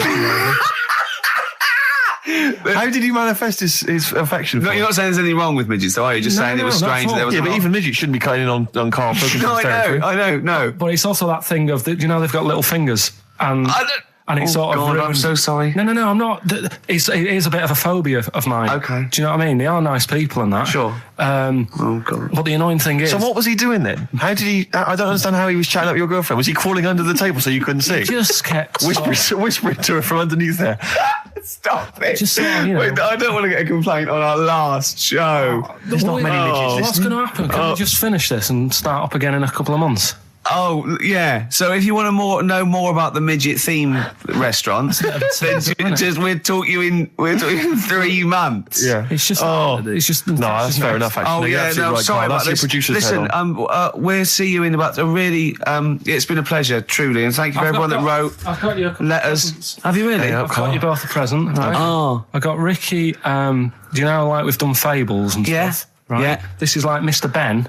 Oh. This is brilliant. Yeah. Right, and it's like little fables that Mr. Ben goes on. Oh, fantastic. So I want you to learn something from that for when you come back. Okay, brilliant. That's lovely, I'll tell you Carl. one of the stories I read this morning. It's brilliant. In fact, when you've done with it, give it me. Yeah. Because I haven't finished reading that. Okay, thank you, Carl. And for Steve, a little chat-up lines. A little book of chat-up lines. That's fantastic. That's great, Carl. Well, we'll see you in 3 months. But carry on emailing Carl. Cherish Karl Pilkington. He sits in a little room by himself, so keep him in touch. And we'll see you in August. We're going to leave you with something that we all love. This is There Is a Light That Never Goes Out by the Smiths. Very apt, I think. Goodbye. See you later. You've been voting in all week, sending your emails. So here's the clips that you wanted. Right. Badly Drawn Boy, Born Again. Right, just get this Educating Ricky out of the way. So, Turkey, yeah. So what is this again? This is Educating Ricky, is the tip included. Right. Apparently a fellow was on holiday in Turkey. He's just having a normal holiday. Weather's good. You know, he's having a good time. And Waiters are all normal height. Yeah. He's having his meal. He hears a load of screaming going on in the kitchen. Hold on. Has his girlfriend wandered in there? And they do, With a step ladder. the circumcised people in the kitchen, and apparently... What are you talking about? Whoa. Slow down. We were Sorry, sidetracked there for a minute. what are you talking about? I'm excited about two things at once here. One, they circumcised people in the kitchen. Two, I guessed it was someone losing the end of their knob. He did, yeah. I started thinking like Karl Pilkington. Extraordinary. That is amazing. Apparently it was going on. It wasn't just a one-off either. Well, when I say a one-off, I mean they did it more than once. Yeah. Right. And there was it was there for a week, and apparently the first night it was quiet, and then the rest of the week, every day it'd be like having his breakfast, or even his lunch, or even his tea. Yeah. Right? He'd be doing it all day. Oh. You'd be hearing Lunch and screams. breakfast, fair enough, really. Yeah, Circumcision at tea time. Don't do that. And apparently it's a tradition over there. You can't even make a complaint about it. It's like, well, you should have found out before you come over See, it. I can't believe this is Sorry, true. I'm a little I bit can't lost. believe this is He was in a true. restaurant, in a hotel, and there were people having circumcisions in the kitchen. Yeah. Is that right? I'm even worried that we're bordering on the racist here, suggesting that is tradition, that Turkish people cut the end of their cocks off in the kitchen. Yeah. At meal times. I think you're wrong, Karl. This just sounds ludicrous, Carl. No, I don't think it happens everywhere. Right. I think this Just in Oh, particular this at this restaurant. hotel. certain places, Certain hotels. certain hotels. What, is it like 2-star? Yeah. Why did he go to the Foreskin Inn? It was his own fault, wasn't it? So that's Sorry, that's it, is it? Have they closed? Sorry, no, wait. That's the story. You educated me, right? Once a fella saw some Turkish people cutting the tip of their knob off in the kitchen. Thanks very much. Thanks very much, Karl. Got any more? Well, there's things you can learn from it. Either don't go to Turkey. No! Don't have calamari when you're over there.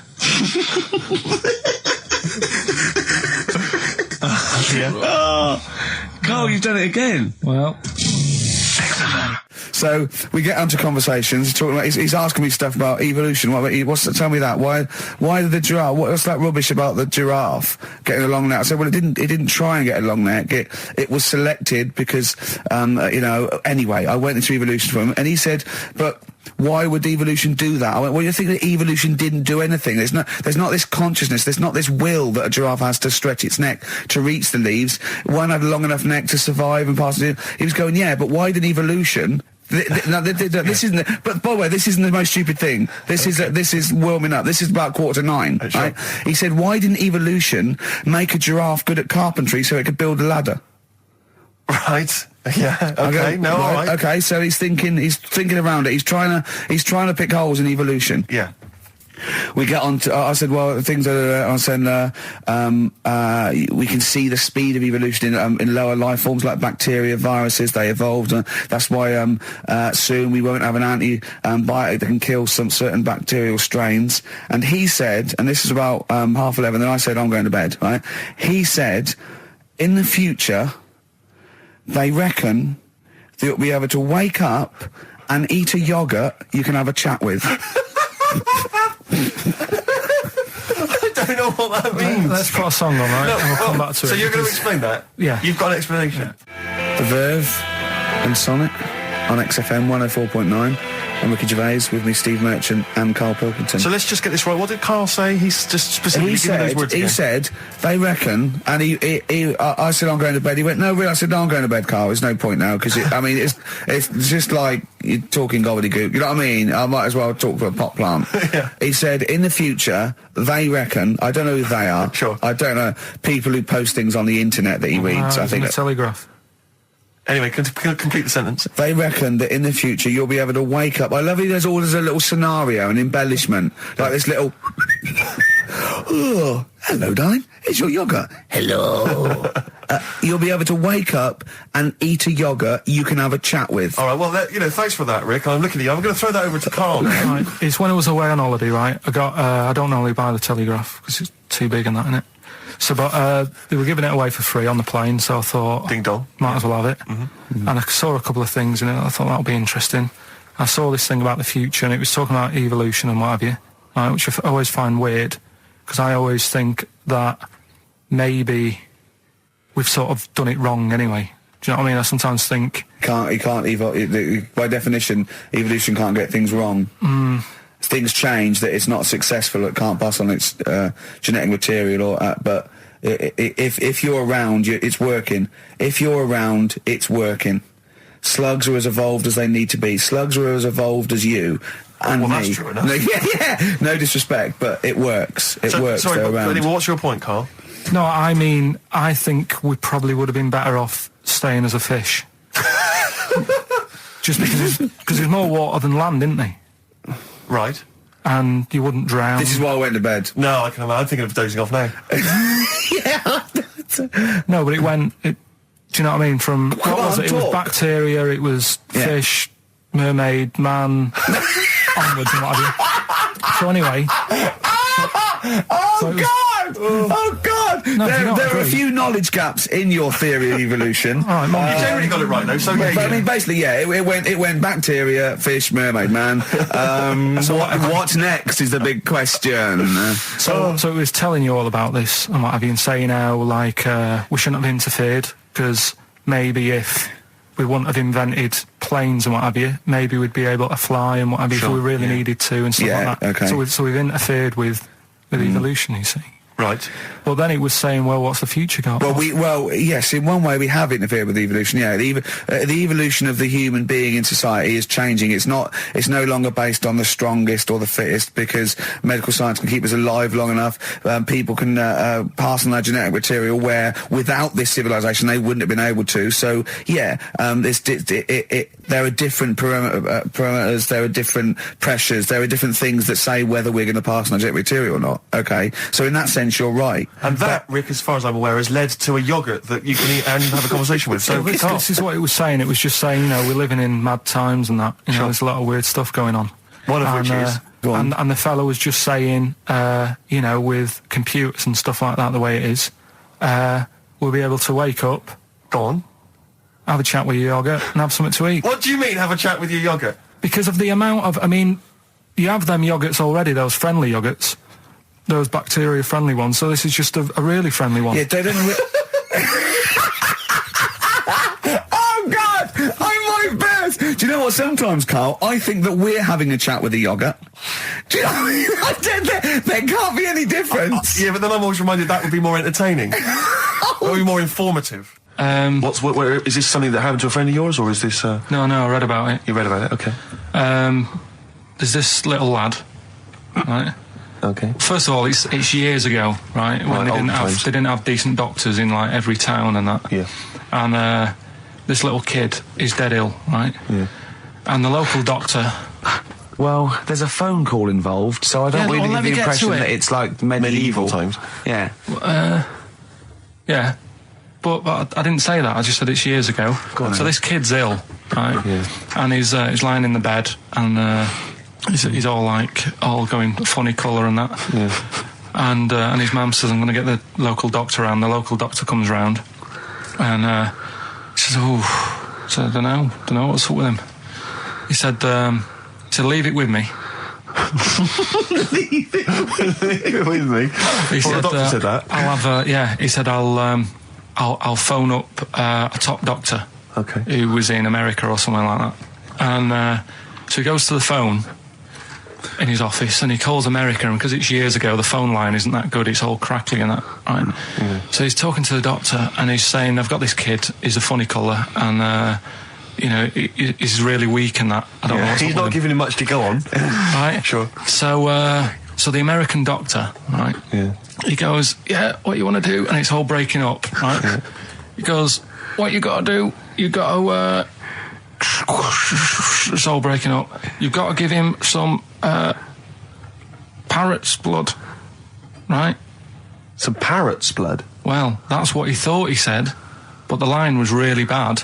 Yeah. He meant parent's blood, but he heard that he said parrot's blood. He said, right, I'll do that, leave it with me. I can see where this is going. He goes to, a pet shop. Yeah. He says, give us like half a dozen parrots. Sure. Takes them round to the kid's house, takes the blood from the parrots, puts it into the kid's fine. The kid's fine? It worked. Such a load of shite in my life. I've never heard such twaddle, such just made up, enhanced, exaggerated bollocks in my life. A load of old rubbish, Karl. I mean, when he told me this, the doctor said, what do I do? And the doctor on the other end said, give him some blood. And the doctor went, where do I get blood from? So hang on, wait, I just need to clarify. Where do I get blood from? Give him some parents' blood. Give him some parents' blood. Give him some parents' blood. Yeah. But hang on, I just need to know where you read this. Karl. Where was this? Where did I you read stitched this? you up. You know what he said? He said, so do you believe it? I went, tell it to Steve. He went, do you believe it? I went, tell it to Steve. Karl. But where did you read it? That was on the internet. What? Where is it on the internet? All right, XFM 104.9, Ricky Gervais, Steve Merchant, Karl Pilkington, not here. It's the best of. You've been voting in all week, sending your emails. So here's the clips that you wanted.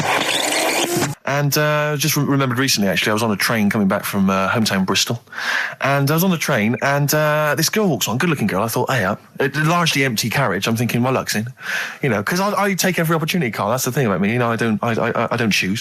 She was a good-looking girl. She sat down. I thought she sat down right near me. I thought, brilliant. As this guy comes up behind her, and says, I think it's probably a boyfriend or something. Sits down next to her. And I listened in on the conversation, obviously, because I'm pretending to read. It was very clever. I read the same page for hours. So I was pretending to listen. I was listening, but pretending to read. And I realised that it's not her boyfriend or anything. It's just some guy she's met on the platform.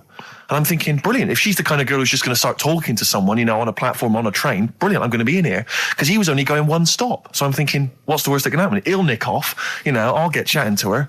And who knows? I could join the... is there a train equivalent? Foot High Club. The Foot High Club, brilliant. And so I'm excited, I'm listening in. And it turns out that they're both kind of graduates who just finished university, or they're coming to their finals or something.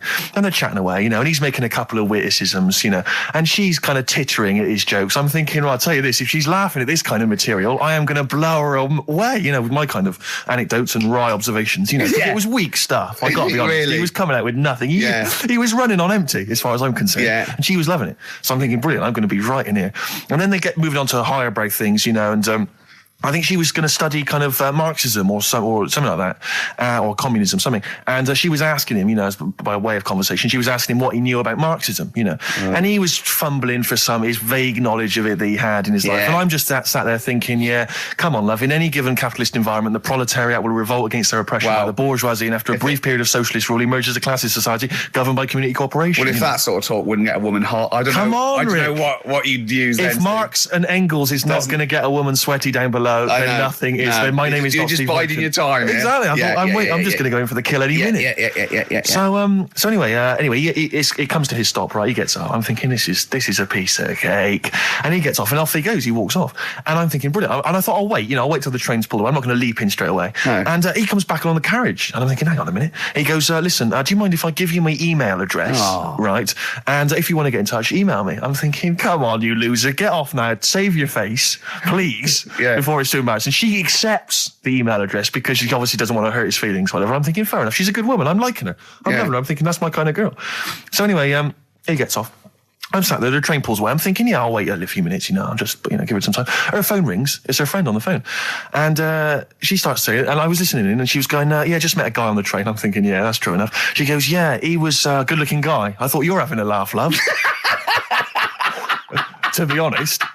Because I was looking at him, and she said to her friend, he looks a bit like tennis player Boris Becker. I thought, you should be so lucky, frankly, because I saw him. He had awful facial hair, if that's what makes him look like Boris Becker. Terrible little goatee beard. It was laughable. I thought, I don't know. And then she goes to thing, and she's like, yeah, I met him, we got chatting and stuff, and she was going, it's not often that you meet someone, generally in life, who's, kind of thoughtful and intelligent and funny. I thought to myself, I'm not even going to waste my time with you, love. Frankly, if that's what you thought of him. You just walked away. And I'll be honest with you, I didn't even bother talking to her. No, you were just I didn't even waste my time with her. If she thinks that bloke is not only great looking, but funny and intelligent, and she got on well, and he was polite, and it was a chance meeting, and he thought, and she thought that you were like a freaky looking dork who didn't even have the nerve to speak. That is what she thinks, then I don't want to know her. I couldn't. You walked away, and good luck to you. And I have my dignity intact. Yes, and she's nothing. And Karl Pilkington with his brand new show, What's the Song? What song am I thinking? No, I mean... You're nervous about this, aren't you, Rick? I am. You're worried. Well, because I've heard some of these clues before. And they're ramblings... Sometimes they're close to ramblings of a fool. Right? And it really is like those, what am I thinking? Yeah. I don't know, though. I actually was genuinely impressed by Born Sleepy. I have to give him the benefit of the doubt. That's one of the better ones. Because that was short, sweet, and it worked. Some of these, you say, they're not going to be quite as pissy. Some of them are like Emily Bronte novels. Now, listen. We're just going to go for it then. You do it, and we just get people to call up because I want to see the general public's confusion of trying to work out. Why don't you give us your next clue, and then we'll play a track, and then we'll hopefully have people on the line after the track to try and answer it, and you can recap briefly. So give us your clue now for what song am I thinking of? Right, this one. It's about a woman. And she's just normal, nothing wrong with her, or so she thinks, right? But there's the twist. Is this like the Tales of the Unexpected? And she's got she's got her mates and she's having a normal life, having a good time and that. And then this thing happens, right?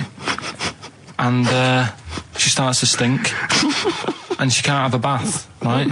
And she really wants to have a bath. She's dead sweaty and stuff. She's going about her daily stuff. She can do everything else normal. She can eat, she can talk, everything. But for some reason... she can't have a bath. Is there a coal mining husband in the bath? Yeah. Is this Born Stinky? She can't have a bath. So a woman can't have a bath? Yeah. Or a shower. She can't. Okay, leave it there, Rick. Don't try and guess. It's not for us to guess. The general public can phone up and ask questions, so I just go for it. I'm not sure they can they? I think so. Otherwise, we don't want just people just phoning up and I'll tell you what, why about this? Why don't they can ask one question? Yeah. They can ask one question of Karl, then they have to make a guess. Okay. 08700 800 1234. Have we got someone on the line now? We'll just let's do it. Let's go for one. Let's go for one. This is edgy radio. This is letting Karl stuff. live. Go on. Hello, XFM. Hello, I'm ringing about what's the song? Absolutely. What do you think? Well, I'm going for Dirty Diana.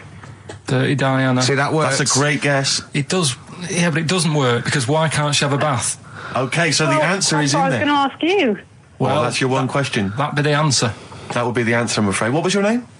Shelley. Shelley, thanks very much. Shelley, I'm afraid I should tell you that, you know, that you should never take this personally because no one can really get into the mind of Karl. So don't, you know, beat yourself up about this. I don't expect anyone to get these clues. No. So well done. That is guess. a fine guess. Thank you. Thank you. Okay. Anyone else there? Let's hello XFM. Who's that on the line?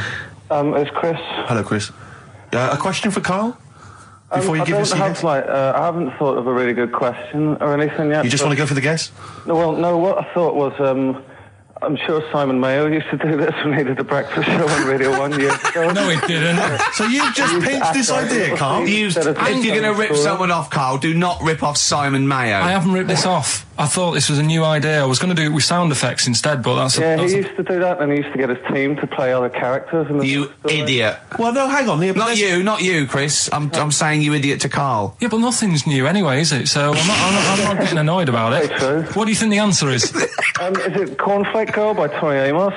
Good answer. She couldn't have a bath because she'd go all floppy and then go down the plug hole. Good answer. She'd go all soggy. Yeah. So is it Cornflake Girl? No, it's not, but that's a great answer. It could have been. All right.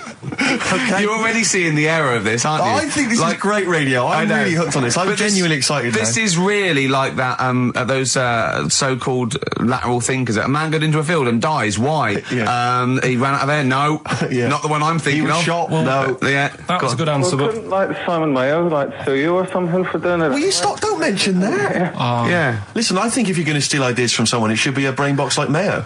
I mean, he's the man who's The only example of one I can ever remember hearing on his show, because I was quite young then, was some people were pretending to, tap someone's phone or something, and then they got caught, and the answer was just bugging by whistle, because they were... Genius. That was absolute genius. That's absolute genius. See, Karl, that's the sort of standard you've got to come up against. Thanks very much, Chris. The phone lines are hot. Hello, XFM. Hi, is it Candy Perfume Girl? Is it what? Candy Perfume Girl. Candy Perfume Girl? Yeah. Candy Perfume Girl. Is it? Well, who's that by? Madonna. No, it's... That sounds like an obscure album track. No, it's one of her songs. Just think about it. She stinks and everything. She's a normal life. I didn't say she was a sweet or anything. But for some reason she can't have a bath or a shower. Is this a big song? Just to give him a clue, it's a bigger song than Candy Sweet Girl. Thank you very much indeed for your guess. It clearly is right. Thank you. Cheers. Sorry. Okay, one more, then we go to a record. Come on. Okay. Go on. Hello, XFM. Karl. Yeah. Is it High and Dry by Radiohead? High and dry. High and dry. Now that's great. She smells, which is another word for high. She's dry because she doesn't have a shower. Karl, if it isn't that, yours will never be as good as that. He's the winner. Whatever you're thinking of, that clue is brilliant. What's your name, mate? It's Richie. Richard, I mean, you can't beat that. That's a bit too lateral. Don't be stupid. It's perfect. He's made yours into a clever clue. He's made high, she smells, dry, she never gets in the bath or shower. It's not that, is it, Karl? No, it's You not. don't even get that, do you? Not really. Have you ever heard of the word high being used to mean sort of smelly? No. No. Oh, what? That was where you went wrong there, mate. Richard, I'm declaring you the winner, even though that isn't the answer. I don't think Thank we you. should give up this early. Can we just let's play a song and, Let's play a song. Give it one more chance, because if people think about it, it is really easy. I'm not going to find out the answer now because I've got to go out. Okay, we'll do it very quickly. Stay in for 10 minutes. We're just going to play a new Coldplay track out. Okay, let's do Coldplay and then we'll come back with this. Karl, it was you that worked out the maths and worked out I was 28, because they just worked out I'm 27. You are 27. No way. Yeah, I asked you, didn't I? And I said... But what I sort of questioned was, I said, well, if you're 27 today, that means last week you were 26. Well done, yeah. That's irrelevant. So therefore you assumed that I must be 28 then? Yeah. Whereas I assumed you were using, your knowledge of maths, such as it is. I wouldn't do that. No, sure. Wow. I actually got lost in that conversation because I genuinely didn't know what he meant would mean last week you were 26. I don't know what that meant. I don't know what it meant. Wow. Well, it is Steve's birthday. He would have been 26 last week. Sometimes you genuinely frighten me because it's those staring eyes. There's nothing behind him. It's this little bald head. It looks like Davros looking at me. Genuine fear on his face when he enters into a conversation with another human being. What bit don't you understand? If he's 27 today, he would have been 26 last week, and he doesn't look 26. He didn't look 26 last week. He looks older than 28 today. You've started on his birthday. You're still having a go at him. Karl, I don't look like the kind of hot stud that I actually am, but face facts, that's the truth, mate. Yeah, live with it. Get with the programme, jeez. Well, let's have a little bit of cake. Okay. Oh, that's appropriate. See what I did? Birthday. But you mean the band, don't Yeah. you? Not the cake. You haven't actually bought cake, have you? Got anything at all?